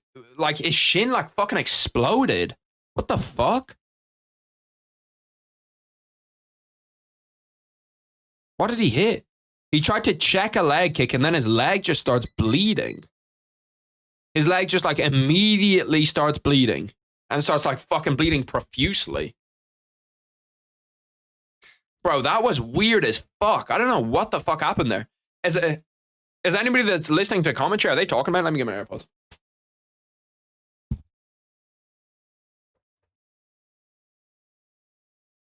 I need to see if commentary's saying like, yeah, that's why he lost the fight. I've seen that happen on, you've seen it happen in Muay Thai? How the fuck does that happen? What is it, just from like checking a leg kick? I've legit never seen that happen before in the UFC.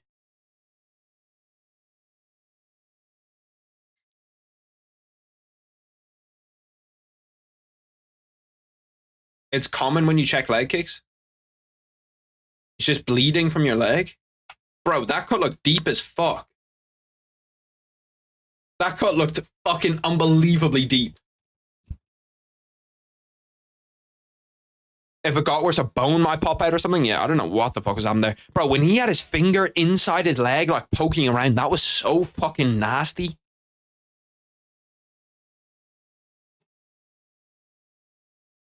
It's not deep.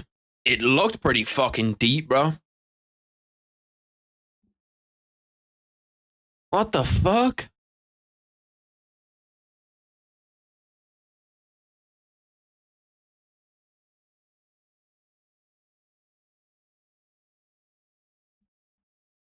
That's nasty as shit. The fuck? Bro, his leg is like fucking... His shin's like exploded. Bro, the fucking... Like, the doctor just started poking around, putting his finger inside his leg, just like fishing around.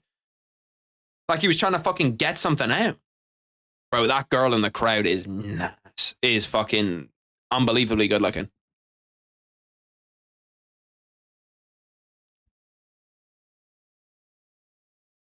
What the fuck? That's nasty as shit, bro. I can't believe, bro. That's the first time I've ever seen a fight get called that way. I wonder, is that the first in UFC history? Has anybody else ever seen a UFC fight where that happens? I'm trying to think. I don't think I legit don't think I've ever seen. Yeah, bro. As soon as he saw that, he started like punching his leg, elbowing his leg, and shit like this. Like, what the fuck? We're gonna have to see if there's any medical experts on the timeline. My family looking at Jack Shore's leg is crazy. Look at that, bro. Look, that's what I mean. That's nasty as fuck. That's what he did. That's why I was mind blowing.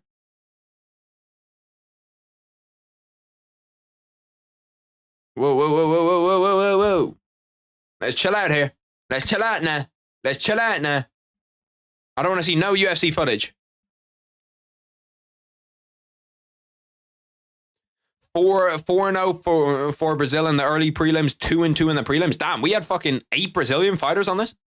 Does every fight on the card have a Brazilian fighter? Vitor Petrino's Brazilian. Caio Braio's Brazilian. Who's that third fight on the main card?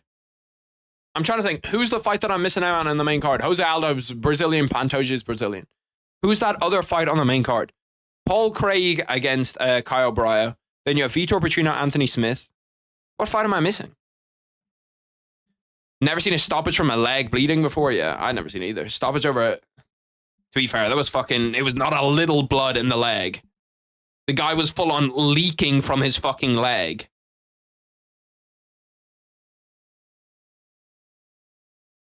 Nasty as hell. I don't know, like, I've legit never seen someone get TKO'd like that. Never in my life.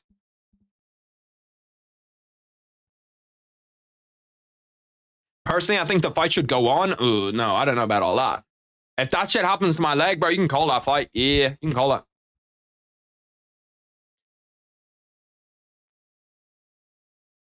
So a deep cut like that, it just looks because of how far... So a deep cut like that is not that deep. It just looks it because of how far out the shin is. I don't know. When the doctor started to, like, when the doctor was able to put his whole fucking thumb inside it, I was like, yeah, nah, we're good. We are good, bro. We're good. If you can put your entire thumb in my cut and, like, wiggle it around to try to look for shit, yeah, no, we're okay. I'm genuinely annoyed about Stipe still being in the rankings. He hasn't fought in 3 years. It's kind of his fault, but not really his fault, too. Because when you look at it, he was meant to fight John Jones, but John Jones pulled out. So that's not his fault. It wasn't fully on the shin, was it not? I thought it was like right on the shin, bro. I thought that he cut his knee or something. I thought that he had like a spot or something on his knee, or that there was like a sack of fluid on his knee, and that when he kicked it, that like it started to just pour out blood. But it was legit like an incision, like a hole in his leg. Fucking nasty. Ooh. Bro, like, why did the doctor feel the need to put his finger in too? Like, I wonder what it felt like.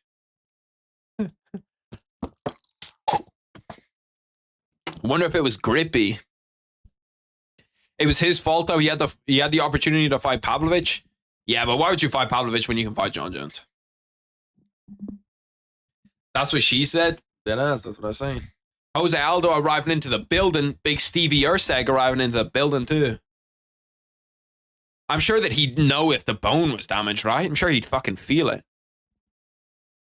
Pantoja managed to find a wife shorter than him. Shout out to Pantoja, bro.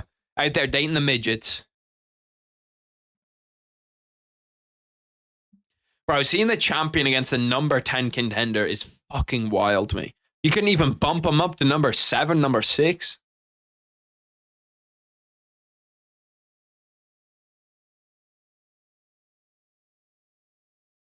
Lamau, I can't read that, bro. We're gonna need to retype that bitch. Make sure the bone. Wait, so he actually like poked in and felt his bone to just see if like the bone was broken. How the fuck would you even feel it? Sure, he's got to like poke through an entire layer of like skin. You know what I mean, to get to the bone. If a cut makes you quit, imagine what a wolf would do to you. Okay, well, me versus wolf. This is how it would go. It wouldn't involve a cut. Wolf tries to run at me. I jump over Wolf, land on Wolf's back, yeah? Then I take the Wolf down, submit the Wolf. Easy. As I've said before, body triangle on the Wolf, then it's very simple. Wolf, like the Wolf doesn't even know how to hand fight. So he's just getting choked immediately. He's never seen a rear naked choke before. So my only problem is taking down the Wolf, and that's easy. Jump over it. Made sure an artery wasn't damaged. Yeah, thank God I'm not a doctor. I'll be real. Imagine someone's shin explodes in the fucking UFC, and you're the guy that they look at. They're like, "Well, you go in there and start poking around in it. Yeah, make sure there's nothing wrong with it." If you could see a fight happen between two fighters, regardless of weight class, that both say they're both put at the heavier guy's weight, what would you like to see? And if so, who would win? That's actually a great question. All-time fight, who would I love to see? I feel like you have to say something like John Jones against the prime GSP. John Jones against the prime DJ, maybe. Like there's a lot of guys I'd love to see. Rate this card. Harry, haven't watched it at all today. I think it's actually been good so far. Like, I've enjoyed it a lot. I think that, you know, like, if you're going into it expecting UFC 300, UFC 299, you're obviously going to rate it badly. But if you look at what this card for what it is for, better than a fight night, and better than a fight night, worse than a normal pay-per-view. I think all of the fights we've had so far have been good fights. Like, they've been good fights. The names aren't all there 100%, but the fights have been good. 6, maybe 7.5. Yeah, what would I rate it out of 10? I'd probably say so far 7. No, 6.75. 6.75 out of 10.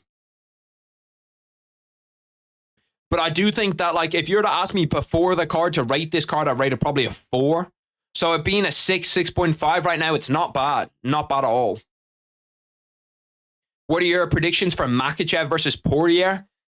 I struggle to see how Dustin Poirier wins that fight. I just can't see it in my head. I'm trying to think to myself, like, yeah, he could jump a Gilly. Don't get me wrong. Imagine the fucking scenes if Dustin Poirier jumps a Gilly and submits Islam Makhachev.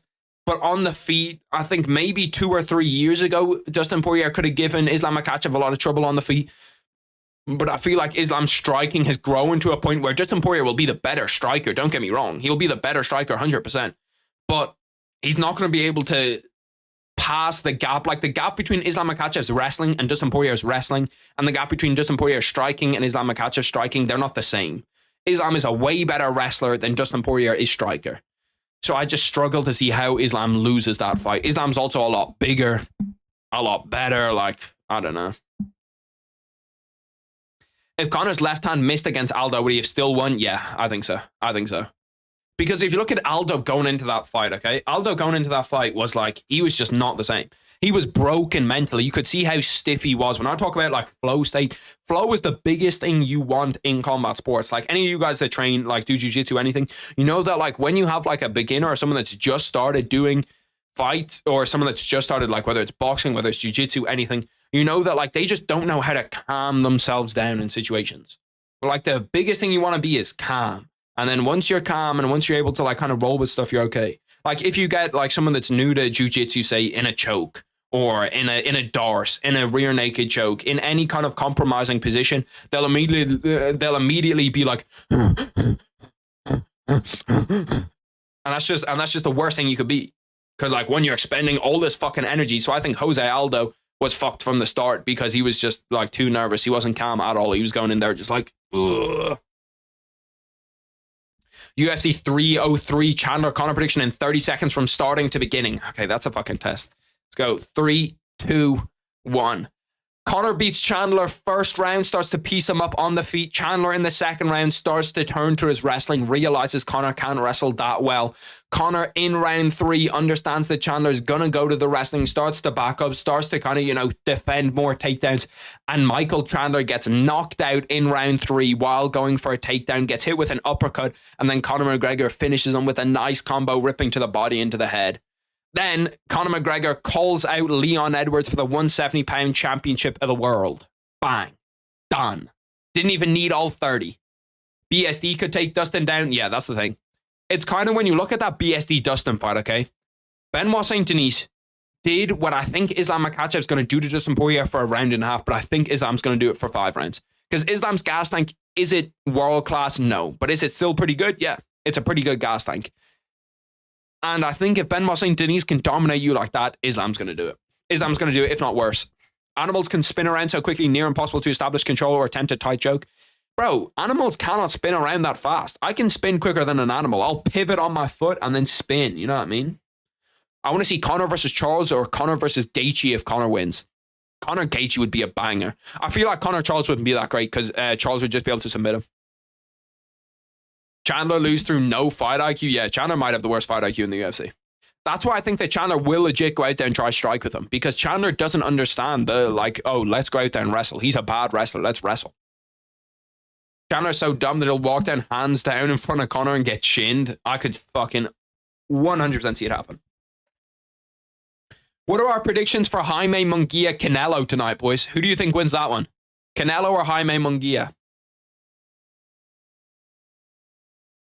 That coat that, I forget what the guy's name, but the guy at the weigh-ins who was like separating them, make sure that they didn't kill each other. The Brazil coat that he was wearing, the UFC Brazil one, was sick as fuck. They should do those for every event. I feel like the UFC's merch game could be stepped up a ton. I don't know why, but I got a feeling that Conor won't be able to take a clean overhand from Chandler. I don't think he's going to get hit with one though. Like, Chandler's going to be slow now. He's like almost 40. Chandler's a pretty smart dude outside of the octagon. What do you mean, with like business deals and that type of stuff? Jose Aldo wearing this Supreme Scarface shit is cold as fuck. That's actually a really nice shirt. I have no clue. I'm not a boxing fan. I feel like, I don't know, if you watch a lot of mixed martial arts, I'd always tell people to watch boxing, because boxing is just like fun as fuck to watch. It's just so much fun to watch. I suppose it might be a little bit better if you understand the technical side of it, but even if you don't understand the technical side of it, I think you can appreciate it. Do you think Conor's chin is still there? Well, yeah, he has been knocked out, really. Like, he lost to Dustin Poirier via injury. It's not like that he got, like, smoked by him, you know what I mean? Like, KO'd. He lost via calf kicks the first time, and the calf kicks were, like, he just didn't realize the calf kicks were a thing. And then he lost via KO the second time. He didn't prepare for calf kicks. And our calf kicks, if you don't prepare to like check them or do anything against calf kicks, you're going to get fucked up. It doesn't react as well to shots as good though anymore. I don't know. In what fight did you see that? What fight did you think he didn't react to shots very well? The Khabib one is definitely one where you could say he shouldn't have got caught by that big wrestler's overhand. Yes, definitely. I agree with that. But Khabib's threat was also wrestling the entire time, so you didn't expect him to land a big punch on him. You know what I mean? Let me see. Shore versus Brito. What's the next fight? What am I looking for? Oh, yeah. Caio Borralho, bro. I'm so excited for Caio to go out there. I'm nervous, though. I think that he could lose this fight. I think this fight's a lot more dangerous than people think. I really do think it's more dangerous than people think. Borralho versus... What am I trying to think of, bro? Caio Borralho versus... Am I bugging? Oh, yeah. Versus Paul Craig. I don't know why the fuck my brain just... brain farts sometimes. It's like in the third fight, Poirier caught him with a hook, then a left hand and uppercut, and he got buzzed. Those were the first clean shots landed in the trilogy that hurt Conor. Yeah, I don't disagree with that, but I also think that I don't know. It's weird for Conor. I don't know what Conor we're going to see. I do think he's going to beat Chandler, but I think it'll be a close fight. I was surprised to see him as the favorite. Coming out. Conor versus Max be a viable... would Conor versus Max for the BMF belt be a viable matchup for a pay-per-view headliner in the coming future? If Conor wants it, yeah, sure. I'd love that fight. Max Holloway at 170 would be kind of crazy, but your next 3 Conor fight predictions. Good question. I think we're going to have Conor against Chandler, obviously. Then we're going to have... Damn, who would Conor fight after that? I think he fights somebody that's close to retirement. I think we're going to have Conor against Chandler, Conor against Gaethje, and then somebody at 170. I'm not sure who at 170, but it would have to be someone that's kind of tailing off at 170. I think an Englishman would work for like the whole Ireland-England beef. I don't know. I actually don't know who after that. Is John Jones versus Cormier fight tonight? Yeah, that's tonight. John Jones versus Cormier, and then on the undercard of John Jones versus Cormier, it's Bradley Martin against Demetrius Johnson. I remember blowing my brother's mind. I looked over at that, and I remember blowing my brother's, and I was like, what the fuck? I remember blowing my brother's mind. He's in a huge fan of MMA, but still watches it when I said Conor has never defended his belt. Yeah.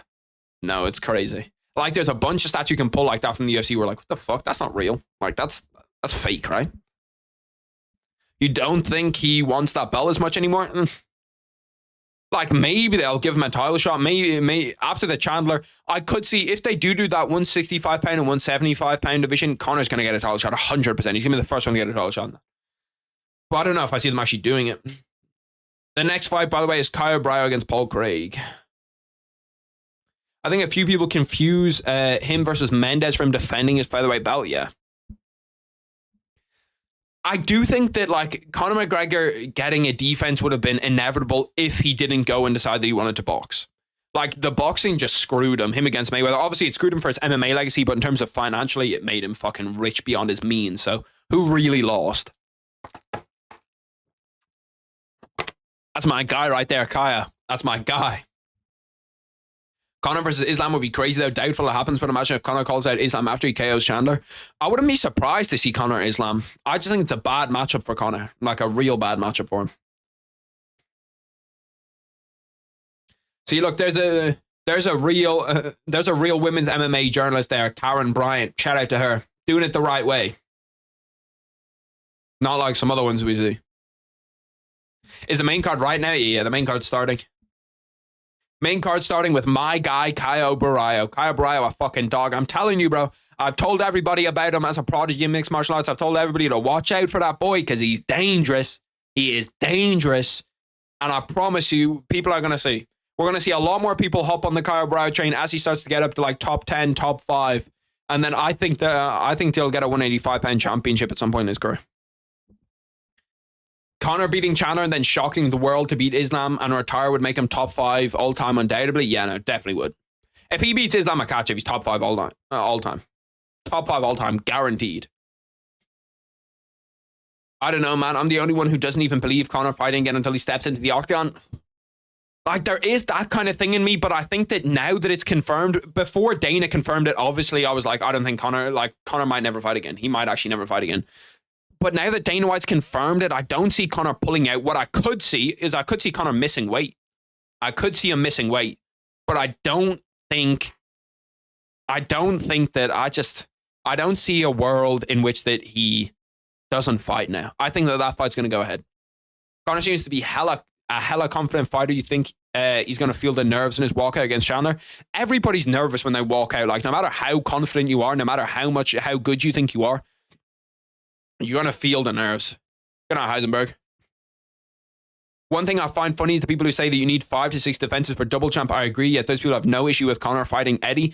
Yeah, like, I think 5 to 6 defenses is a little bit much, but I think if they even set it at 4 or 3 and just be like, this is the number you need. Once you get 4, then you can do it. I think it would make fights more interesting too, because we would have guys where it's like, oh shit, he's going for his 4th defense. After this, he can get double champ. You know what I mean? After this, we're going to have the super fight after his 4th defense. Kyle O'Brien is fucking huge. Just looking at him compared to the crowd around him, the motherfucker is huge. But yeah, no, every fighter feels nerves when they're walking out. Every fighter feels nerves. No matter what they're doing, no matter who they are, they're all gonna feel nerves. And like you're gonna feel nervous before the fight too. Conor will, guarantee it. Does Paul Craig have the fucking bleach blonde shooter box hair, or is that just the lights on him? Did he bleach blonde his hair? Damn, he did. His hair's like silver. It's not the shooter box hair, but it's silver. Damn, they're making Kyle Bryo cut off his ankle straps before he gets into the cage. Why are they making him do that? Why would you make someone do that? I don't understand that at all, bro. I do not understand why you're not allowed to have those. Like, it doesn't give you any advantage at all. Or are they trying to rewrap them? Why are they making him cut off his ankle straps? Like, Cyril Gane has ankle straps in every single fight. Oh, no, they're putting on a new one. Okay. I was about to say, why the fuck are they not letting him have his shit on? I think that they just didn't want the ones that were, that were like wraps. He had it on the wrong way.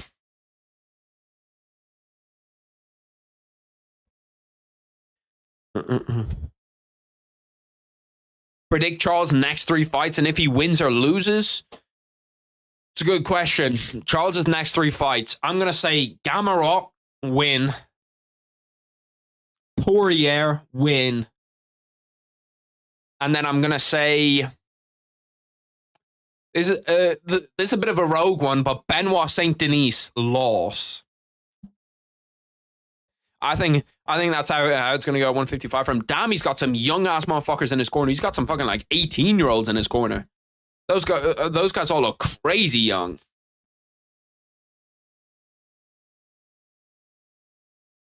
Is he talking to Kai Breyer, or is he just looking up at the sky? America! Fuck yeah! How do you think a returning GSP 2017 would do against Tyron Woodley? I think GSP beats Tyron Woodley. Like, if Kamaru can beat him, I think that GSP would beat him. I think GSP could have stayed around for another 2 years, maybe 3 years, and still have been really, really good. Conor looked pretty nervous against Dustin in the trilogy, even with all the Billy struts he did. He has never looked that nervous before in any of his fights other than Khabib. Yeah, I don't know. Like, to be fair, the Dustin fights made sense because, one, it was like the calf kicks, and the one before that, it was because he hadn't fought in like 3 years, so obviously he's going to be nervous. Ian would beat Colby, I think so too. I want to see that fight bad, bro. I need to see that fight get made. I need to see that Ian Colby fight get made.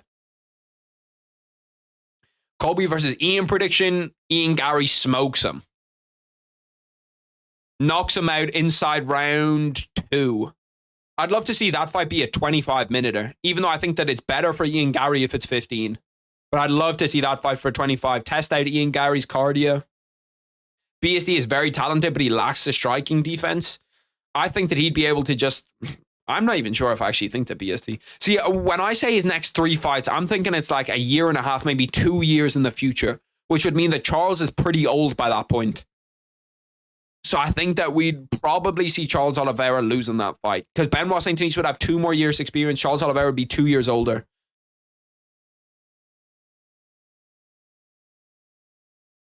I was thinking about potential super fights from each year. That might be a video idea going over each double champ fight that could have happened in a year. Yeah, I could go through. I think I've done a biggest fights that never happened video before. See, this is the problem now, that since I've done like a good few videos, like I've done a lot of videos, I can't remember how many, but I've done a good few, at least like probably 300.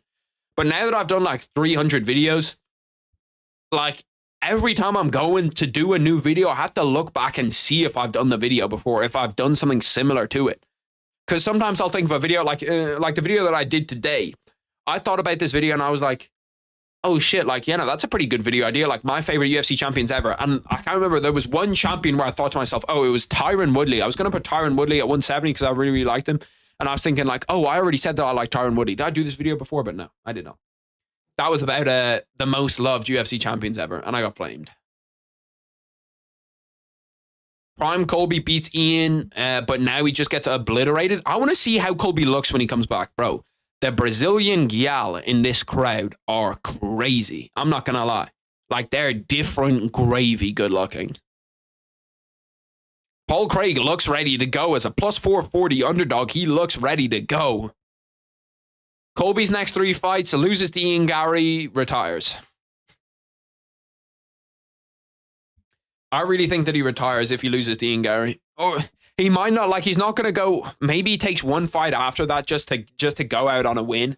So I'm going to say loses to Ian Gary, fights Vicente Luque, beats him. That Brazilian ring girl is different. I don't know who she is, but she's different gravy.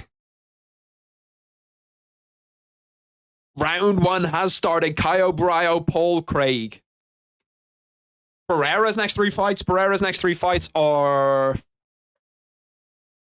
I don't know, Ankalaev, we'll say Khalil Roundtree, Ankalaev, Roundtree, and then Aspinall.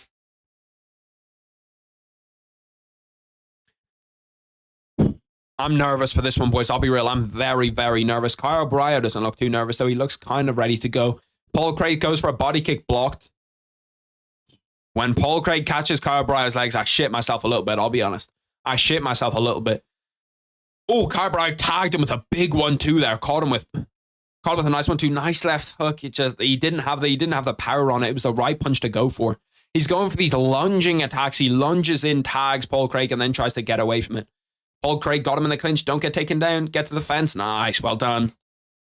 Fight for the unhook. Fight for the unhook. Nice knee to the body. Oh, no. Ooh.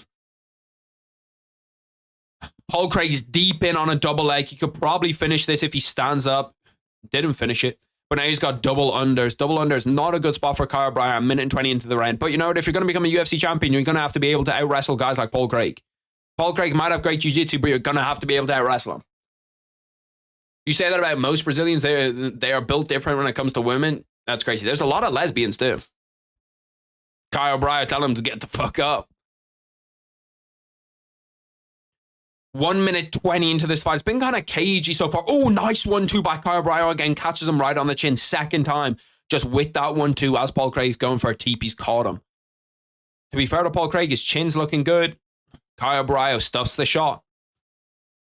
Anytime that Paul Craig goes down, Caio Brito is very wary of his guard. He knows well not to go into that boy's guard.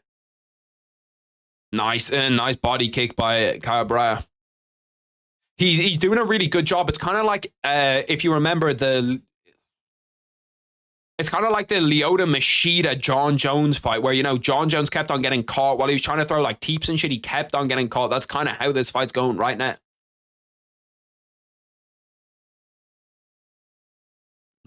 Barely any, though. It's only a small amount.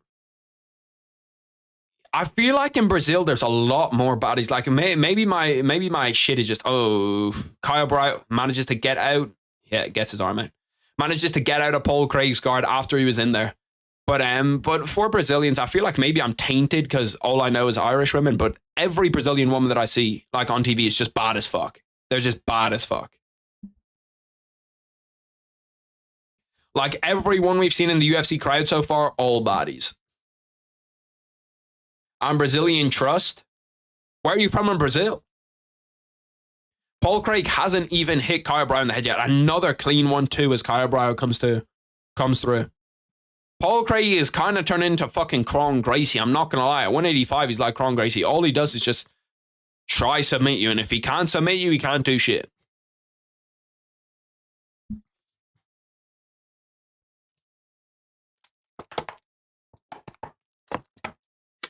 Me and you both, Cybris. Me and you both, brother. Me and you both. Woman at 20 left inside this first round. Your family's from Sao Paulo. That's dope. They don't make them like that in the British Isles. Well, yeah, in Ireland they certainly don't. I don't know about the British Isles. I don't think I've ever been there, but in Ireland they certainly do not make women like the Brazilians. We do get some over here. You know, some migrate, but we don't see a whole lot of them. And there is some baddies in Ireland, don't get me wrong. But most of them are, you know, there's some okay ones. We got some 5s, some 6s. We don't have a lot of 10s though. We don't got a lot of 10s. We got a lot of the McMids. Is it true Brazil is batshit dirty? I feel like there's some places in Brazil that are dirty, but there's some places that are obviously really, really nice. Because you've got like the favelas and then you've got the really, really rich areas. 25 seconds left in the first round. It's been pretty uneventful, to be honest. Kyle Bryan has definitely won the round. He's landed the bigger shots. He's been tagging Paul Craig at legit every single opportunity. But I don't think we've really actually seen Kyle Bryan land anything major. Or no, we haven't seen Kyle Bryan rock Paul Craig. We've seen him land, but we haven't seen him rock him, you know what I mean? Which kind of gives me questions about Kyle Bryan's power. How good is Kyle Bryan's power if he's landing 1-2s on the chin clean? 1-2, chin, chin, chin, every single time.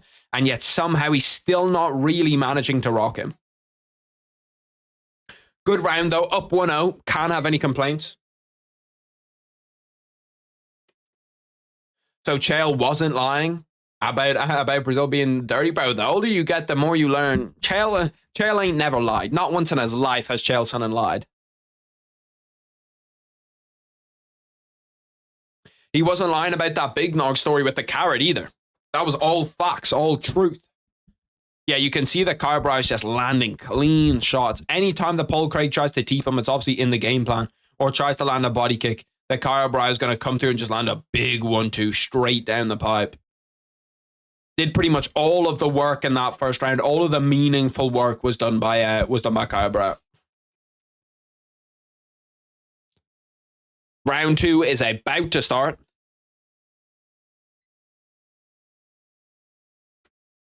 One-0 Kyle Bryan. Not bad for us. I hate being behind, so I have to mute Harry. What you can do is you can pause and then like look at the timer behind me and then just sync it up properly. That's what the timer's there for. That was not a good round for Paul. Yeah, no, Paul did not look great there. I'm trying to look at my bets really quick. That bet is looking good. We have Kyle Bryan to win the fight here. He's a big favorite, so he should. Nice little right hand over the top by Kyle Bryan. Again, he keeps on catching him with that. Now he's talking to him a little bit. Start talking your shit, Kyle. Start talking your shit. Nice. Oh, he hurt him with that jab. He stumbled him a little bit with that. Oh, Paul Craig hurt Kyle Bryan with that one. Nice right hand down the.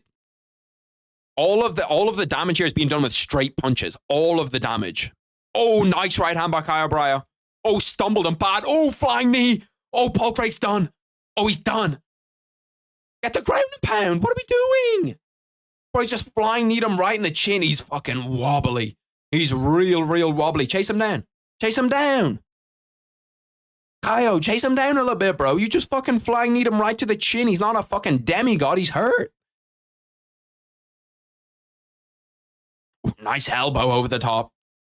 Ooh, nice right hand. Caio Braio's striking here has been absolutely perfect.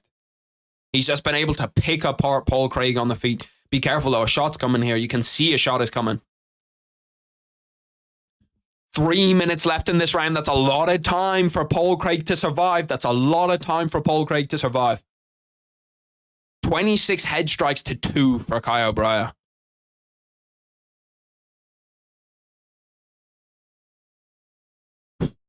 I'm nervous. It seems like this could just go off at any moment. Oh, Caio Braio hurt him again. Big right hand slapped him. Paul Craig slept on the canvas. Oh my God, bro. Caio Braio put on a fucking show. Left hook and smoked him. Holy shit, that was nasty. Look at my guy go. I told you to watch out for him. I told you that's a bad man. That's a bad, bad man. When you got fight or die tattooed on your arm, that's when you know. Get that man to 50K. Woo. Holy shit, he fucking smoked them. That was nasty, bro. I hate to see Paul Craig KO'd like that, bro. Paul Craig doesn't even know where he is. Paul Craig is absolutely fucking finished. He's just lying on his fucking back. That was a nasty left hand over the top. Woo. Big Noggin. It's they're old brothers inside the UFC. I talked about them in my most famous UFC family videos. He is a mod. How's the card being? Shore's legs, the only thing I saw. What the fuck happened to it? It's a bot? No, it's not a bot. It's a mod. Why would a bot comment that? He just got kicked in it. He got kicked in the shin and then his shin just exploded. That hurt to watch. Yeah, no, it wasn't nice to see. You can just see his head gets fucking his head smacks up against the canvas too. Nasty work putting Caio Braio against Paul Craig anyway. Get that on a top 10, top 7 matchup.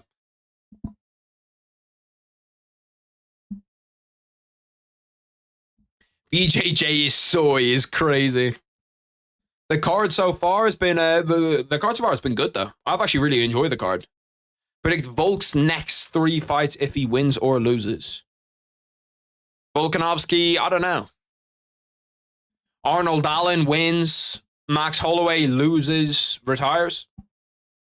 Why are they wearing the glasses again? Yeah, I don't know what it is about the glasses. There must be some tradition inside a camp to wear the glasses as you win. To wear the glasses if you win. I'm happy that everyone from Caio Braio's camp has won, though. I can't believe they managed to, like, this is an all Brazilian card. There's a Brazilian fighter in every single card. He's looking for his girlfriend or something. His wife? Who the fuck is he looking for? He's just staring around in the crowd. He found him. I don't know why. I just got a feeling Islam is going to lose one of his next 3 fights. Yeah, well, if he gets 5 defenses at lightweight, that would be crazy. Or, like, if he jumps up and beats Leon Edwards, like, that's a fucking lot of defenses. Typically, all the guys that we think can't be beaten get beaten. Like Volkanovski, we didn't think he could get beaten. He gets beaten. Michel Pereira up next. I'm super excited. Yeah, I'm excited too. He's one of the most fun guys in the UFC to just sit there and watch. It's like, did I listen to the new Kendrick diss track? No, I didn't. Why is it good? I saw that it released, but I can't listen to it without getting DMCA'd, so. Kendrick Lamar would copyright me instantly. Hamzat's next 3 fight predictions. I don't fucking even know for Hamzat, bro. Michelle is going to be a top dog in the UFC. Really, you think so? I'm not sure he's going to be a top dog. I think he's going to be a top 5 fighter, though, for sure. Caio Braio's teeth are fucking perfect. Holy shit. It's like someone did those with a ruler. Who's fighting next? It is Michel Pereira and Ihor Porteraya. Then after that, I need to fucking look at this fight that I just can't seem to come up with in my head. It's not a women's fight. What fight am I missing? Anthony Smith, Vitor Petrina. Oh yeah, Anthony Smith, Vitor Petrina. That's one I'm missing. Before I was missing the Michel Pereira, Ihor Porteraya fight. Brazil win 2026 World Cup. I hope Neymar wins a World Cup, to be honest. Either them or France. They're the only two teams that I really want to win it. Anybody apart from England, bro. Anybody apart from England. If England win the World Cup, I'm gonna be fucking livid. Or the Euros. But England are typically bottlers, so they won't. No wonder why Islam and Khabib make fun of Brazilian Jiu-Jitsu pulling guard as dumb. I don't know, because Brazilian Jiu-Jitsu does really, really work, but you can't only have Brazilian Jiu-Jitsu. Fight of the night right here. You heard it first. This the Michel Pereira fight. I don't think it's going to be fight of the night, but I think that they're going to get a bonus. I think that we're going to see a bonus here. I still don't know what the glasses mean. What are the glasses? Any insight from anybody on the glasses?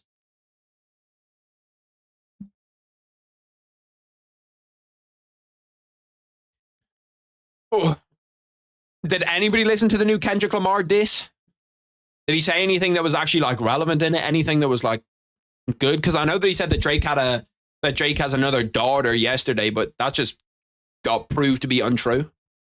Can I get a kiss? And can you make it last forever? That's such a banger.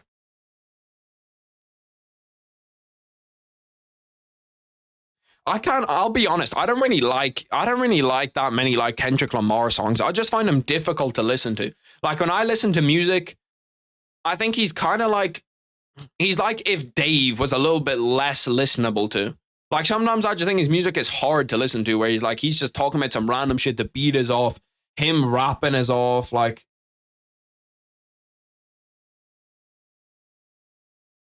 Ian Gary's in the crowd. I hope he's getting booed. Jessica Andrade with is that Jessica Andrade's girlfriend? I presume Jessica Andrade's a lesbian. If she's straight, I'd be very surprised.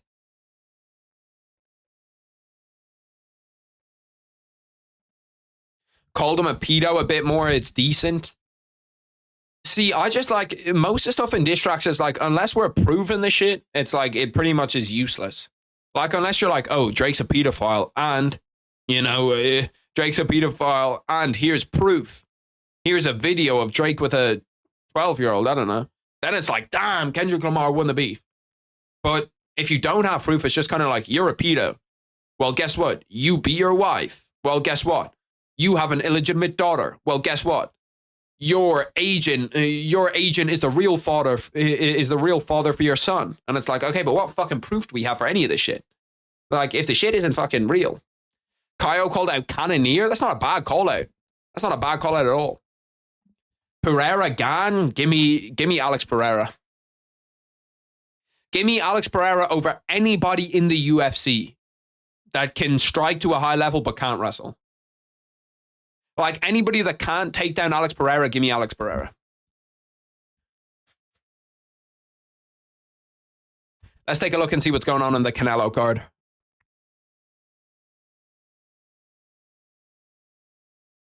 Where is Canelo? Canelo versus Munguia. It is the fight before Canelo. It's Mario Barrios. I do like to watch high-level boxing. High-level boxing is fucking entertaining to watch. I'm not sure how I'm going to do the monitor setup, though, because if we get to that third fight, yeah, Anthony Smith and Vitor Petrino is going to have to hold a side monitor, I'll be real. What's good, super dude?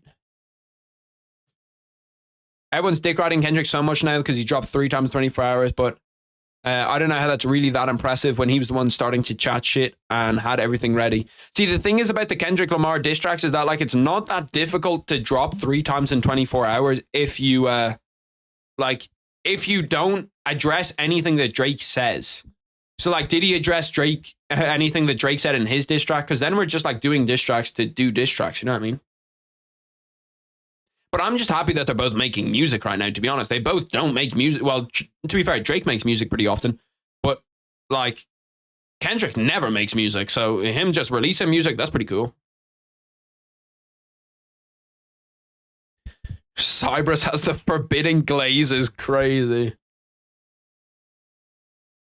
What do you think Bo Nickel's ceiling is? Like Prime Nickel versus Prime Hamza prediction. Prime Bo Nickel, I think, will be a UFC champion and not more. I don't think Prime Bo Nickel goes down as the 185 GOAT or nothing. But I do think that he's good.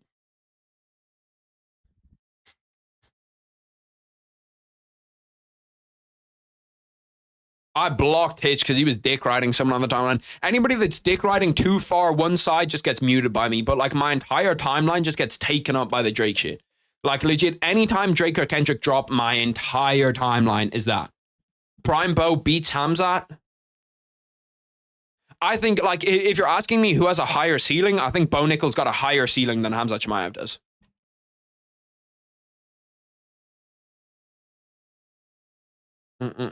So yeah, I think that technically just means that Prime Bo Nickel does beat Hamzat. Yeah, the scrambles between him and Hamzat would be insane. I don't know why. I got a feeling that Chimaev would surprise Bo in wrestling, even though Bo's super high level. Yeah, I think that it would be like close in terms of the wrestling, but yeah, I don't know actually. Thinking about it now, Bo Nickel's ceiling for striking is lower than Hamzat Chimaev. So if Hamzat Chimaev can neutralize the wrestling, he'll beat him on the feet. Canelo Alvarez getting his gloves ready. Bro, Jaime Munguia legit looks my age. Like, Jaime Munguia looks like he could be younger than me. I didn't realize Freddie Roach was his coach. Freddie Roach is still out there coaching fucking, like, all of the good boxers on the planet. Well, not all of them, obviously, but, like, with Parkinson's, I think he's still coaching, like, an unbelievable amount of great boxers. I feel Umar's a little gay. Shogun Rua Hall of Fame, I wouldn't be surprised. Like, the UFC put anybody in the Hall of Fame. See, it's difficult because Hamzat Chimaev looked shit in his last fight. Yeah, he looked like shit in his last fight. But Bo Nickel didn't look great in his last fight, and it was against a fucking bomb. Hamzat Chimaev didn't look great against Kamaru Usman. And we don't even really know how good Kamaru, or we don't even really know how good Bo Nickel's, or not Bo Nickel, we don't know how good Hamzat Chimaev's wrestling is. Because we saw him take down Kamaru Usman multiple times, who has the best takedown defense in UFC history. So, like, we actually don't have a grasp on how good of a wrestler he is. Hot take, I think Hamzat would take down Bo, but I think they both take each other down and Hamzat beats him on the feet. I wouldn't be surprised if Hamzat beat him. Like, Hamzat definitely would have the advantage on the feet, but it would just be if Bo Nickel can submit him. Bro, there's legit, like, a ton of people in the crowd at a Canelo Munguia fight wearing David Benavidez t-shirts. Like, front row. Like, they are in the front row wearing David Benavidez t-shirts. I don't know if they're, like, in Benavidez's crew, but if they're not, that's crazy. Canelo walking out, he's celebrating, and he fucking and he sees all the David Benavidez shirts in the crowd. Bo Nickel has no shot against Hamzat Chimaev right now, lol. Yeah, right now he's cooked. But in the future, nobody thinks though. Like, if anybody thinks, the only person that thinks that Bo Nickel could actually do anything right now in the oh shit, you're saying Shogun did get inducted into the Hall of Fame. I didn't even realize. I was watching the boxing. I just clicked back on to see Shogun in the Hall of Fame. I'm happy for him. Probably deserves it. I don't think Shavkat's underrated. I think that Shavkat's properly rated. People know how good he is, but people don't rate him as like a top 5 pound for pound guy, which he hasn't shown to be inside the UFC yet. But it's not like, but I don't see anybody disrespecting Shavkat.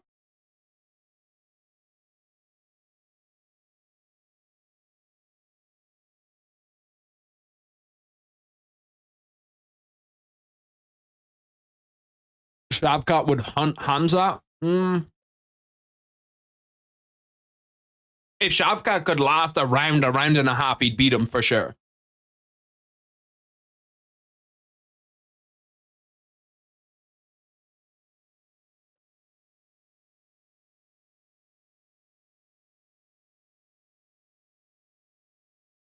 I think people overhate Leon Edwards, but they do that to champions. I guess they hated Usman, they hated Woodley, though.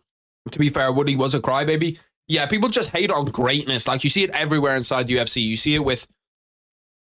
There's a select few that don't get it. Alex Pereira doesn't get it. I don't know why.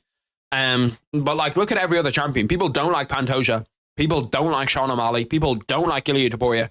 People don't like Islam Makhachev. People don't like Leon Edwards. People don't like Dricus du Plessis. People don't like Alex Pereira. People don't like John Jones.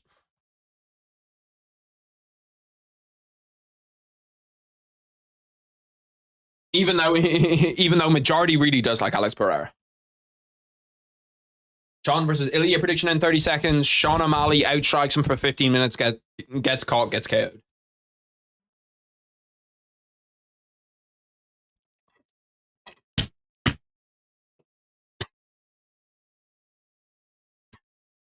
Damn. I hate when fucking water goes down the wrong way, bro. It always fucking happens to me, just random ass times. Damn, I was just watching that Miguel Pereira flying knee KO again. It's fucking crazy. The guy's a dog. Shavkat isn't champ yet, and he's already only fighting like twice a year. To be fair, twice a year is not too bad for champions. I would particularly like champions to fight 3 times a year. Or even, not even 3 times a year. Once every 5 months would do for me. Once every 5 months, once every 4.5 months is a good timeline for me if you're a champion. To be fair, Leon was kind of hypocritical. He said Bilal didn't deserve the shot when he was in the exact same position as him. I kind of understand it. See, Leon is not outright saying that Bilal Muhammad, Bilal Muhammad's not getting the next fight. He's not getting the next fight. But Leon Edwards, while he's a champion, doesn't want it to be him and Bilal Muhammad as a main event because he knows that Bilal Muhammad sells 0 pay-per-views. Bilal is overrated. I don't know if we could even use the word overrated and Bilal in the same sentence, bro, because people hate Bilal. I'd rather just get Leon versus Bilal out the way. I want to see Leon versus JDM. That's the fight I want to see too. Give me Shavkat versus JDM, bro. The things I'd fucking do for that fight, bro. That would be such a banger. That would be such a banger. Shavkat JDM. Look at Ihor Portoraya doing a little pop block after he wins. This ain't no fucking sing-along. We're at round 6 in the Mario Barrios fight. Prime Connor versus Prime Islam prediction. I'm going Prime Connor. Well, yeah, actually, you know, the Connor that fought Eddie Alvarez beats Islam Makhachev. Just like the Connor that fought Khabib Nurmagomedov, or the Connor that fought Eddie Alvarez beats Khabib too.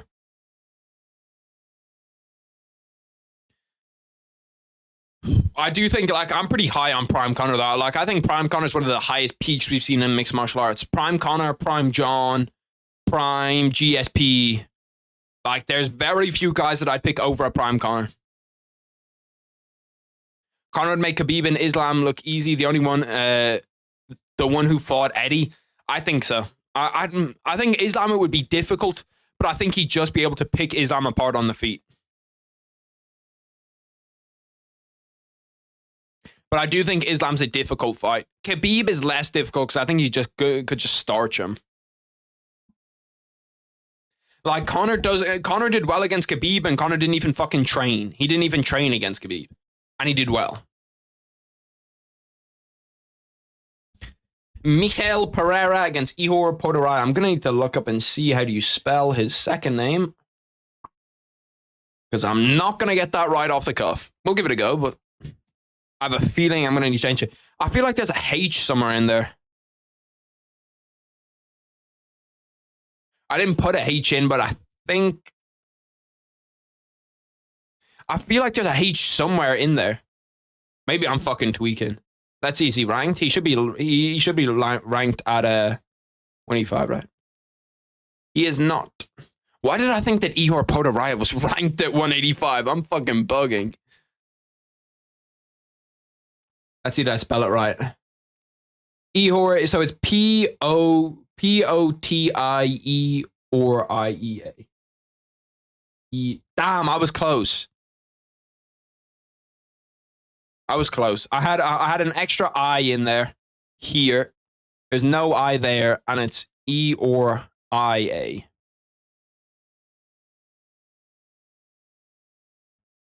You spell it how you pronounce it. some of his fans hype him up too much. Khabib's fans, I do agree. Like, it's the problem with kind of that Dagestani fan base where they think that they're doing great things for their fighters by like bigging up their fighters, being like, oh, Islam Makhachev is the best, Khabib Nurmagomedov is the best, they're the best, they're the best, they're the best, they're the best, they're the best. But you're driving fans away when you comment some stupid shit just like, Islam Makhachev beats a prime John Jones. Don't tell me I'm wrong. Khabib Nurmagomedov is the greatest fighter of all time. Nobody even comes close. John Jones is a bum and he wouldn't even get a round against Khabib. It's like, bro, come on. Come on, bro. Prime Tony is a bad matchup for Prime Tony. You're not wrong, bro. Prime Tony is a bad matchup for Tony. Good night, Cyrus. Prime Conor versus T-Wood prediction. I'm one of the people that thinks that Conor could actually beat that a prime Conor could beat T-Wood. When he was sizing him up, like the Conor that fought Eddie Alvarez, I think can outstrike T-Wood. The only problem is T-Wood is big, and he's a big boy wrestler. Prime Tony's a nightmare matchup against Prime Conor. Yeah, no, he is. Prime Tony's a bad matchup for Prime Conor. Yeah, like some fans are just biased. That's just how it is. I've always visioned Tony versus Khabib to Khabib ground and pounding, but in round, I've always envisioned Tony versus Khabib to Khabib ground and pounding, but in round 3, as Khabib gets up, John Anik begins screaming about how Khabib is bleeding. It always throws me off a little bit. I always don't like it when a fighter has to weigh in at 186 and they weigh in at 185. I don't like that. When you cut more weight than you need to, it always throws me off a little bit. I hate betting on people like that. Jones cheated his way to be good. See, but if you think about it, okay, like John Jones, he would have been the GOAT regardless of the steroids. And when John Jones was taking steroids, everybody was taking steroids, especially when he was first getting into the UFC. Like that was like T or T, like that was like T or T tour, T or TV tour, T or T tour. It's crazy. T or Tito. Imagine Tito on T or T. You got T or Tito. Stream is lagging. They have fucking Lomachenko against Kambosos in the top right of the screen for the entire time. I'm just going to say this. Islam will destroy Prime Khabib and people still think Khabib is the lightweight GOAT. I think that Islam beats Khabib too. And I think that he beats him. I'm not going to say easily. I feel like easily is the wrong word to use. But I think that he beats him pretty dominantly. But yeah, no, I feel like John Jones, his GOAT candidacy definitely gets taken down a little bit by the fact that he took steroids, but he's so far ahead of anybody else that it's just not even close. You know what I mean? Like, there's no argument you can have for John Jones. There's legit none. I do believe DJ has better fight IQ than Bones. Bones is genetically gifted, and DJ always fought with height and reach disadvantage. I think that they're very close. Like, I actually think that Cejudo has a better fight IQ, has one of the best fight IQs in history. DJ's definitely like top 4, he's probably like top 3 DJ, but my thing for DJ is that he didn't fight in the UFC for long enough, and that's not his own fault. But look at the competition that DJ fought and the competition that John Jones fought. Different. Oh shit, Miguel Pereira stunned him. Oh my god, what the fuck? Is that not a kick to a grounded opponent? He just backflipped onto his head. Oh, he's going for a guillotine. Oh, he's got that kind of cinched up. He needs to turn his elbow up. If he turns his elbow up, it means that Ior Porter rise. Oh, Ior Porter taps. Another finish in under a minute for Miguel Pereira. Holy fuck, bro. Get that man another 50K. Holy shit, bro. His fights are crazy fast. He goes out there and fucking bullies you from the first minute. Holy fuck. Did I have Miguel Pereira via KO? 2 submissions in his last 2 fights, by the way. 2 submissions in his last 2 fights. No, I just had him. I just had him buy to win. Perfect.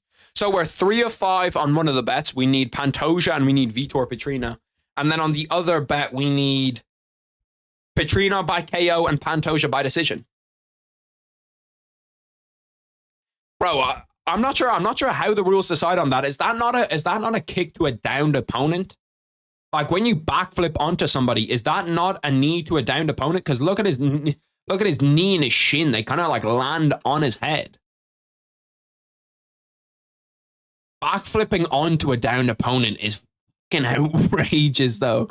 Bro, imagine you're in a UFC fight and someone backflips onto your head. My family does predictions and I'm winning as the youngest. That's fucking dope.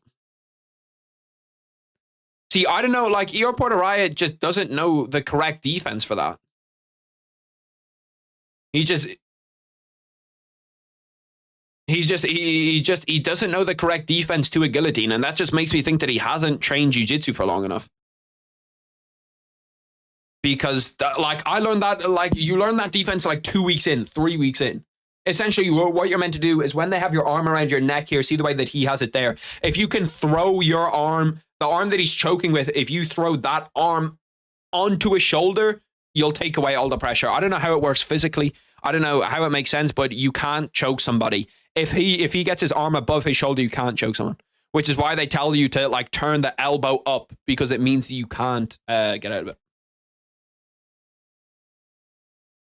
This just makes me wish Power vs. Wonderboy could happen. Yeah, that would have been a fun-ass fight, bro. That would have been a fucking banger. Yeah, no, bro, Michel's a dog, bro. He is a dog. Luis Nascimento. I actually don't mind that fight night. I hate the main event, but I don't mind the fight night in general. I think it's actually a pretty good fight night. Let me go back and recheck that, because I'm not sure. I know that there's one dookie fight night in between, but I don't think it's that one. That is not what I meant to do. I'm looking for the UFC. Why is the referee talking to someone in the crowd? What's going on in the crowd? They're showing a thing of like all the referees talking. Gonna have to whack in an AirPod for this. Not sure what's going on there. Let's get a listen in with the UFC broadcast, hear what they're talking about.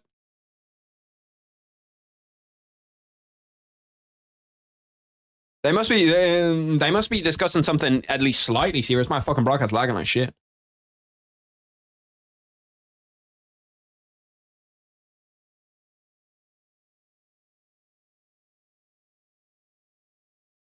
See, that's what I thought. Okay, so they're talking about the knee to the head of the grounded opponent, which is what I thought it was.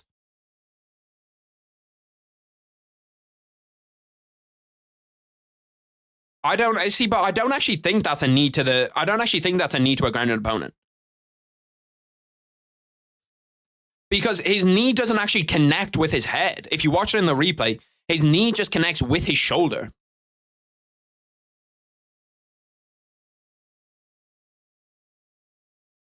Are they actually talking about it?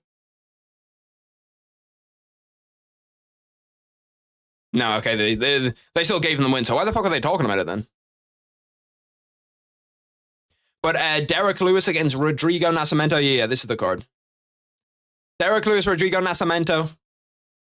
Yeah, you can see it. Joaquin Buckley, Nursultan. Yeah, good luck. Alonso Manifield, Carlos Olberg, good fight. Mateusz Rebecki. Mateusz Rebecki's a dog. Alex Caceres, Sean Woodson, good fight. Robelis de Spania, good fight. Chase Hooper, Terrence McKinney, Tabitha Ricci. Some good fights on this card, bro. Jared Good and Kevin Jusay, that's a good fight. Like, that's low-key not a bad fight night at all. We'll take that as a fight night. That's more of a knee to an opponent's chest, yeah, which is that's what I said. Because I thought originally, I thought it was a knee to a grounded opponent. Yeah, no, because his knee doesn't hit him. His knee hits his collarbone up here. He's got a rear naked choke and a fucking and a guillotine inside two UFC fights, or in his last 2 UFC fights. I suppose he's had more than 2. Michael's spent more calories in his celebration than the fight. Yeah. Why did Poirier get a title shot after getting knocked out by Gaethje beating the 12th rank, push it back and give Arman a title shot? They offered Arman the title shot. Arman said no. And they needed Islam to defend in June. So it's actually not the UFC's fault. It's Arman's fault for saying no. If Arman wanted that title shot, he would have got it.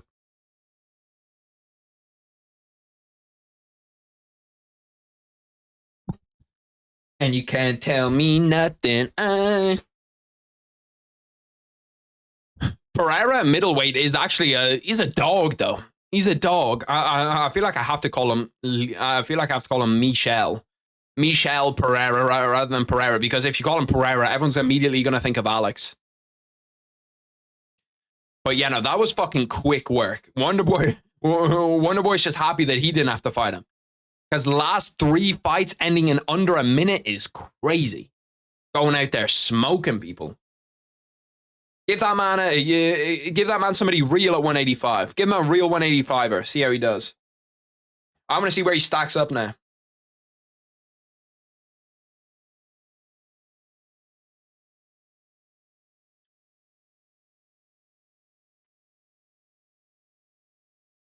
This Pereira is crazy, deadass. Pereira versus Pereira matchup, that would be crazy.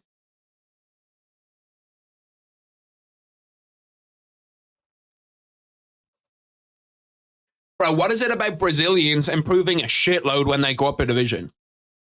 Like, there's just some Brazilians where it's like, as soon as you go up a division, you're just gonna improve a fucking shitload. Like, Charles Oliveira was quite literally a different man. As soon as he went up to 155, the guy was like, yeah, no, we're different. This ain't the same old bitch Charles Oliveira that you used to know.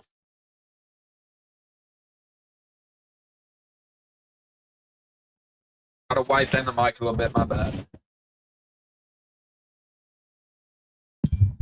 That been getting a little dirty. Time to refill the water bottle. I swear I drink like 4 liters of water every time I do a watch party. They're showing a Dustin Poirier Islam Makhachev promo as we speak. They're showing him beat Max Holloway, him beat Connor. They ain't showing him getting knocked out by JG though.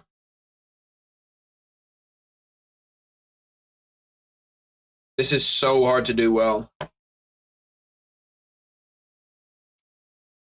My grip is slipping.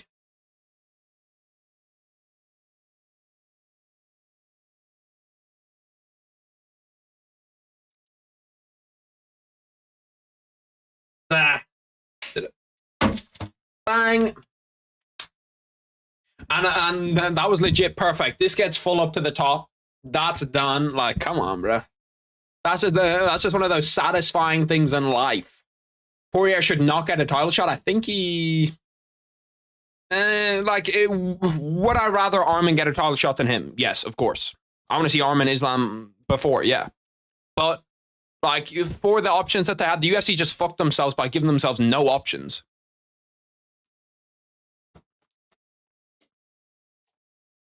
Jared Cannonier versus Dricus instead of Adesanya. Well, no, it's in Australia, so I presume it's Izzy. It's in Australia. It's not Volkanovski. It's Izzy. I'll tell you, it's Izzy, 100%. Unless it's in Africa. Unless they're going to do the shit in Africa. And Africa would be sick. Wait for Arman. The Islam Makhachev has so many like times when he just doesn't fight that it's so difficult. Because he only fights once every 6 months. So, like, if you want him to fight now, like, if he fights now, he can probably fight again in maybe towards that. Maybe towards the end of the year. Or, like, in January, in February, he can fight. Typically, they don't put big superstars on the January pay-per-view, but who knows? Bro, seeing Volkanovski get KO'd like that is still fucking crazy to me.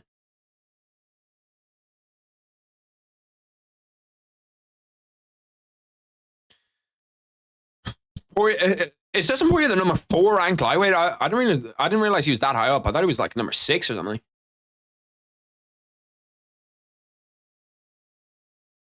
Did Kendrick Lamar put out another diss on top of that or no?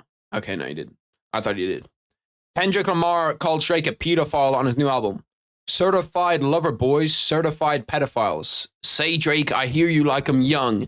To any bitch that talk to him and they in love, make sure you hide your little sister from him. Why you trolling like a bitch? Ain't you tired trying to stroke a chord and it's probably a minor? Trying to stroke a chord and it's probably a minor is a crazy bar. Canelo should be close to walking out now, or at least that fight should be over.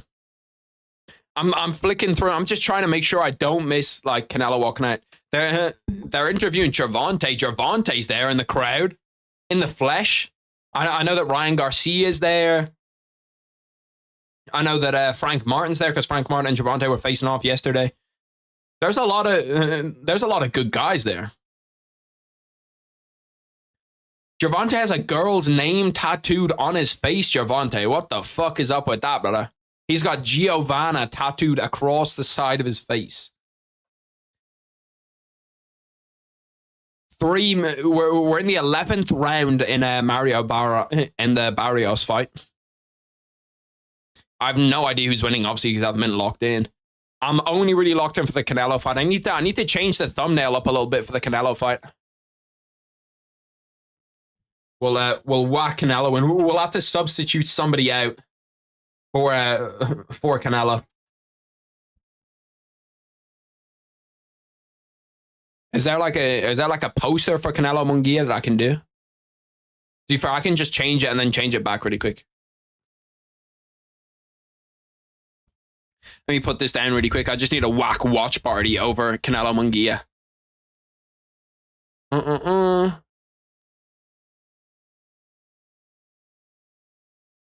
Can I like save that image?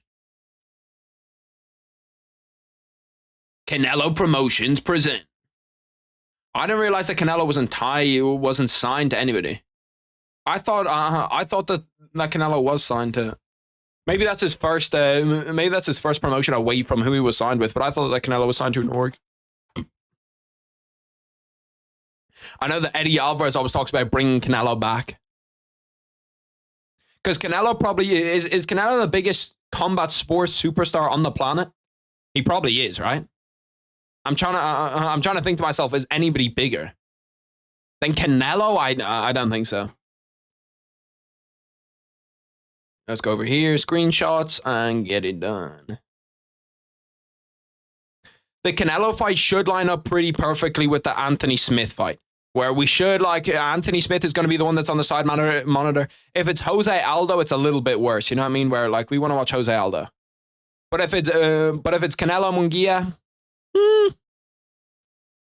like Canelo Munguia or Jose Aldo, that's difficult to know which one takes the side monitor. Because one of them's got to take a side monitor.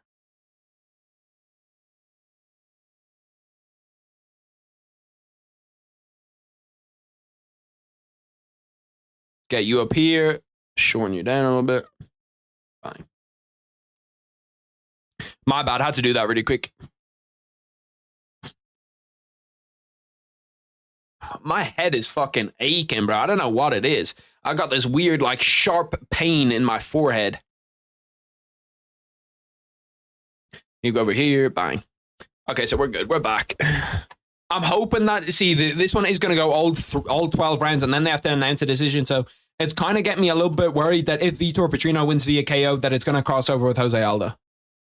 And even if Vitor Petrino wins via KO here, like, this pay-per-view could be done at like 5:30. Like, this is going to be a quick pay-per-view. If this next fight is as quick as I think it's going to be, this is going to be a quick pay-per-view. Anyway, Vitor Petrino is walking out. We're not going to miss the Anthony Smith fight. We're most likely going to miss we're not going to miss any of either fight. But Jose Aldo is going to have to be on a side monitor. Vitor Petrino versus Anthony Smith. Last minute predictions for this one, boys. Who do you think is going to win this? I think Petrino gets it done via second round KO. And my big prediction, my hot take, is that Anthony Smith retires after this fight. One of 6 active Brazilian light heavyweights. I think that Anthony Smith could have actually made 185 in his career. I really do think that he could have made 185. If he tried to do it, I think he could have.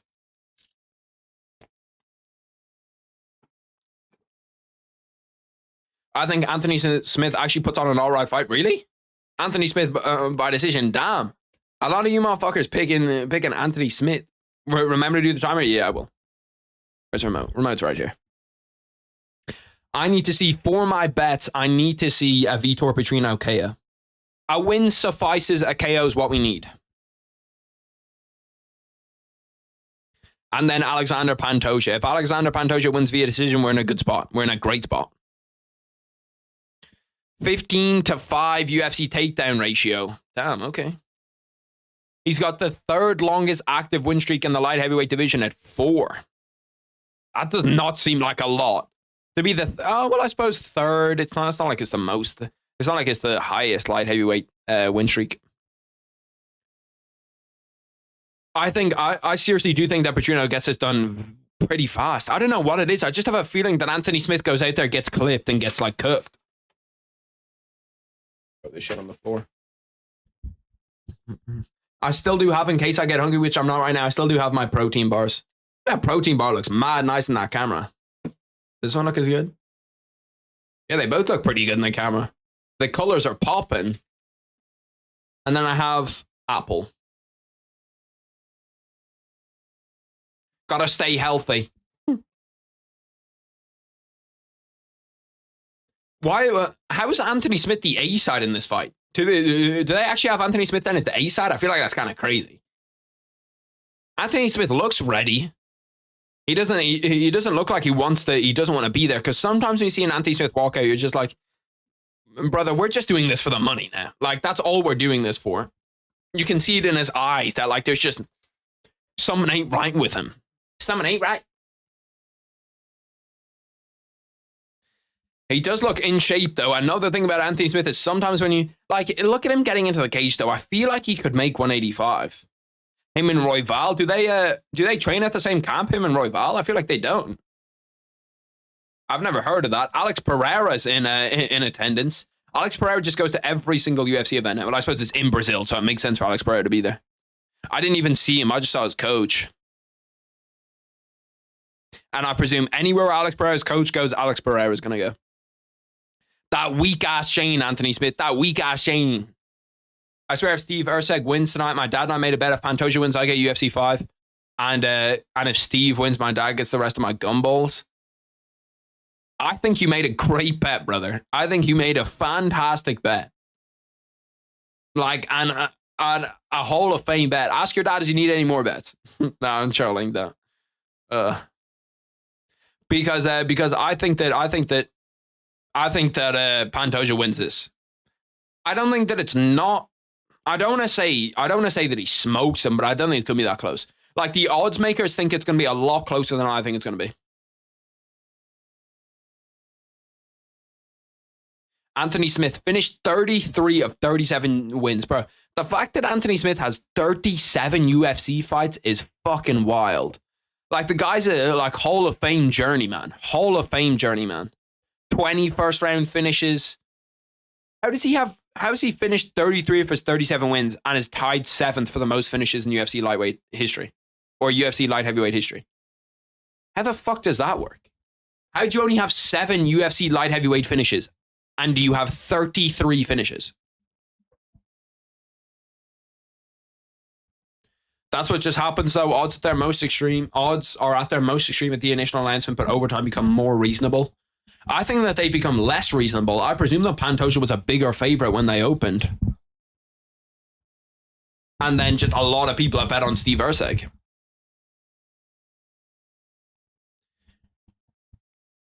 Anthony Smith has 56 professional fights. That is fucking outrageous. 56 professional fights.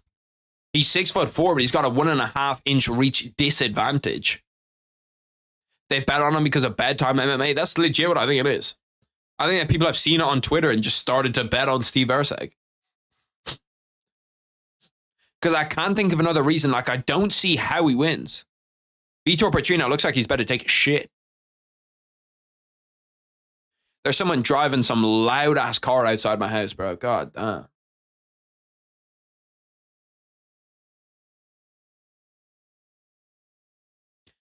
They can't tell me nothing.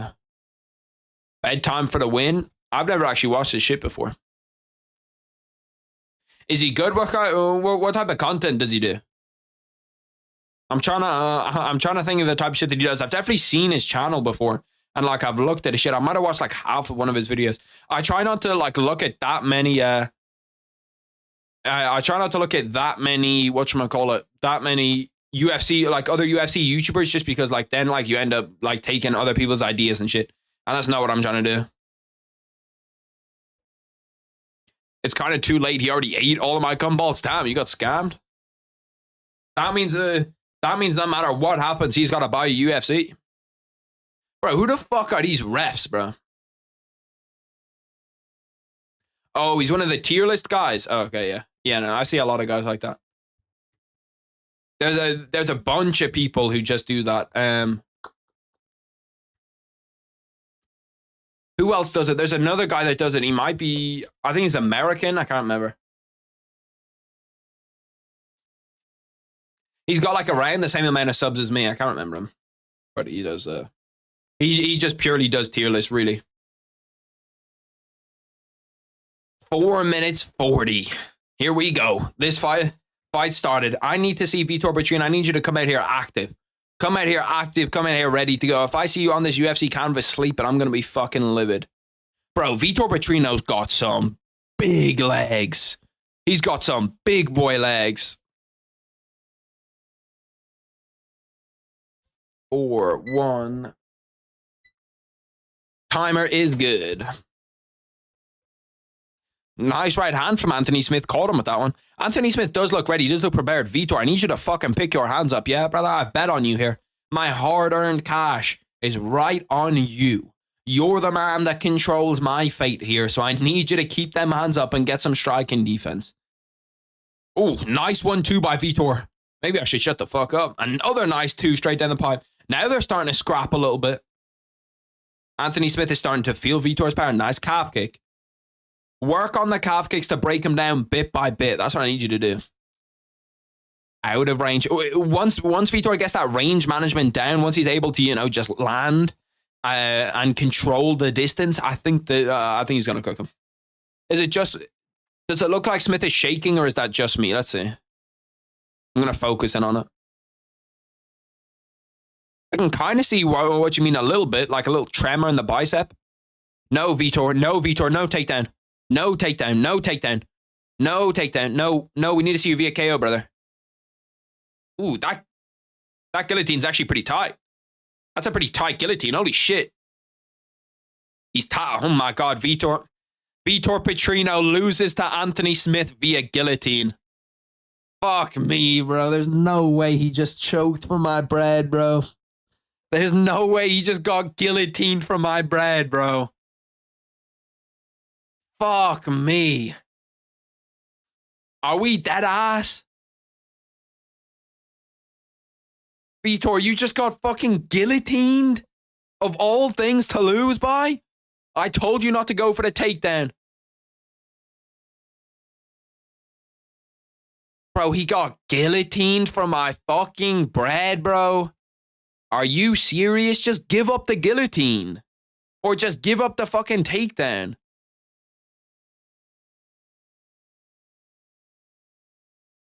Brother, we gotta fight through those. We gotta fight through those. You see, he tries to tap like 3 times. Vitor, for my bread, bro, for my hard-earned cash. You go out there and fucking get choked out, you bum. There's no fucking way, bro. Bro, I can't believe it was the guillotine too. Of all things for him to get guillotined for my bread. After I was talking shit about the guillotine earlier, saying that it never works. Fuck me, bro. I should have just said that the fight doesn't get finished. It's all good. It's all good. You win some, you lose some, and I lost some. On to the Canelo fight. Let's see how the Canelo fight's looking. The Canelo fight. First thing I go on to with the Canelo fight is a fucking whatchamacallit, is a UFC ad. UFC getting ads on the on like one of the biggest boxing pay-per-views of the year is crazy. Well, I suppose it's crypto.com getting ads, actually. Petrino's killing him on the feet and goes for a dumb takedown. Yeah, I don't know why the fuck he went for a takedown. That doesn't make any sense. He was undefeated, bro. Don't even get me started, bro. Don't even get me started. How in your first loss do you lose via guillotine, bro? Via guillotine? Like, that's the most disrespectful shit ever.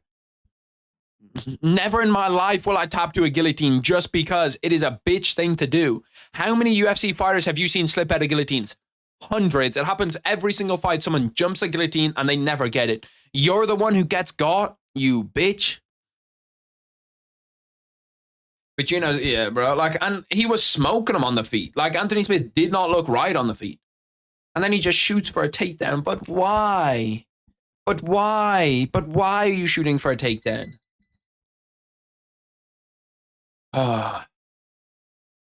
Him picking up Anthony while in a guillotine position was a borderline Michael Chandler move, yeah. And like, he realized it as soon as he picked him up too. Like, he picked him up, the guillotine got a lot tighter, and then he was like, oh shit, I've got to start to fight the hands now.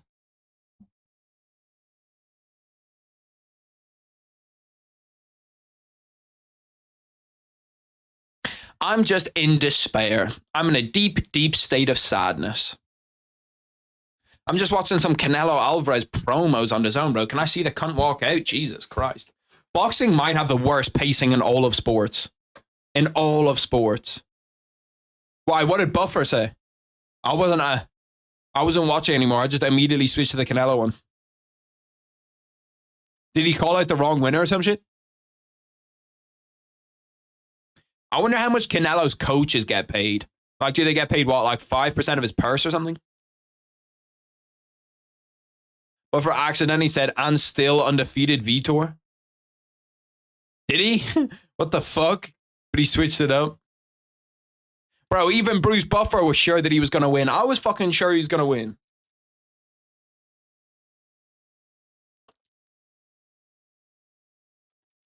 Buffer was just preparing himself for the eventual thing of him losing.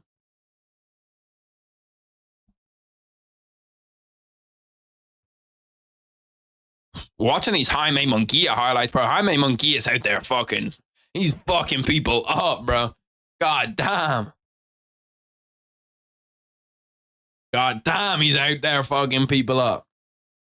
They're showing all the people that Canelo's fought in his life, fighting Bivol, fighting Mayweather, fighting Triple G. Bro, he's fought some real dogs, bro. He might have one of the best resumes ever in boxing.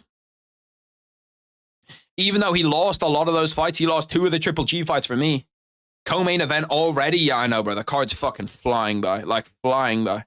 Let me know, are they doing a bunch of filler for the Jose Aldo fight or not? Bro, are they just not going to have Canelo walk out until the UFC's over?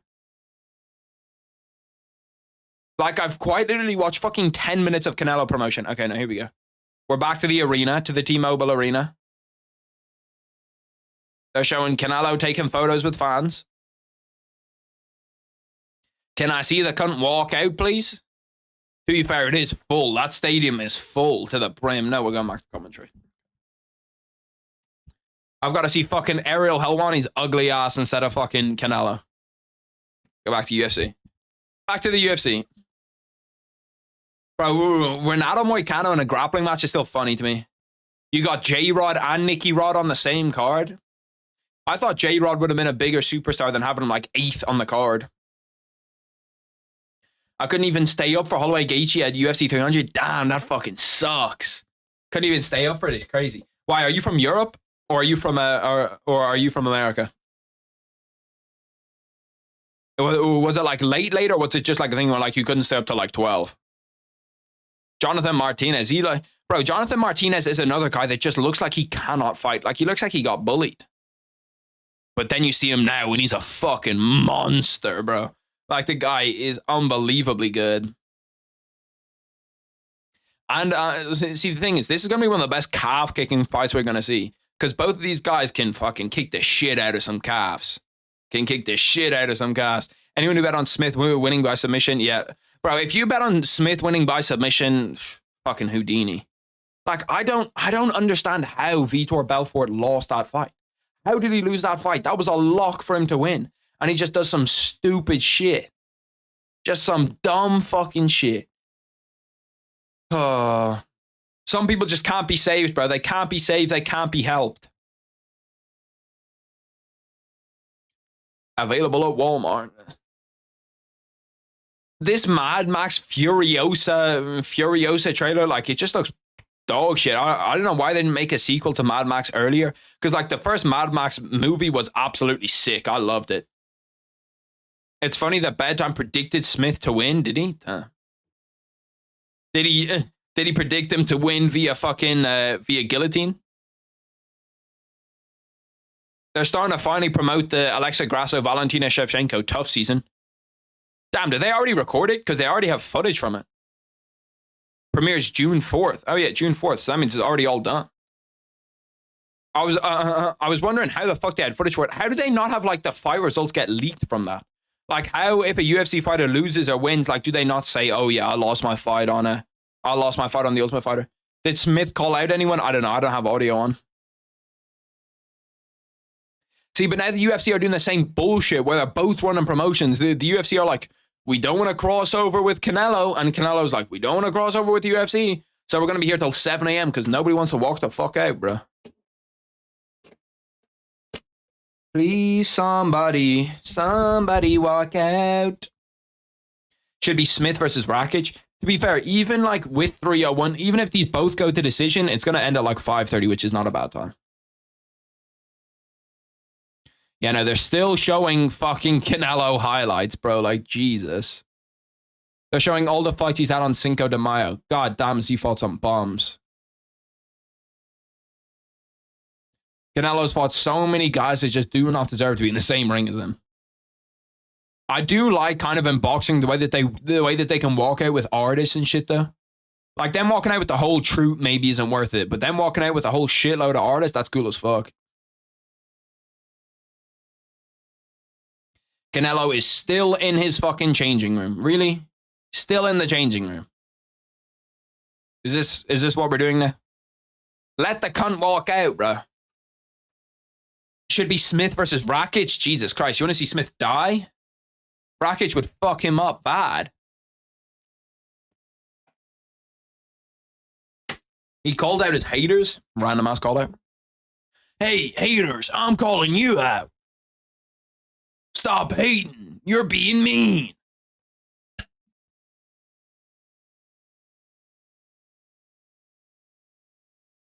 Bro, like, Canelo won't walk out. Why do we have the Mexican national anthem on and Canelo's not even in the fucking ring?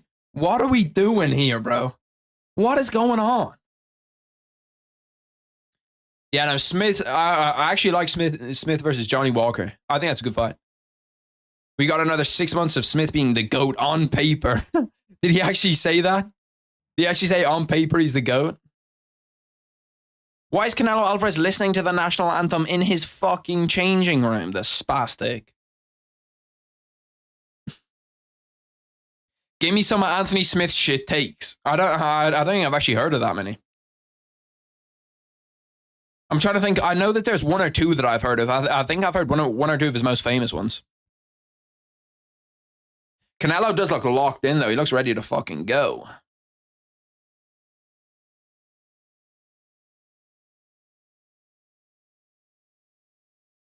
That Jones isn't good, but it's that he can weave them. That Jones individually isn't good, but it's that he can weave them together good. I can kind of like, I see what he's saying, where he's like, he's not a better wrestler than DC, and he might not be a better striker than a striker that he's fought, but in mixed martial arts he is, but it's still just a bad take. It's still a bad take. John Jones might not be an Olympic wrestler, but he can still wrestle better than 99% of the UFC and strike better than 99% of the UFC. John Jones is scared of Tom Aspinall? Nah, I don't agree. I don't think John Jones is scared of any man on the planet. Like, John Jones has faced that same thing a million times where people talk about him being like, oh, he's scared of him, oh, he's scared of him, oh, he's scared of him, oh, he's going to lose to him. Oh, he's ducking DC. Oh, he's ducking, double champ status. Oh, he's ducking Cyril Gane. Like, Cyril Gane opened up as a favorite against John Jones. Tom Aspinall isn't even a favorite against John Jones.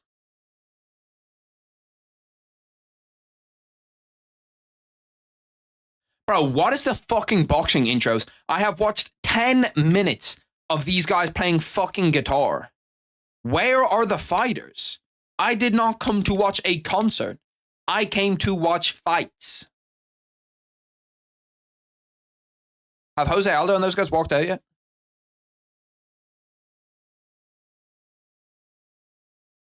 Unrecognized format. Great. Okay, here we go. Jonathan Martinez and Jose Aldo are walking out. Fuck it. We're back to the UFC. Fuck boxing. Boxing is a bitch sport anyway. We're back to the UFC. We're back to Aldo and Jonathan Martinez because they actually want to make the walk. Jones moved up only after Francis left, just leaving that there.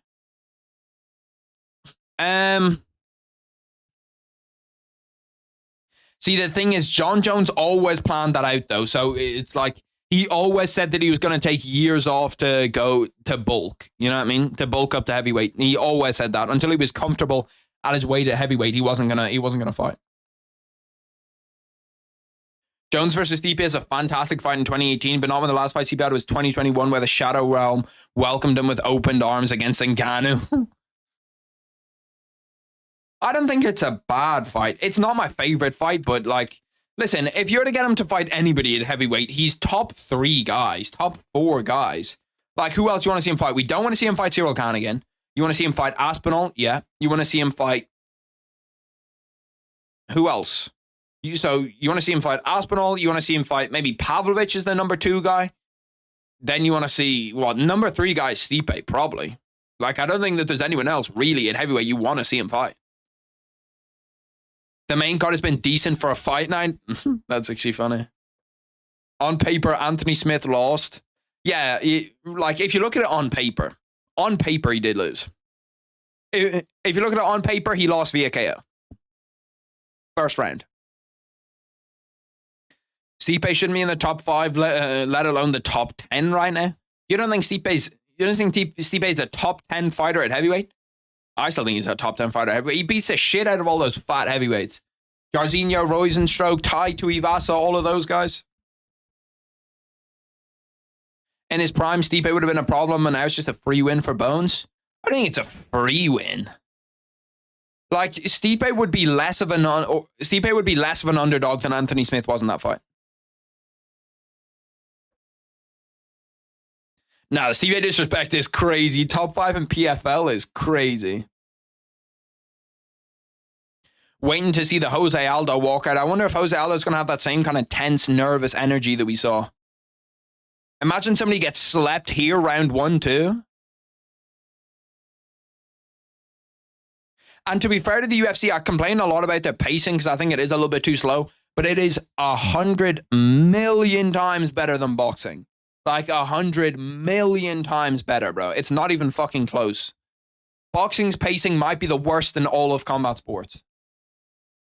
That and the PFL's pacing's also dog shit. Let's whack an earphone in to hear the Jose Aldo walkout music.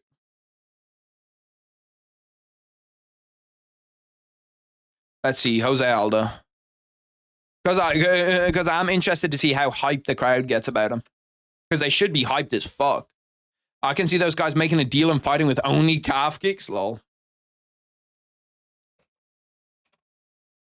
Just be like, calf kicks, first one to tap out, fuck power slap. Let's get power calf kick in there, yeah? Just see how many calf kicks can you take before you tap out. That's the new idea for Dana White. Why do I have no audio? Hello? Audio. Is it connected to this? Is that the problem? No? If you are what you say you are. Why am I not getting any audio here, bro? Hello? I'm gonna fucking miss Jose Aldo's walkout. To be fair, I can just watch it later, but I feel like I want to watch it in the moment. Let me disconnect and try to reconnect. Disconnect. Come on, connect faster.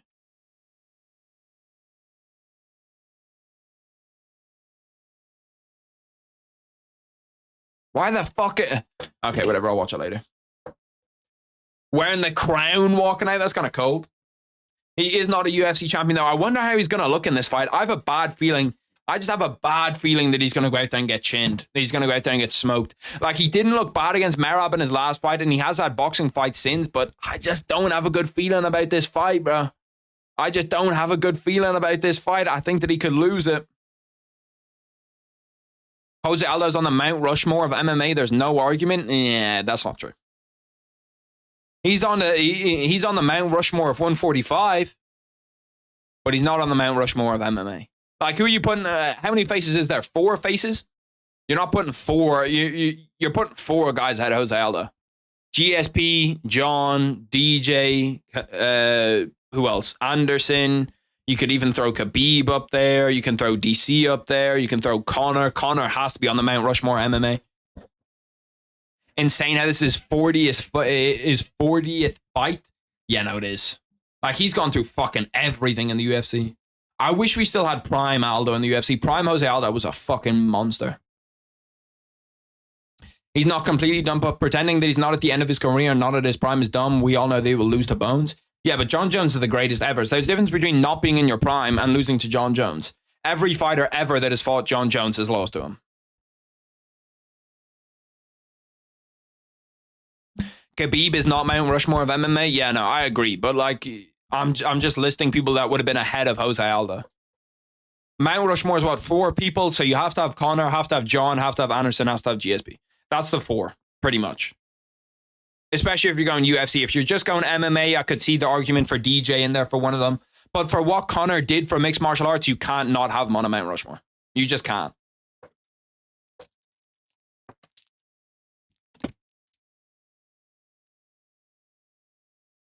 Skill for skill, Prime Volk, I could see it.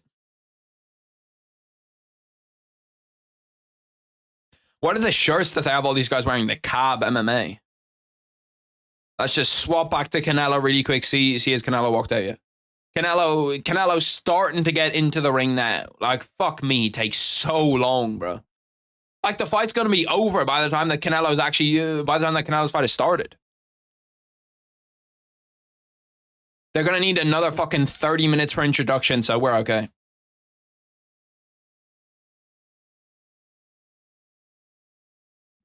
I'll keep it simple then. He's not in his prime and will lose to Bones relatively easier than if he was not in his prime.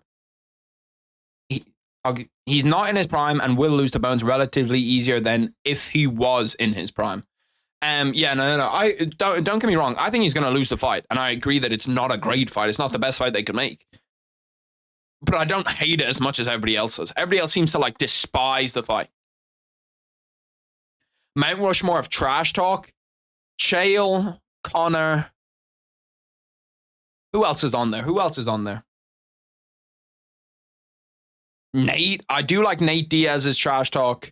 And then maybe one more guy. Who recently is a great trash talker? I'm tempted to put somebody like Strickland on there. But I feel like Strickland, after getting butthurt against DDP, I feel like he kind of loses that. John Jones could definitely be up there. But John Jones, I feel like he's like, no, it probably is John Jones, being honest. Rethinking about, I was going to say it's kind of like John Jones's trash talk is all just, I'm really good and I'm going to beat you, which is 100% true. Bisping's another one that could definitely be up there. Jose Aldo is too big for bantamweight for 135. Yeah, I think so. Mike Beltran made the trip over to Brazil. Here we go. Let's get the timer ready. 5, 0, 0. The Brazilian fans are fucking happy. Bang. We have started. Jose Aldo against... Fuck me, I blanked out there for a minute. Aldo Martinez. Here we go. 15 seconds. A nice body kick. Nice kick to the body.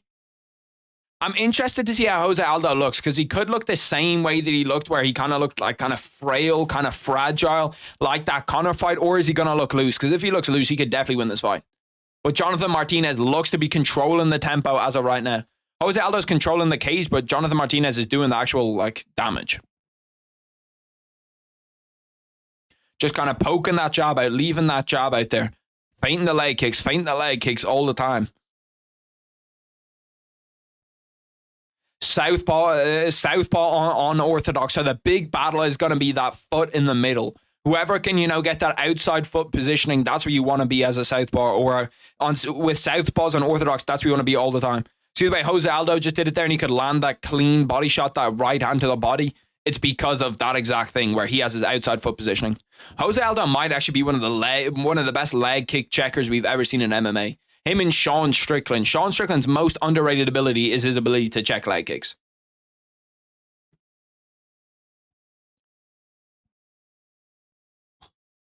One minute 30 in. Jonathan Martinez, the thing is, Jose Aldo's constantly biting on that calf kick. If he can change that up and like throw it up high, throw it to the body, get him to start biting on that, then he's in a good spot.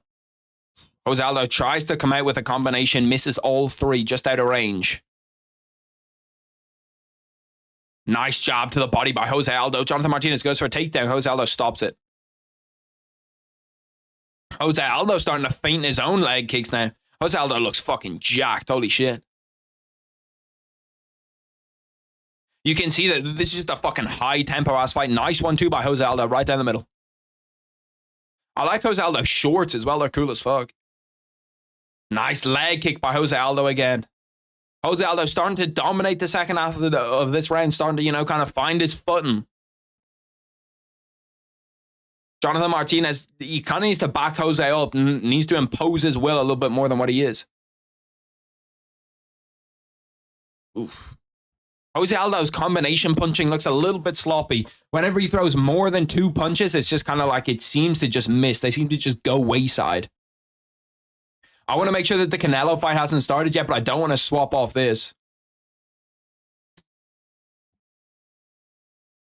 Because I'm excited for the Canelo fight. Let me fucking... We're going to swap the thumbnail once the Canelo fight starts. Nice right hand by Jose Aldo again. Jose Aldo is managing to land that right hand all the time, and it's because he's getting that outside foot positioning, which is what you need. If you get that positioning every time, you will be in a good spot.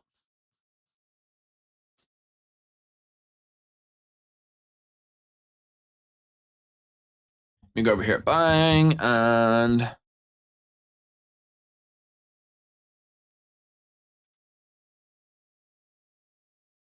After this round one, we're going to swap it up and go over to the Canelo fight because I think the Canelo fight should have started right now. We'll check. It's legit about to start the Canelo fight. Like, how they take fucking 10 minutes to get people into the ring is crazy to me. Like, it just, everything takes so long in boxing.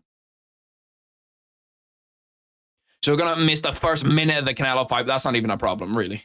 If you think about it, like, we're not worried about that. And I'm not going to stop watching the Jose Aldo fight. I'm going to have the Jose Aldo fight on a side screen. But it's just like, I'm going to have to look in between them. I like the way that Jonathan Martinez is making him bite on that leg kick every time. If he can throw that up high or throw that to the body, he's going to have really good success throwing that shit to the body. Jose Aldo slips a punch nicely, just can't really seem to punish him. He makes him miss, doesn't make him pay. Jonathan Martinez swapping in between the different stances. Jose Aldo's now minus 115. They're both minus 115. So Jose Aldo's climbed a little bit in the odds. Odds makers are a little bit, more confident in him. And I think this first round probably goes Jose Aldo's way. It probably does. Canelo Jaime, let's go. Over here. Go total.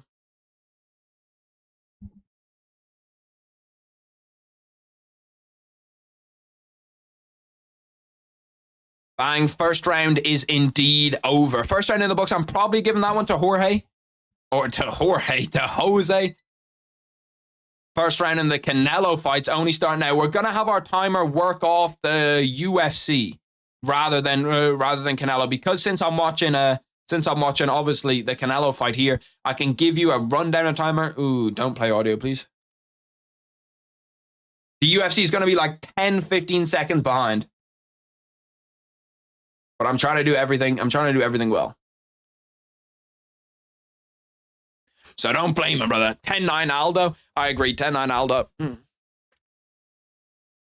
And it's a good starting round for Aldo. It's a good base for him to start. Good round for Aldo. Yeah, no, it was a good round for him. Jaime Munguia managing to, kind of leverage out that jab. He's doing a good job at keeping distance, because when you fight Canelo, that's the one problem. You can't let him own the center of the ring, which he's kind of letting him do right now. You can't let Canelo walk you down. Ties him up fast. As soon as Munguia felt that power, he was tying him up.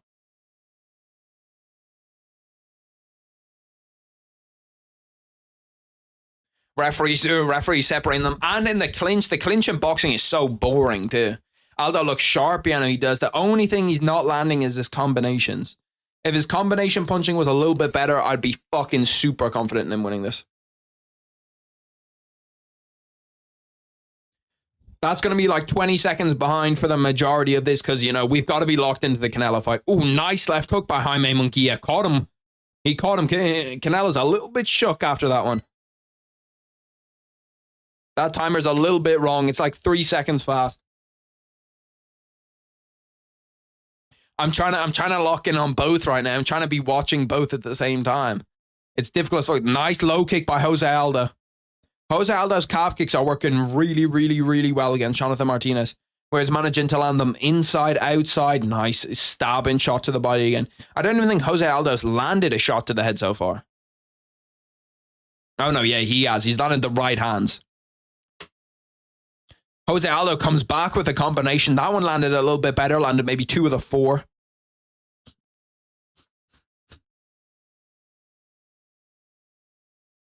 You can see the technical battle, though. Jonathan Martinez keeps his hands super, super high. So Jose Aldo's just constantly now dig into the body, dig into the body, dig into the body every single time.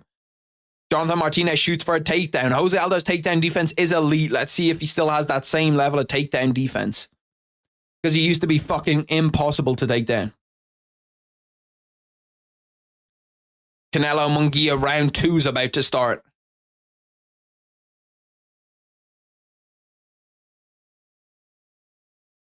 Round 2 has started in Canelo Munguia. Jonathan Martinez just holding Jose Aldo up against the fence, managing to land these, to be fair. This is a good spot for Jonathan Martinez to get to. Because once he gets to this spot, then he can kind of, work from here. I feel like the UFC is going to play a shitload of promo for the Pantoja fight of Canelo still fighting, because they're just not going to get the viewers that they need. That was a nice uppercut by Canelo, just caught him. He's throwing those like low hooks, almost like a shovel hook, but going to the head.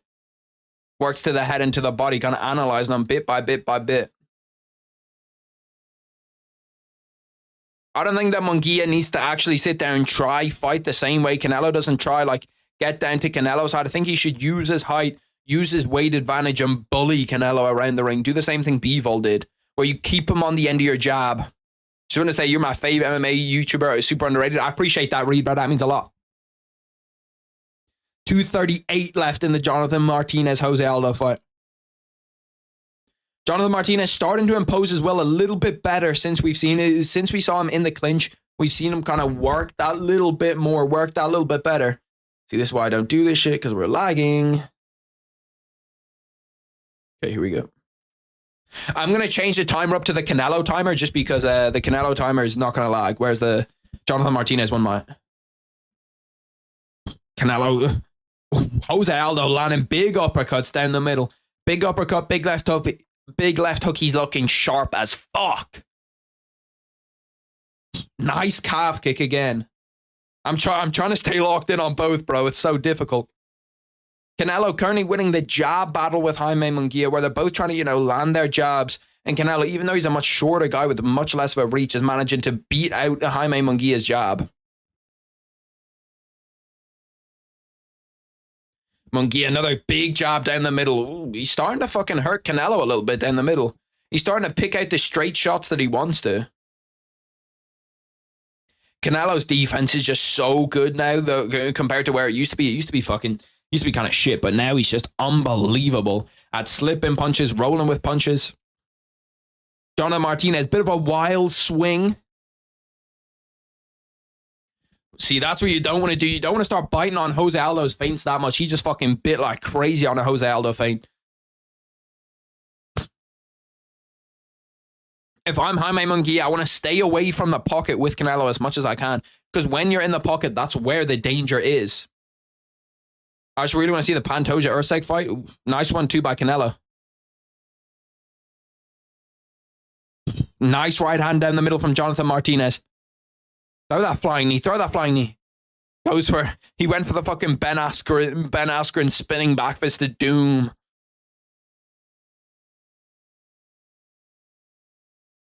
$35 left in round 2 of this Jose Aldo Jonathan Martinez fight. I feel like Jose Aldo commanded the first round, but now we're starting to see Jonathan Martinez get into the fight a little bit more. Hopefully Jose Aldo doesn't gas. Jonathan Martinez is very scared of Jose Aldo's power, though. What Jose Aldo can throw back. He's clearly felt the power and doesn't want to feel it again, because every time that Jose Aldo even feints something, he reacts like shit. Nice right hand to the body. Ooh. Jonathan Martinez just closed the gap there for a minute, managed to get into the middle and start brawling with him. I would personally say 19-19. Personally, that's what I'd say. But I can understand if you have it the other way. I'm swapping the timer over to boxing, by the way, because the MMA one lags. So round 3, Canelo against Jaime Munguia. Right now, what would my scorecard be? Probably 1-1 in terms of rounds. Jaime Munguia doing well to put pressure in, landing double jab and then a right hand. Nice left hook over the top from Jaime Munguia. Starting to get some good work in. Boxing scorecards are always the hardest ones to do, though, because sometimes you just have ones that just don't make that much sense. And Canelo's always going to win a decision on Mexican Independence Day, unless it's clear as fuck. In MMA seconds, you're in like 30 seconds delay. Yeah, no, it's because I have to watch it. It's because I have to watch it on some external shit.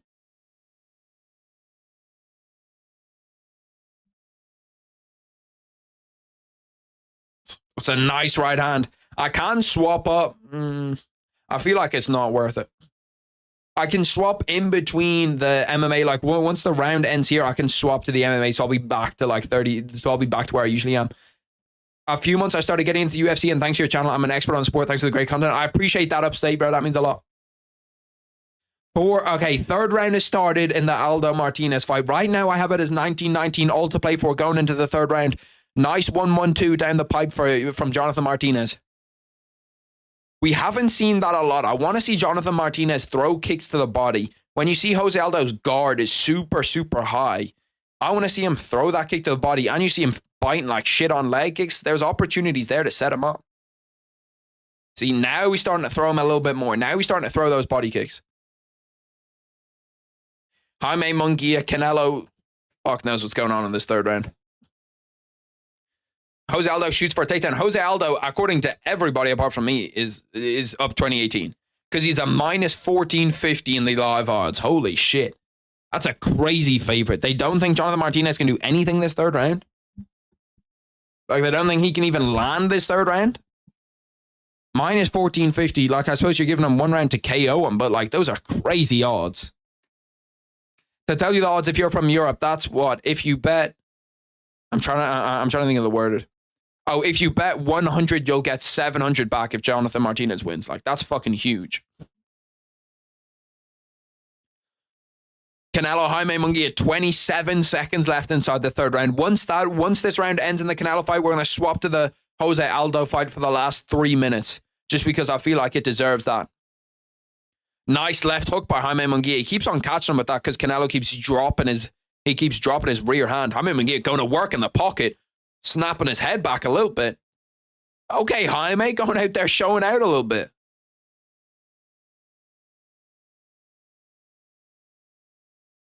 Bro, the people in the crowd that stand up at boxing fights and try like talk to the fighters are so funny.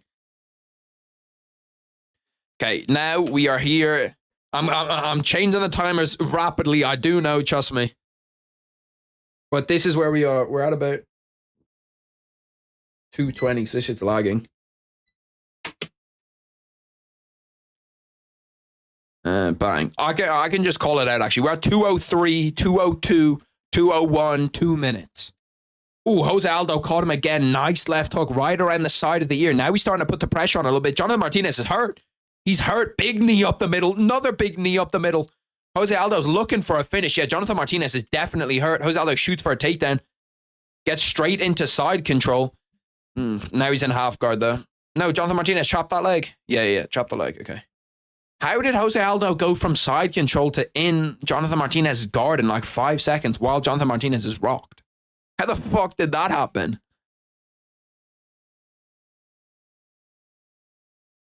We're probably not going to see a finish here. Just looking at it last 1 minute 20, we're probably not going to see a finish.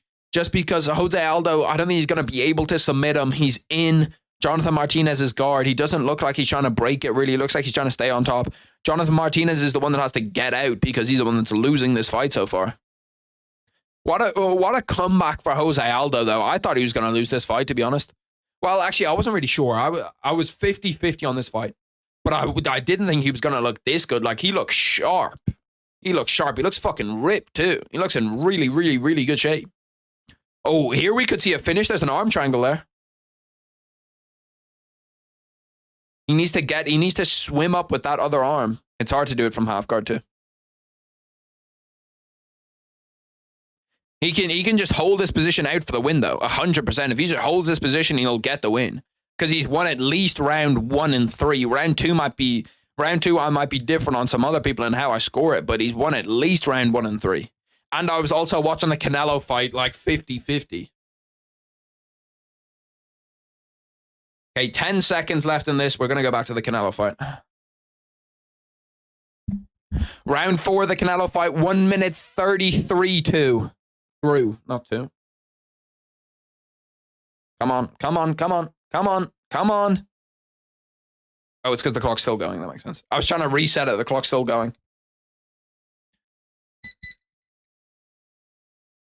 1 minute. Okay, so we're going to change the clock. Now the clock's going to boxing. I know they were swapping it up big, like 24/7, but...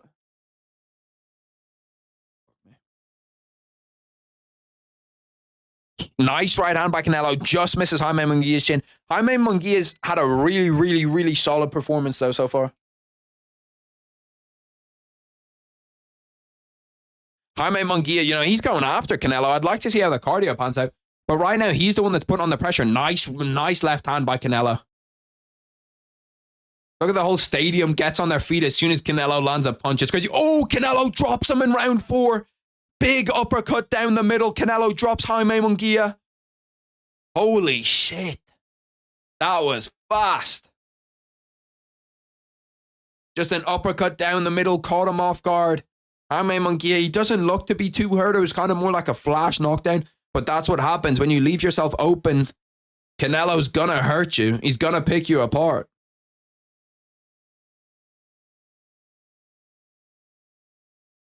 Did they confirm Jose Aldo won via decision? I have it on a side monitor, but the side monitor is like 30 seconds behind. Jaime Munguia gets dropped inside round 4. Bro, the entire stadium's just dick riding the shit out of Canelo. It's so funny. Canelo, Canelo, Canelo, Canelo. It was, to be fair, Jaime Munguia left himself very, very open on the inside. Just got caught with an uppercut down the middle. Bang, dropped.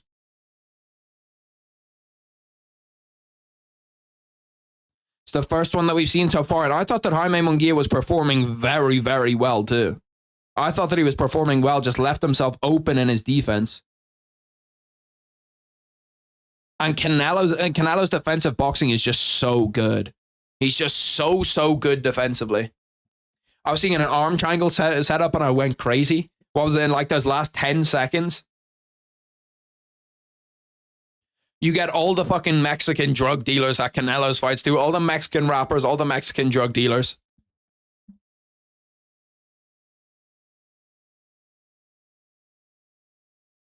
I did think that pre that, though, that Jaime Munguia was doing super, super well. Because Jaime Munguia just, like, not losing this fight badly is a win for him. And I think that, like, he was performing. Now Canelo's got his confidence, and it feels like Jaime Munguia's confidence is a little bit knocked too. The fact Aldo is still this good is absolutely ridiculous. Shows how far ahead of his time he was. Yeah, no, Jose Aldo's a fucking monster, bro. He is a monster. Jaime Munguia is able to just counter punch. He just can't break down that Canelo like shell.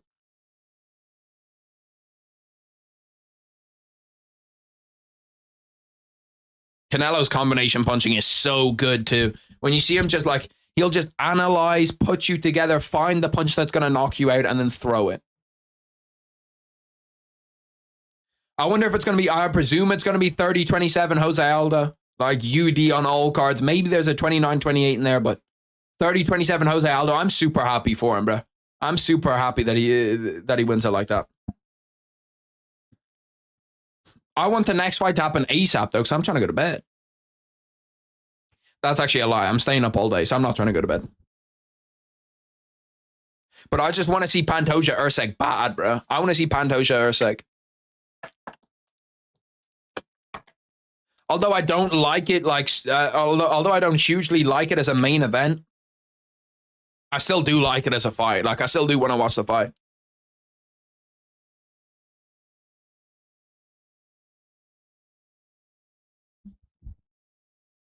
I don't know why Jaime Munguia keeps resorting to being in the pocket with Canelo. If I was him, I'd just stay on the outside, use my jab, get into just a jab war with him.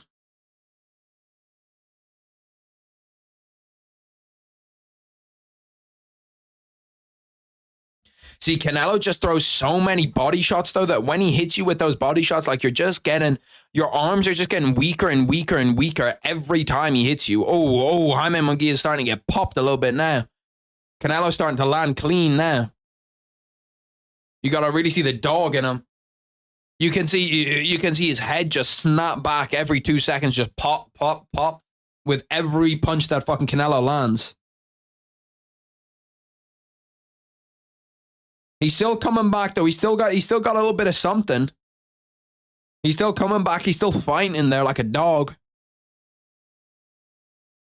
I was tempted to bet on Jaime Munguia when I saw the odds too, but I'm kind of thankful I didn't now. Because Canelo seems to be just taking control of this. The more that the fight goes on, Canelo seems to just be doing the better work, landing the cleaner shots. Entire crowds on their feet now. After in the first few rounds, the crowd were pretty quiet, but that knockdown livened them up a lot. I wonder when Pantoja and Erceg are going to walk out. I guess around 5:15 maybe. 5:15, main event's over by 6. Canelo's got no boxing, no life on his gloves. That's kind of cold. My old boxing coach used to have that tattooed on his arm right here. He used to have no boxing, no life on his arm right here.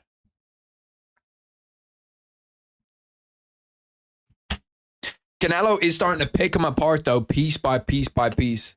It's funny how Canelo's coaches only coach Canelo. Like, they don't coach any other big-time fighter. Most of the time when you see a top-of-the-chain guy like Canelo, he's going to be getting coached by, Canelo's coach is going to coach 3 or 4 other guys. Like, look at Bomac. Look at all of them. Bomac coaches like Chris Eubank Jr., Terrence Crawford, all of the fucking young guys. They has that Olympic silver medalist. They has Keyshawn Davis. He coaches a lot of guys, whereas I only see Canelo's coach coaching Canelo. I suppose if you're getting paid that much fucking money, if you're getting paid all that bread, that's why. Canelo rocked him a little bit with that left hook, too. Had him stumbled. Ooh. Starting to really go to work.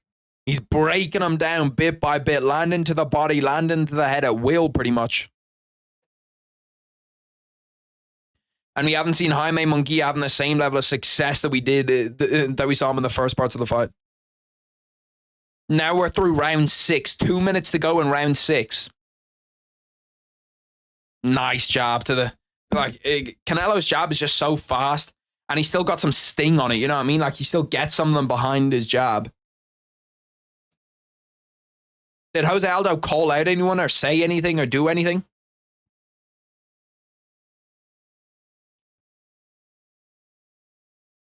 Jaime Munguia, you know what? Jaime Munguia is at least showing something here, you know? Like, he's not just laying over and knowing, like, okay, well, Canelo's going to beat me here, and I'm just going to lay down and take this. He is showing some signs of life here. Rips to the body into the head. Most of it was blocked by Canelo, but it's still a nice little body rip. Still gonna hurt.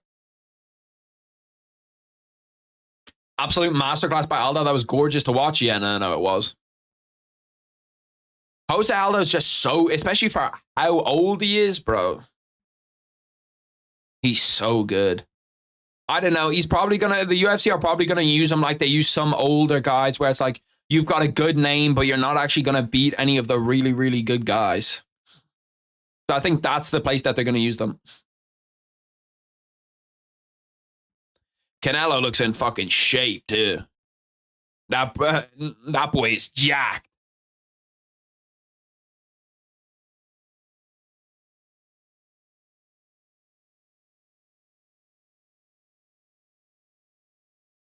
"25 seconds left in the 6th round. To be fair, this has been like Jaime Munguia has done a lot better this round. In the 4th and the 5th, Canelo's kind of getting the better of him, starting to work his jab, starting to land clean punches. Imagine Steve wins via guillotine. Bro, if Steve wins via guillotine, I'll give everybody in here €5. I promise. I'll give everybody in here €5 if Steve wins via guillotine.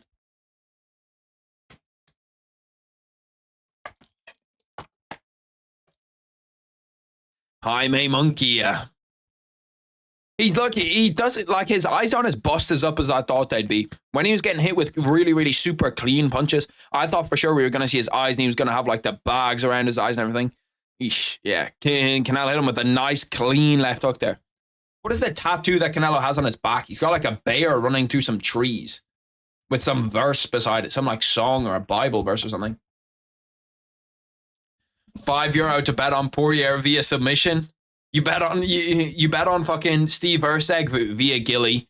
He gets it done. Then you bet on then you take all the winnings and bet on Dustin Poirier via Gilly too. Seems like a good bet to me.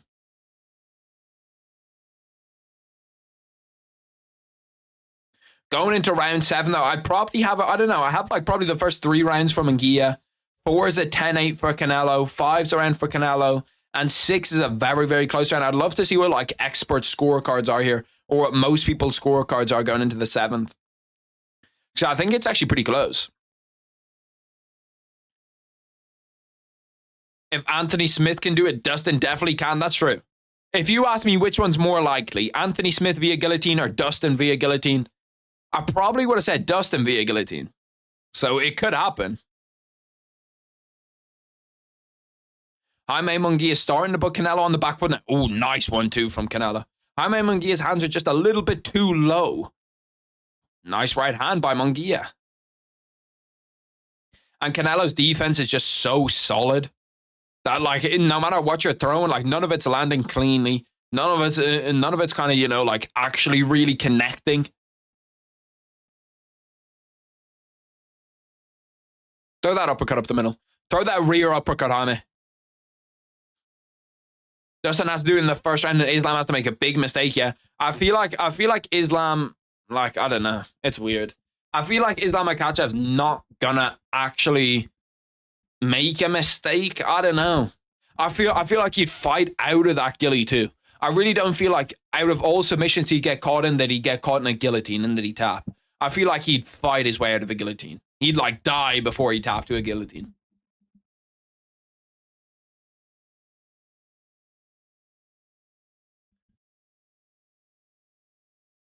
Nice body rip by Canelo again. Nice right hand. Oof.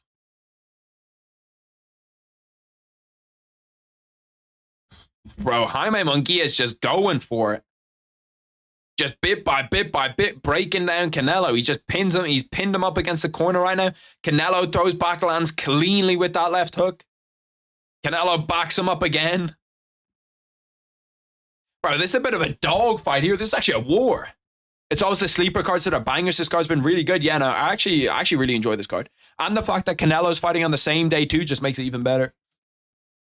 It kind of like makes up for it. Like the main event that we don't, for me, the main event that we don't have in a Pantoja fight, you have with Canelo and Munguia. Like you have that kind of superstar on the same day, even if it's not the UFC, you still have that kind of superstar fight.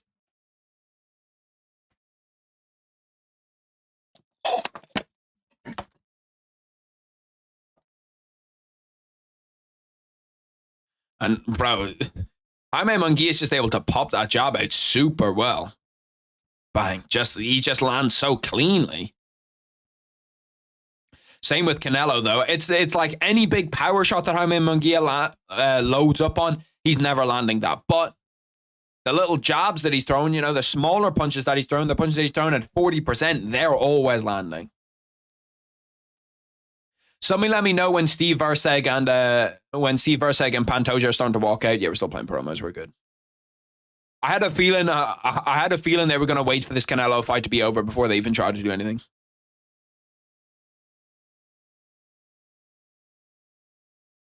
Because it makes sense. Like, you're going to get way more viewers waiting for the Canelo fight to be over than actually having the Pantoja fight. But surely you'd start to walk them out now, because by the time the fight actually starts, it's going to be like maybe the 9th round in this Canelo fight. And then you're going to have people coming in for the second half of the Pantoja fight.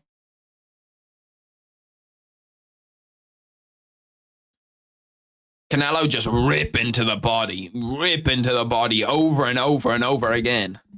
It's just nasty to look at when you see just like his knuckles are digging into his body.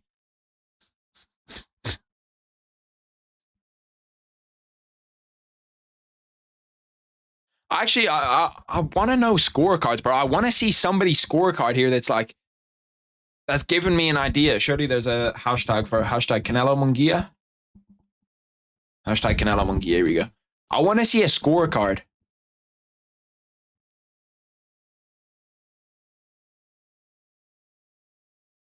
All I'm seeing is the uppercuts, bro. Please fucking show me the. Somebody give me a scorecard here.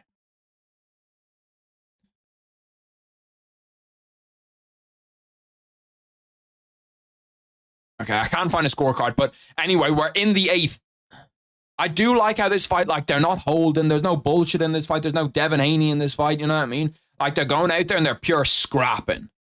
Like, this is what a fight's meant to be. This is what a boxing fight's meant to be, where they're going out there and they're trying to hurt each other. Like, Jaime Munguia is not going out there. If he goes out, he's going out on his fucking shield. And he's hunting Canelo down a little bit. He's not afraid of Canelo. It is so hard to penetrate Canelo's guard, though. Canelo's guard is just so fucking, like, tight. Everything is just, you just can't land on him. As soon as he gets to his safe spot, you cannot land.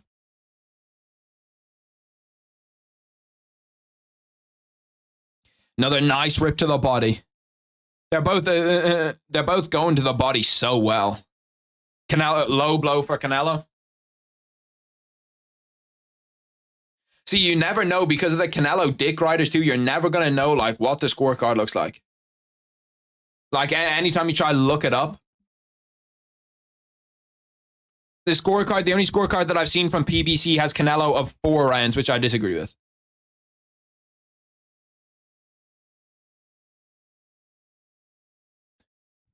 Most people actually have it as Canelo 68-64, which is what I've seen. I think I'd probably go Canelo. I'd probably say that Canelo's up 2 rounds, 3 rounds. Steve's walking out. Oh shit, my bad. See, walkouts, I don't matter that much though. Walkouts is fine. Actual fight, I don't want to miss the actual fight, but the walkouts is whatever. I'll say locked in with the Canelo fight, and then as soon as they start actually fighting, I'll swap over to the UFC. Because by the time they're actually out there, by the time they're fighting, we're going to be in like the 11th round of this. Jaime Munguia is putting up a good fight, though. He's putting up a good fight. I expected him to kind of go out here, and then when he got hit, because he's like, what, 50-0 or like 47-0 or something as a professional, and he's young, I expected him to kind of go out here and be like, as soon as he gets hit hard, as soon as he gets dropped, to then kind of give up. But he hasn't given up at all.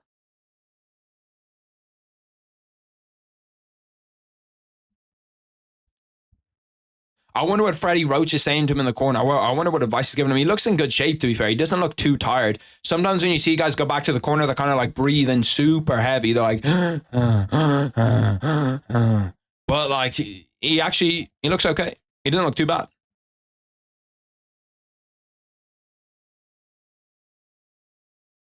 The nose looks okay, but to be fair, Canelo looks like he's taking pretty much no damage. It's been a banger so far, though. I've actually really enjoyed this fight so far. Really enjoyed it. Round 9 just starting. Monkey extends the jab out. He is having good success with that, doubling up, tripling up on the jab.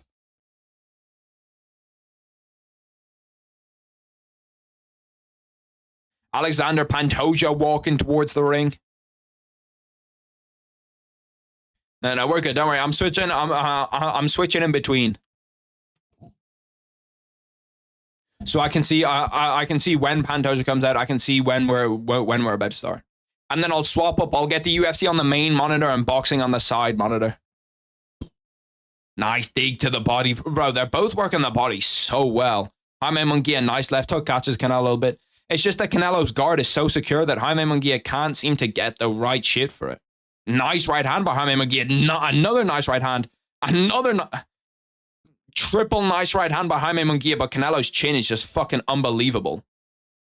Like, Canelo just takes shots like nobody you've ever seen.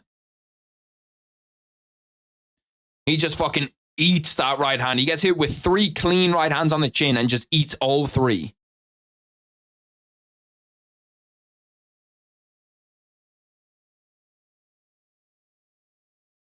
Bro, he's looking fucking nice. Let's go, Steve. Let's go, Steve Carroll is crazy. He does look like Steve Carroll. If Steve Carroll was like 20 years younger. Okay, we're still on introduction. So as this fight ends, when this round in the Canelo fight ends, that's when we're going to swap. And there's what, a minute and 10 seconds left in this. So I presume by the time the introductions are done, then we can swap over. Nice 1-2 again by Jaime Munguia. Jaime Munguia is doing well in this 9th round. He looks like he's the one that's, aging better. Or not aging better, but as the fight goes on, he looks like the one that's... Nice right hand again. I almost feel like I'm in there. I nearly fucking slipped that punch. Jesus. Jaime Munguia up against the... pushes them up against the ropes. Now Canelo pushes them up against the ropes. Trying to tie him up. 36 seconds left in the 9th round. Jaime Munguia, for me, is winning this 9th round. I know that there's going to be a lot of Canelo dick riders, and Canelo's going to get a favorable scorecard because he is Canelo. Can Pantoja submit Steve? Yeah, no, he definitely can. 100% he can. I appreciate that, Manu.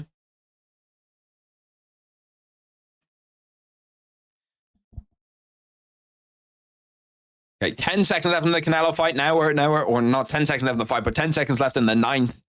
Now we're going to swap it up. We're going to go back.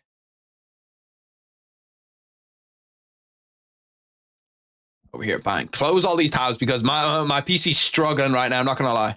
So we're going to close all these tabs. I'm going to go over here, bang.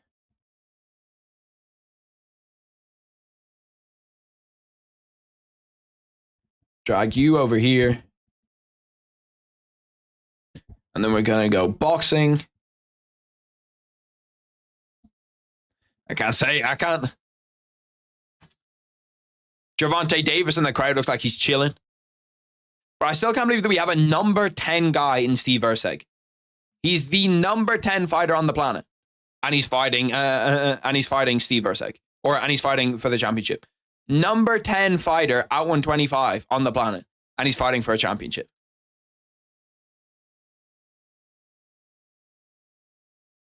Oh shit, get that audio off. Is my desktop audio still on? No, it's off. Perfect. Okay, now we're back. Give me 2 seconds and we're back. We're back. Okay. Who are you rooting for? I'm rooting for Alexander Pantoja. I want to see Pantoja win. Or I actually don't really I don't mind Steve Erceg. I don't really care who wins that much, but I want the fight to be good at least. I want it to be a good fight. David Benavidez in the back behind Gervonta Davis. That's the real gangster right there.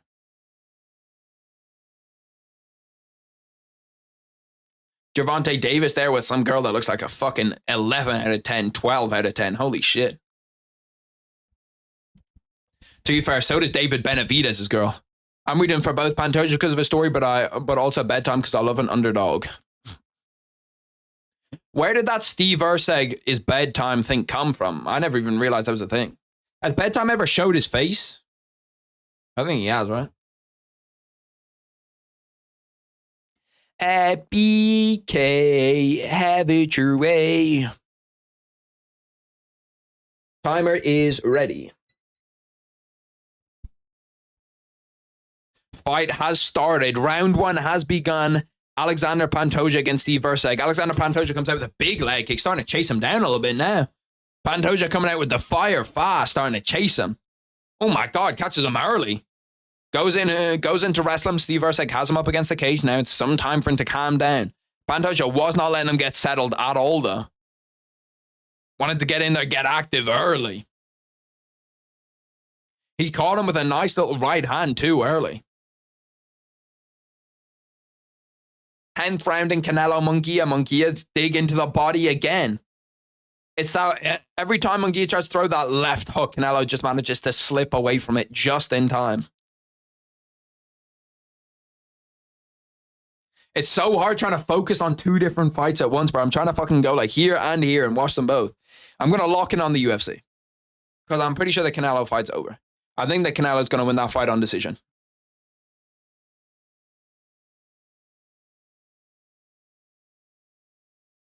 Nice job by Steve Erceg. Steve Erceg, to be fair, after the like frantic first minute that we had where it was like, holy shit, what the fuck's going on? Apart from that, he's been pretty consistent. He's been pretty good.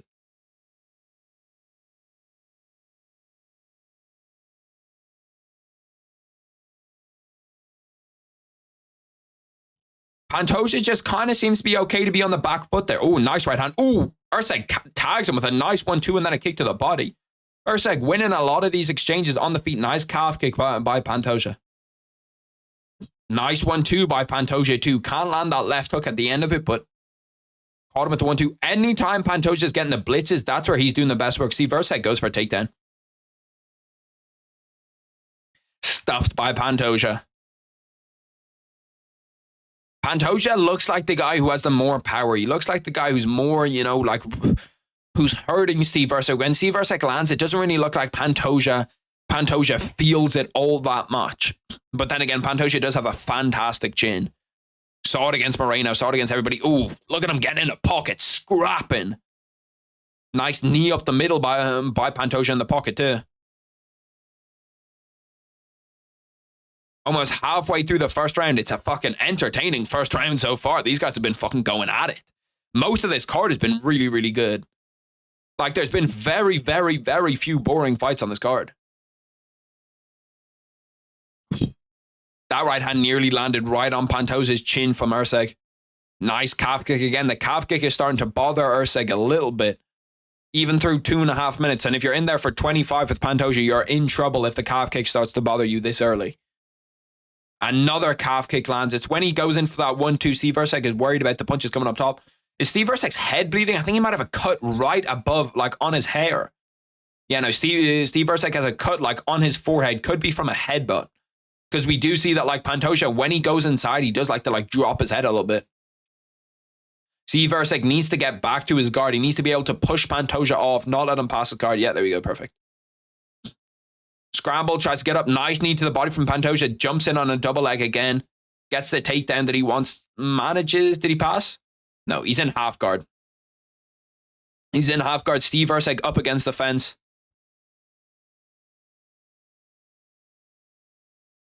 Yeah, see, this is what I kind of thought was going to happen, where Pantoja could get to a spot where if Pantoja can trap an arm here, he can start shooting in for submissions, or he can just start to ground and pound him. He can start to ground and pound him to death. He's going to take him back down again here. He's got his back, trying to set up the body triangle. He's got one hook in. Transitions over. The wrestling scrambles here have actually been really, really fun. Pantoja scrambles, ends up in side control, traps Steve Erceg's foot. He's got his foot, which basically means that like he can't like spring away from him. He can't bridge. He can't do anything like that's crazy. Can't do any crazy explosive movements just because Pantoja's holding onto that leg.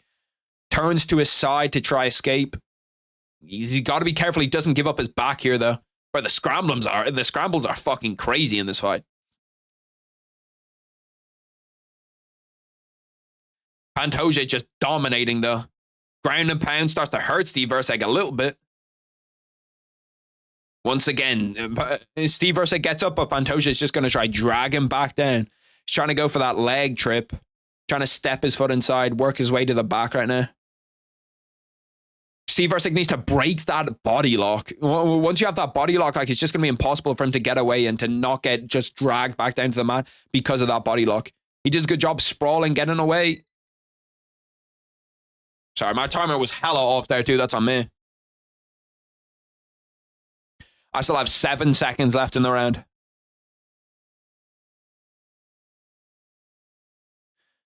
Canelo Munguia, there's 1 minute 20 left in the 11th. I haven't really seen a whole bunch of like of the last 2 rounds, but it looks like more of the same that we've seen in the fight where Canelo's just able to land the cleaner shots. I need to change my thumbnail too. Let me change my thumbnail back. At BK, have it your way. You rule.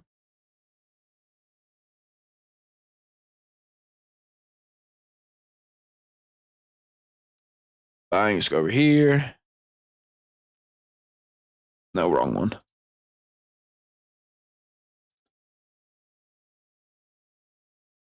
Okay, here we go. We're back.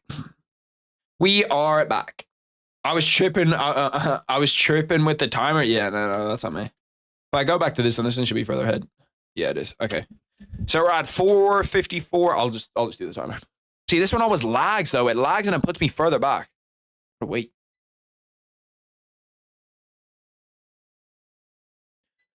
Oh fuck no, we're not at 4:50. I'll fuck the timer now. Bang.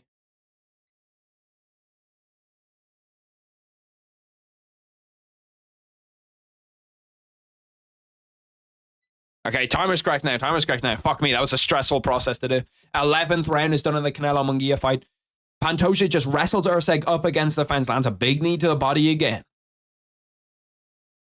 Trying to throw that 1-2 down the pipe constantly, but it's just not working.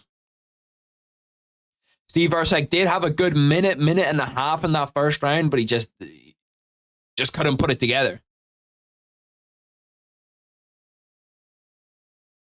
Nice leg kick by Pantoja again. If Pantoja targets those calf kicks, he'll win this fight. He targets those calf kicks. And the blitzes work really, really well. I wonder where that cut is on Steve Erceg's head. Is it like in his hairline? Is it like above his forehead? Because if that needs stitches, they're going to need to shave off a bit of his head for that. Why is that the first thing I think of? Like, damn, they're going to have to shave his head. Steve Erceg just can't seem to get the distance management correct in his head right now. When they get to the pocket, they're fucking scrapping though. Holy shit. Nice takedown by Pantoja. Ends up in half guard. He needs to try pass either either try to get that leg through and get a mount. Oh, yeah, that's not where you want to be. That's exactly what he just did. He's in full mount now. Steve Erceg tries to turn and trap Pantoja's leg to escape, but he's not gonna end up giving us back. Damn, I thought for sure Pantoja was going to be able to get his back there. Steve Erceg's actually put himself in a good spot right here because he's pretty much got that leg out, put him back in half guard. Good defensive wrestling from Stevie Erceg. Okay. Good defensive wrestling. I see you.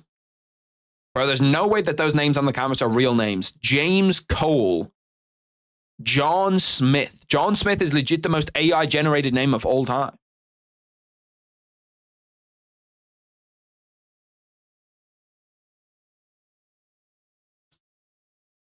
Two minutes 30 left in the second round. 1 minute 50 left in the last round of Canelo Munguia. Munguia, after getting knocked down in round 4, has been a fucking warrior all the way 4 through 12, though. He might take his fucking first loss here. He probably will, but it's not like he's a bitch, you know what I mean? He hasn't just laid down and let Canelo fuck him up. Ooh. Pantoja almost had a guillotine for a minute. Thoughts on the Kendrick Drake beef? I'm just happy that they're both releasing music, to be honest. I think that as of right now, the Drake disses are better to me, but that's just because, like, everything that Kendrick said, he hasn't been able to prove. So if we see proof for the shit that Kendrick says, like Jake's a pedo, Jake's got another daughter, then cool, yeah. Then he probably wins the beef. But everything that he said is not provable.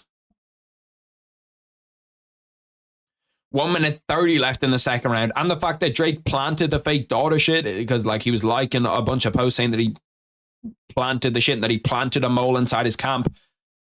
Like that's 4D chess right there. If he planted a mole to give Kendrick fake information so that Kendrick would diss him, and then he'd be able to like be like, look at you, Kendrick, you bitch. That's 4D chess. 1 minute left in round 2.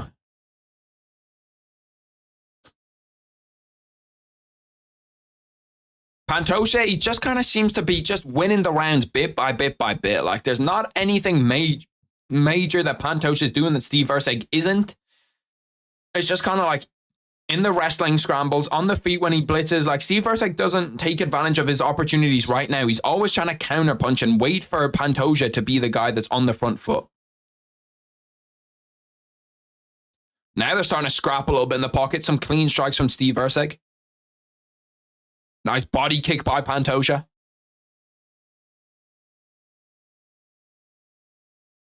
When he said K-Dot abused his wife, then K-Dot immediately dropped that to me. It's a bit sus, like he knew what Drake would say. It makes me think Drake is right. Yeah, I don't know.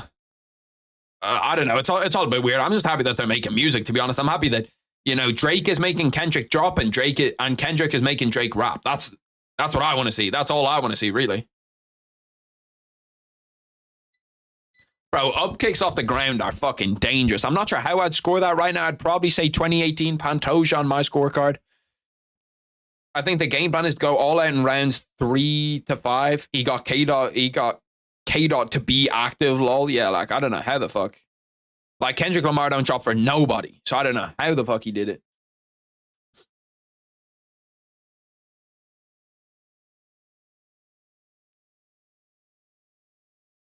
Canelo talking told the motherfuckers in the crowd at the end of his fight. The motherfuckers, they were screaming at him earlier.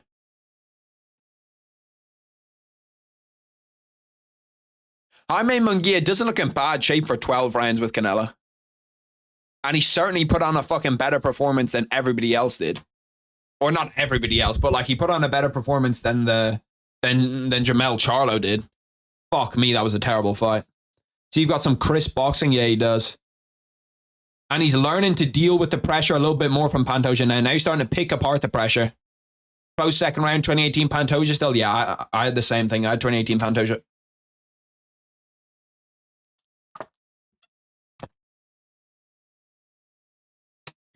Round 3 has started. They're scrapping in the pocket. This is what I mean about flyweight fights, bro. Flyweight fights are so fucking fun to watch. Like, they're really, really good fights all the time. All the time, they're good-ass fights. 4 minutes 30 left, 30 seconds into this third round. See, the thing is, Pantoja just seems to be able to, like, just win rounds. I don't know how he does it, but he just seems to be able to kind of win rounds. Aaron Bonsetter said it's 1919 heading into the second. Sean Sheehan said 1919. I don't think so. I think it's 2019 or 2018. Erceg seems to be imposing himself a little bit more in round 3, though. Erceg's hit 50% of his significant strikes, but has hit less than Pantoja. So we just need to see Erceg throw a little bit more. This gas tank looking kind of sus on Pantoja's end. See, the thing is, Pantoja's gas tank looks fucking dog shit in every fight, and somehow he still goes 25 minutes and wins the 5th round. So I don't know. I really don't know.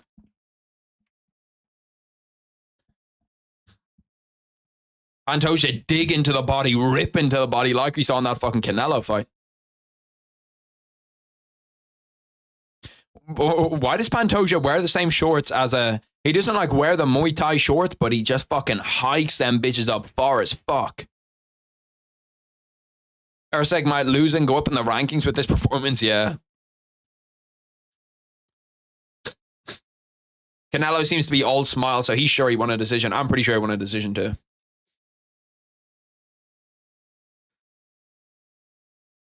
Two minutes into the third. Ooh, that's a nice left hook by Pantoja. Left hook into a right hand. To be fair to Steve Erceg, his chin isn't looking bad either.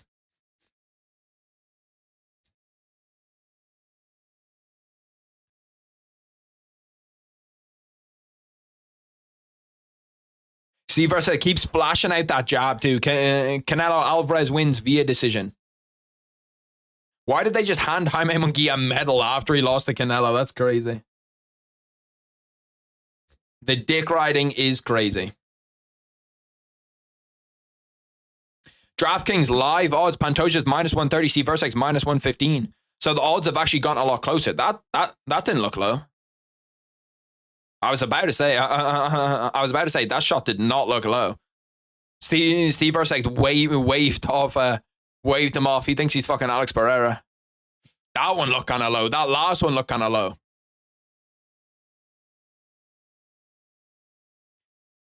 Steve Erceg's trying to channel his inner Dustin Poirier, fucking around with the shorts. Nice left hook by Steve Erceg. Steve Erceg, he has these weird moments when he starts to control the pace of the fight and when he starts to walk Pantoja down. That's when he does his best work. When he baits Pantoja into blitzing. But when Steve Erceg's on the back foot, that's when he gets caught. Every time he's on the back foot, he's getting caught. He's getting hurt. Oh, nice elbow by Pantoja. Steve Erceg caught him too, though, at the end of it. Pantoja jumps in on a single leg. He's holding onto his own head, is he? I knew he got cut in the head up there, but is he holding onto that cut? Pantoja got cut in that exchange. I don't know what happened with it, but there's definitely a cut on his head. You can see the blood is leaking onto Steve Erceg's face. Nice elbow by Steve Erceg. God damn, that caught him clean as fuck. Right on the top of the forehead. Pantoja manages to get a takedown at the end of it, though. Holy shit, Pantoja's face is fucking leaking. You can just see the blood on Steve Erceg. Pantoja has him in half guard. Needs to try hop that leg over and get into full mount. Once he gets into mount, he's only got 45 seconds to work, so he's got to work quickly for a submission if he's trying to get one here. Are we watching the same fight as everyone else? I can't give him round 1 or 2. Yeah, no, I didn't see giving him round 1 or 2 either, but 3 different analysts all said it, so. Pantoja ends up on his back. Ooh, this could be problem. This could be a problem for Steve Erceg. Pantoja needs to try set up a rear naked choke. Got 19 seconds to do it. Needs to try fight away the hands. He's probably not going to be able to do it now. 10 seconds left.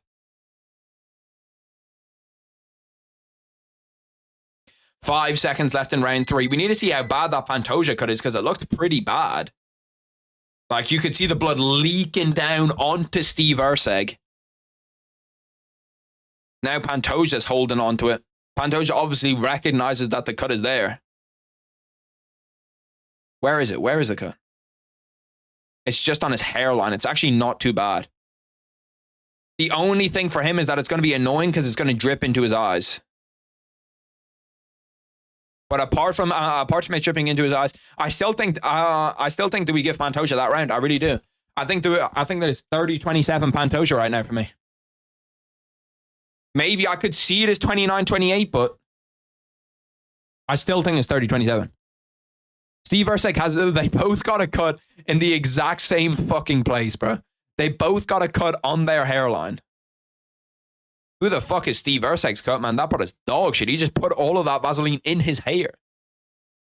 Yeah, they both landed clean as fuck from that. Steve Erceg landed a big-ass elbow. Pantoja landed a clean-ass left hand. Or a right hand.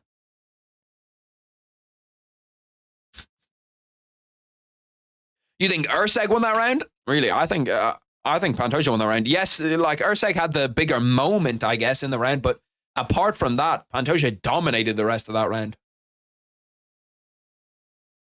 Had his back towards the end of that round, took him down multiple occasions.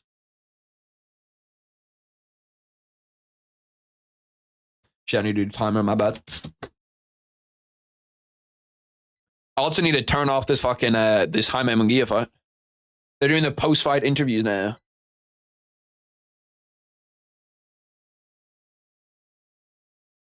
Oh shit, I just paused it.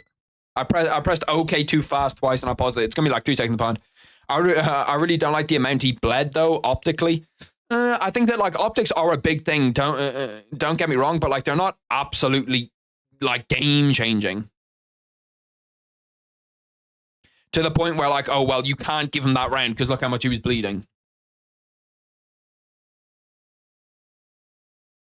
Damn, we're already in fucking round 4, bro. This fight is flowing by. 1 minute 15 into round 4. Steve Erceg, see, look, this is where he's doing his damage. This is where he's doing his best work, is when he's on the front foot. When he's on the front foot and he's pushing the pace, that's where he does the work that he needs to do. That one was low. That one was low, definitely. That kick to the body. Nice uppercut into a left hook from Steve Erceg. Steve Erceg's boxing is good when he gets Pantoja on the back foot. It's just that as soon as Steve Erceg's on the back foot, it's like, eh. Am I the only one? But I feel like 3 rounds could have gone to Erceg. I don't know about 3 rounds.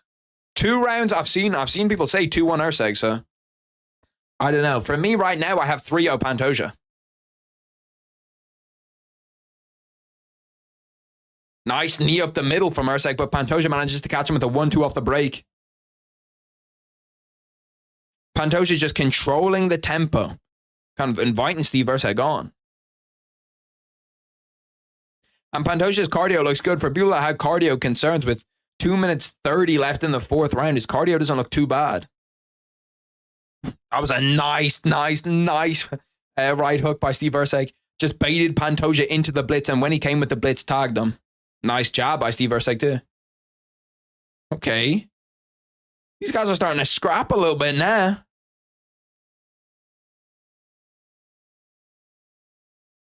Steve Erceg, I definitely think is getting the better of him this round. The scorecards in this fight are going to be interesting, bro. The scorecards in this fight are going to be interesting because I think there's going to be a huge amount of variance in these scorecards. 2 minutes left. Round 4 significant strikes. Pantoja's had 9. Erceg's had 15. Pantoja needs a takedown for me in this 4th round. I think on the feet, he's done okay against Erceg, but like the realm where you're going to do best is when if you can take him down.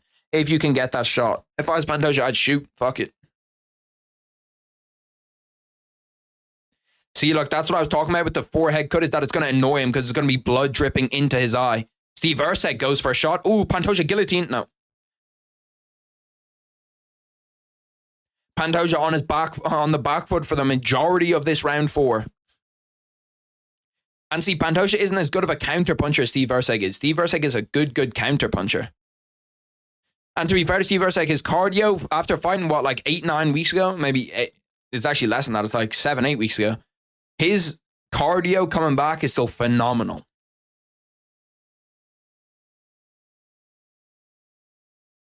There's a chance Steve Erceg wins this fight. There's a chance he wins this fight on the cards. This round 4, I'm definitely scoring the round 4 for Steve Erceg right now. Pantoja needs something big to have me change up my scoring of this round. That was a nice right hand from Pantoja. He just needs to be careful with the blitzes, because when he blitzes too often, that's when he gets caught. That's when he gets countered. But when he just varies the blitz in and does it every once in a while, that's when it really works. You think flyweight is crazy deep, or Erceg is just him? I think Erceg's just really good. I didn't think Erceg was this good.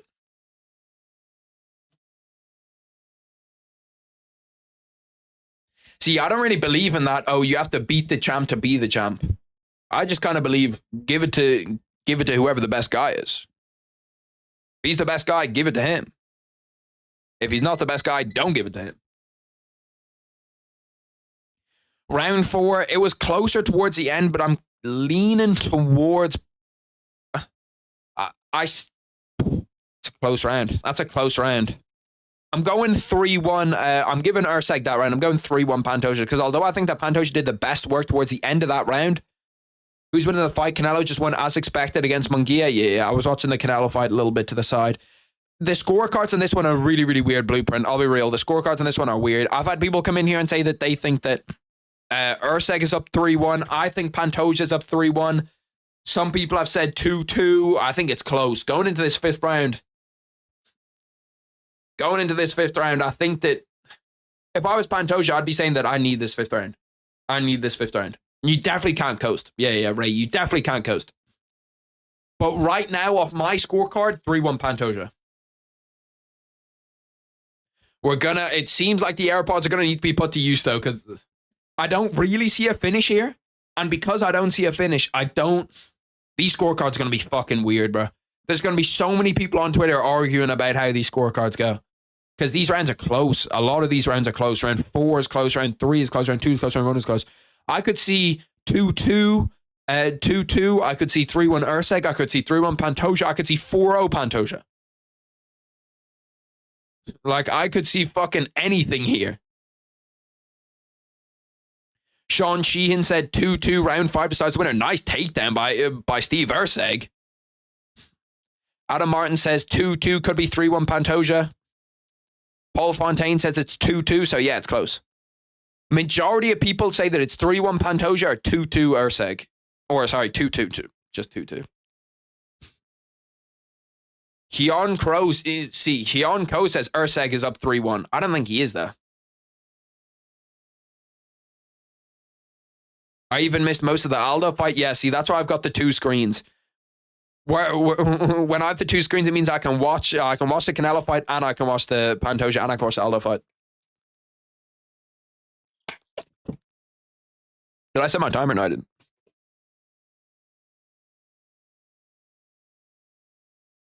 Three, 5. The Aldo fight was a good-ass fight, too. Aldo put on a fucking masterclass. Pantoja's got Steve Erceg up against the fence. This is not where you want to be if you're Steve Erceg, because if you get taken down for majority of this 5th round, or Aldo holds you down for majority of this 5th round, that's where you're in trouble.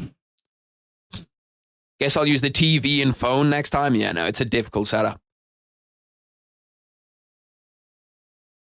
3 minutes 10 left in this 5th round. Pantoja just managing right now. And see, this is good for Pantoja because he's conserving energy too. He's conserving a lot of energy just holding Erceg up against the fence. And this is what he does. He's really, really good at choosing when to take time off.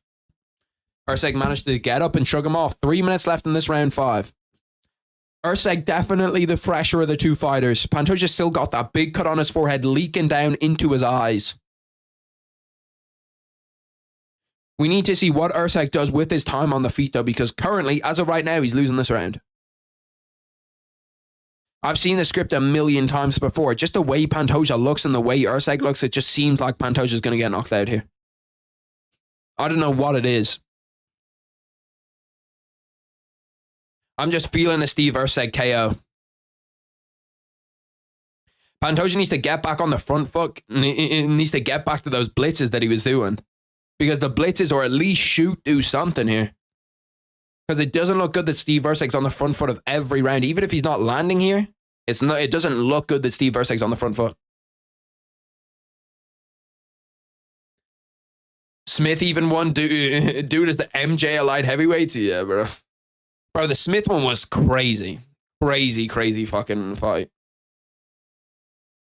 Nice left hook by Pantoja, lands clean. He manages to duck under the elbow that caught him last time.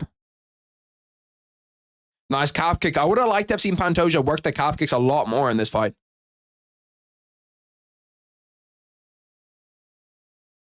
Erceg shoots for another takedown. Pantoja rolls out of it. Ooh, nearly it's a leg lock. He's searching, hunting around for the legs. Pantoja ends up in Steve Erceg's full guard. Bro, one thing, the scrambles here have been super fun. They've been super fun. Like, these guys are both high-level wrestlers. I didn't realize how good of a wrestler Steve Erceg was. Like, Steve Erceg can really wrestle to a high level. 1 minute left in round 5. This isn't good optically for round 5 for if Steve Erceg ends in this position with Pantoja in his half guard. And Pantoja manages to conserve energy while Steve Erceg tries to bridge. Nearly has that. That was a really nice attempt at a bridge. That's like what he needed right there.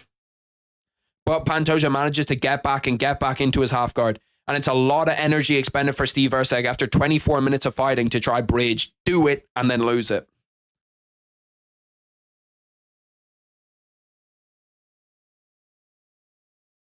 Erceg is a grappler. That's why I picked Pantoja. He's not a wrestler. Erceg he's trying to give up his back here, which he needs to do. But once again, it looks terrible if you end the fight. If you end the fight and Pantoja's in full mount beating the shit out of you. 10 seconds left in round 5. Whatever we say, this has been a fucking fantastic fight. I had it on my scorecard, 4-1 Pantoja, can see 3-2 Pantoja. Can't really see 3-2 Erceg, but a lot of people have it.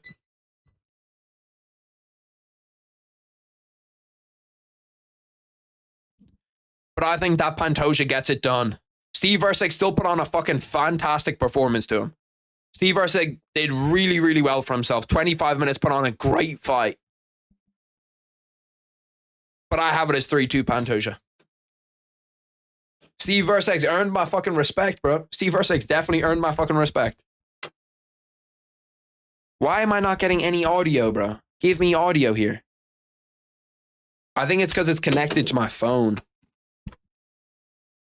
Okay, this is going to take 1 second. Give me 1 second.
My bad. I forgot that I was still muted. That is on me. I meant to say, I was saying that low key, like there's too many rematches at flyweight, but I wouldn't mind seeing them run it back.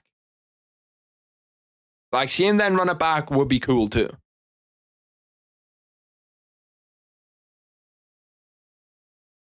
I'm trying to get this shit to work.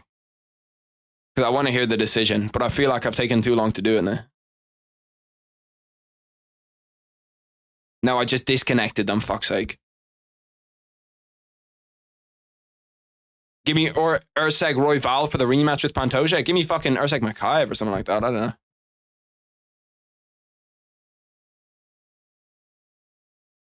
Okay, let's just okay, we're just gonna have to go through it. I'm gonna have to go through it bare.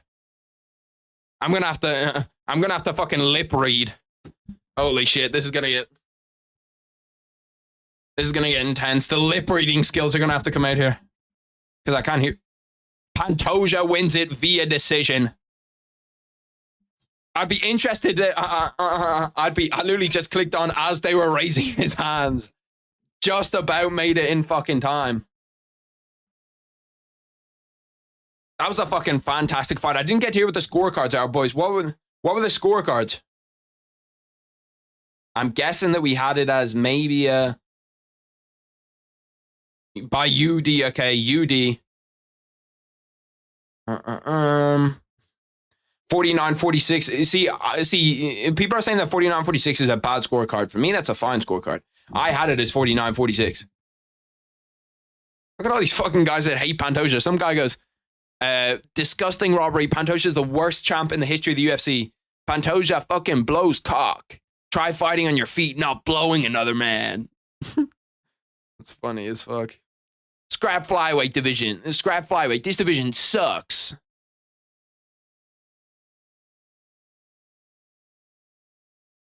Bro, why do people are hating on this card? If you're hating on this card, you're just hating the hate. Because I think that although the card, in terms of name talent, wasn't great, it was good as fuck.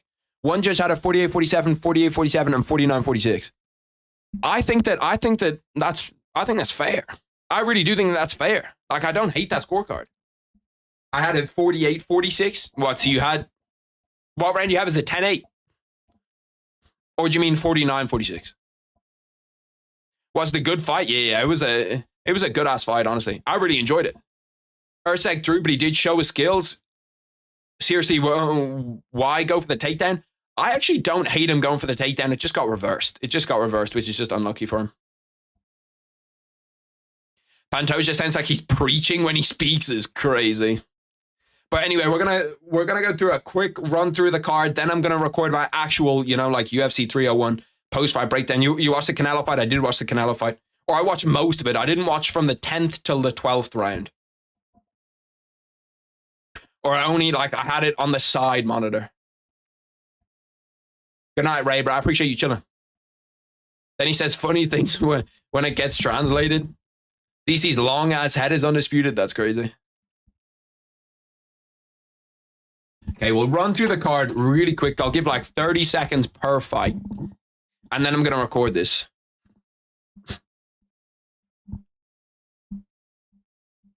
That's the point. If you know you're going to get out grappled, why do you go to the ground? It is valid. It is kind of valid.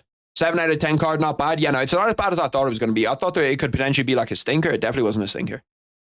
Forgot to change the fight name. It's whatever. Let's go over here.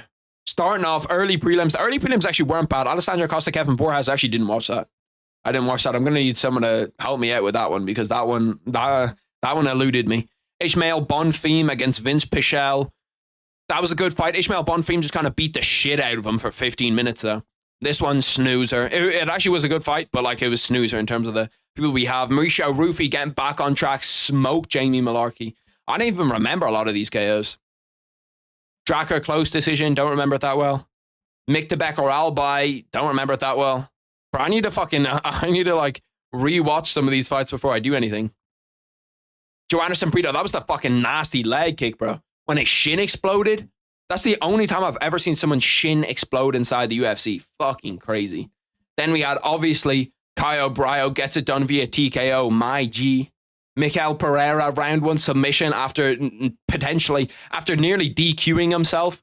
Got a submission. 3rd fight in a row he's finished inside 1 minute. Crazy. Then we have Anthony Smith. Oh my God, don't even get me started on this fucking Anthony Smith fight. Vitor Petrino, Michael Chandler IQ moment. Lowest fight IQ in history moments. Like top 10 lowest fight IQ in history moments.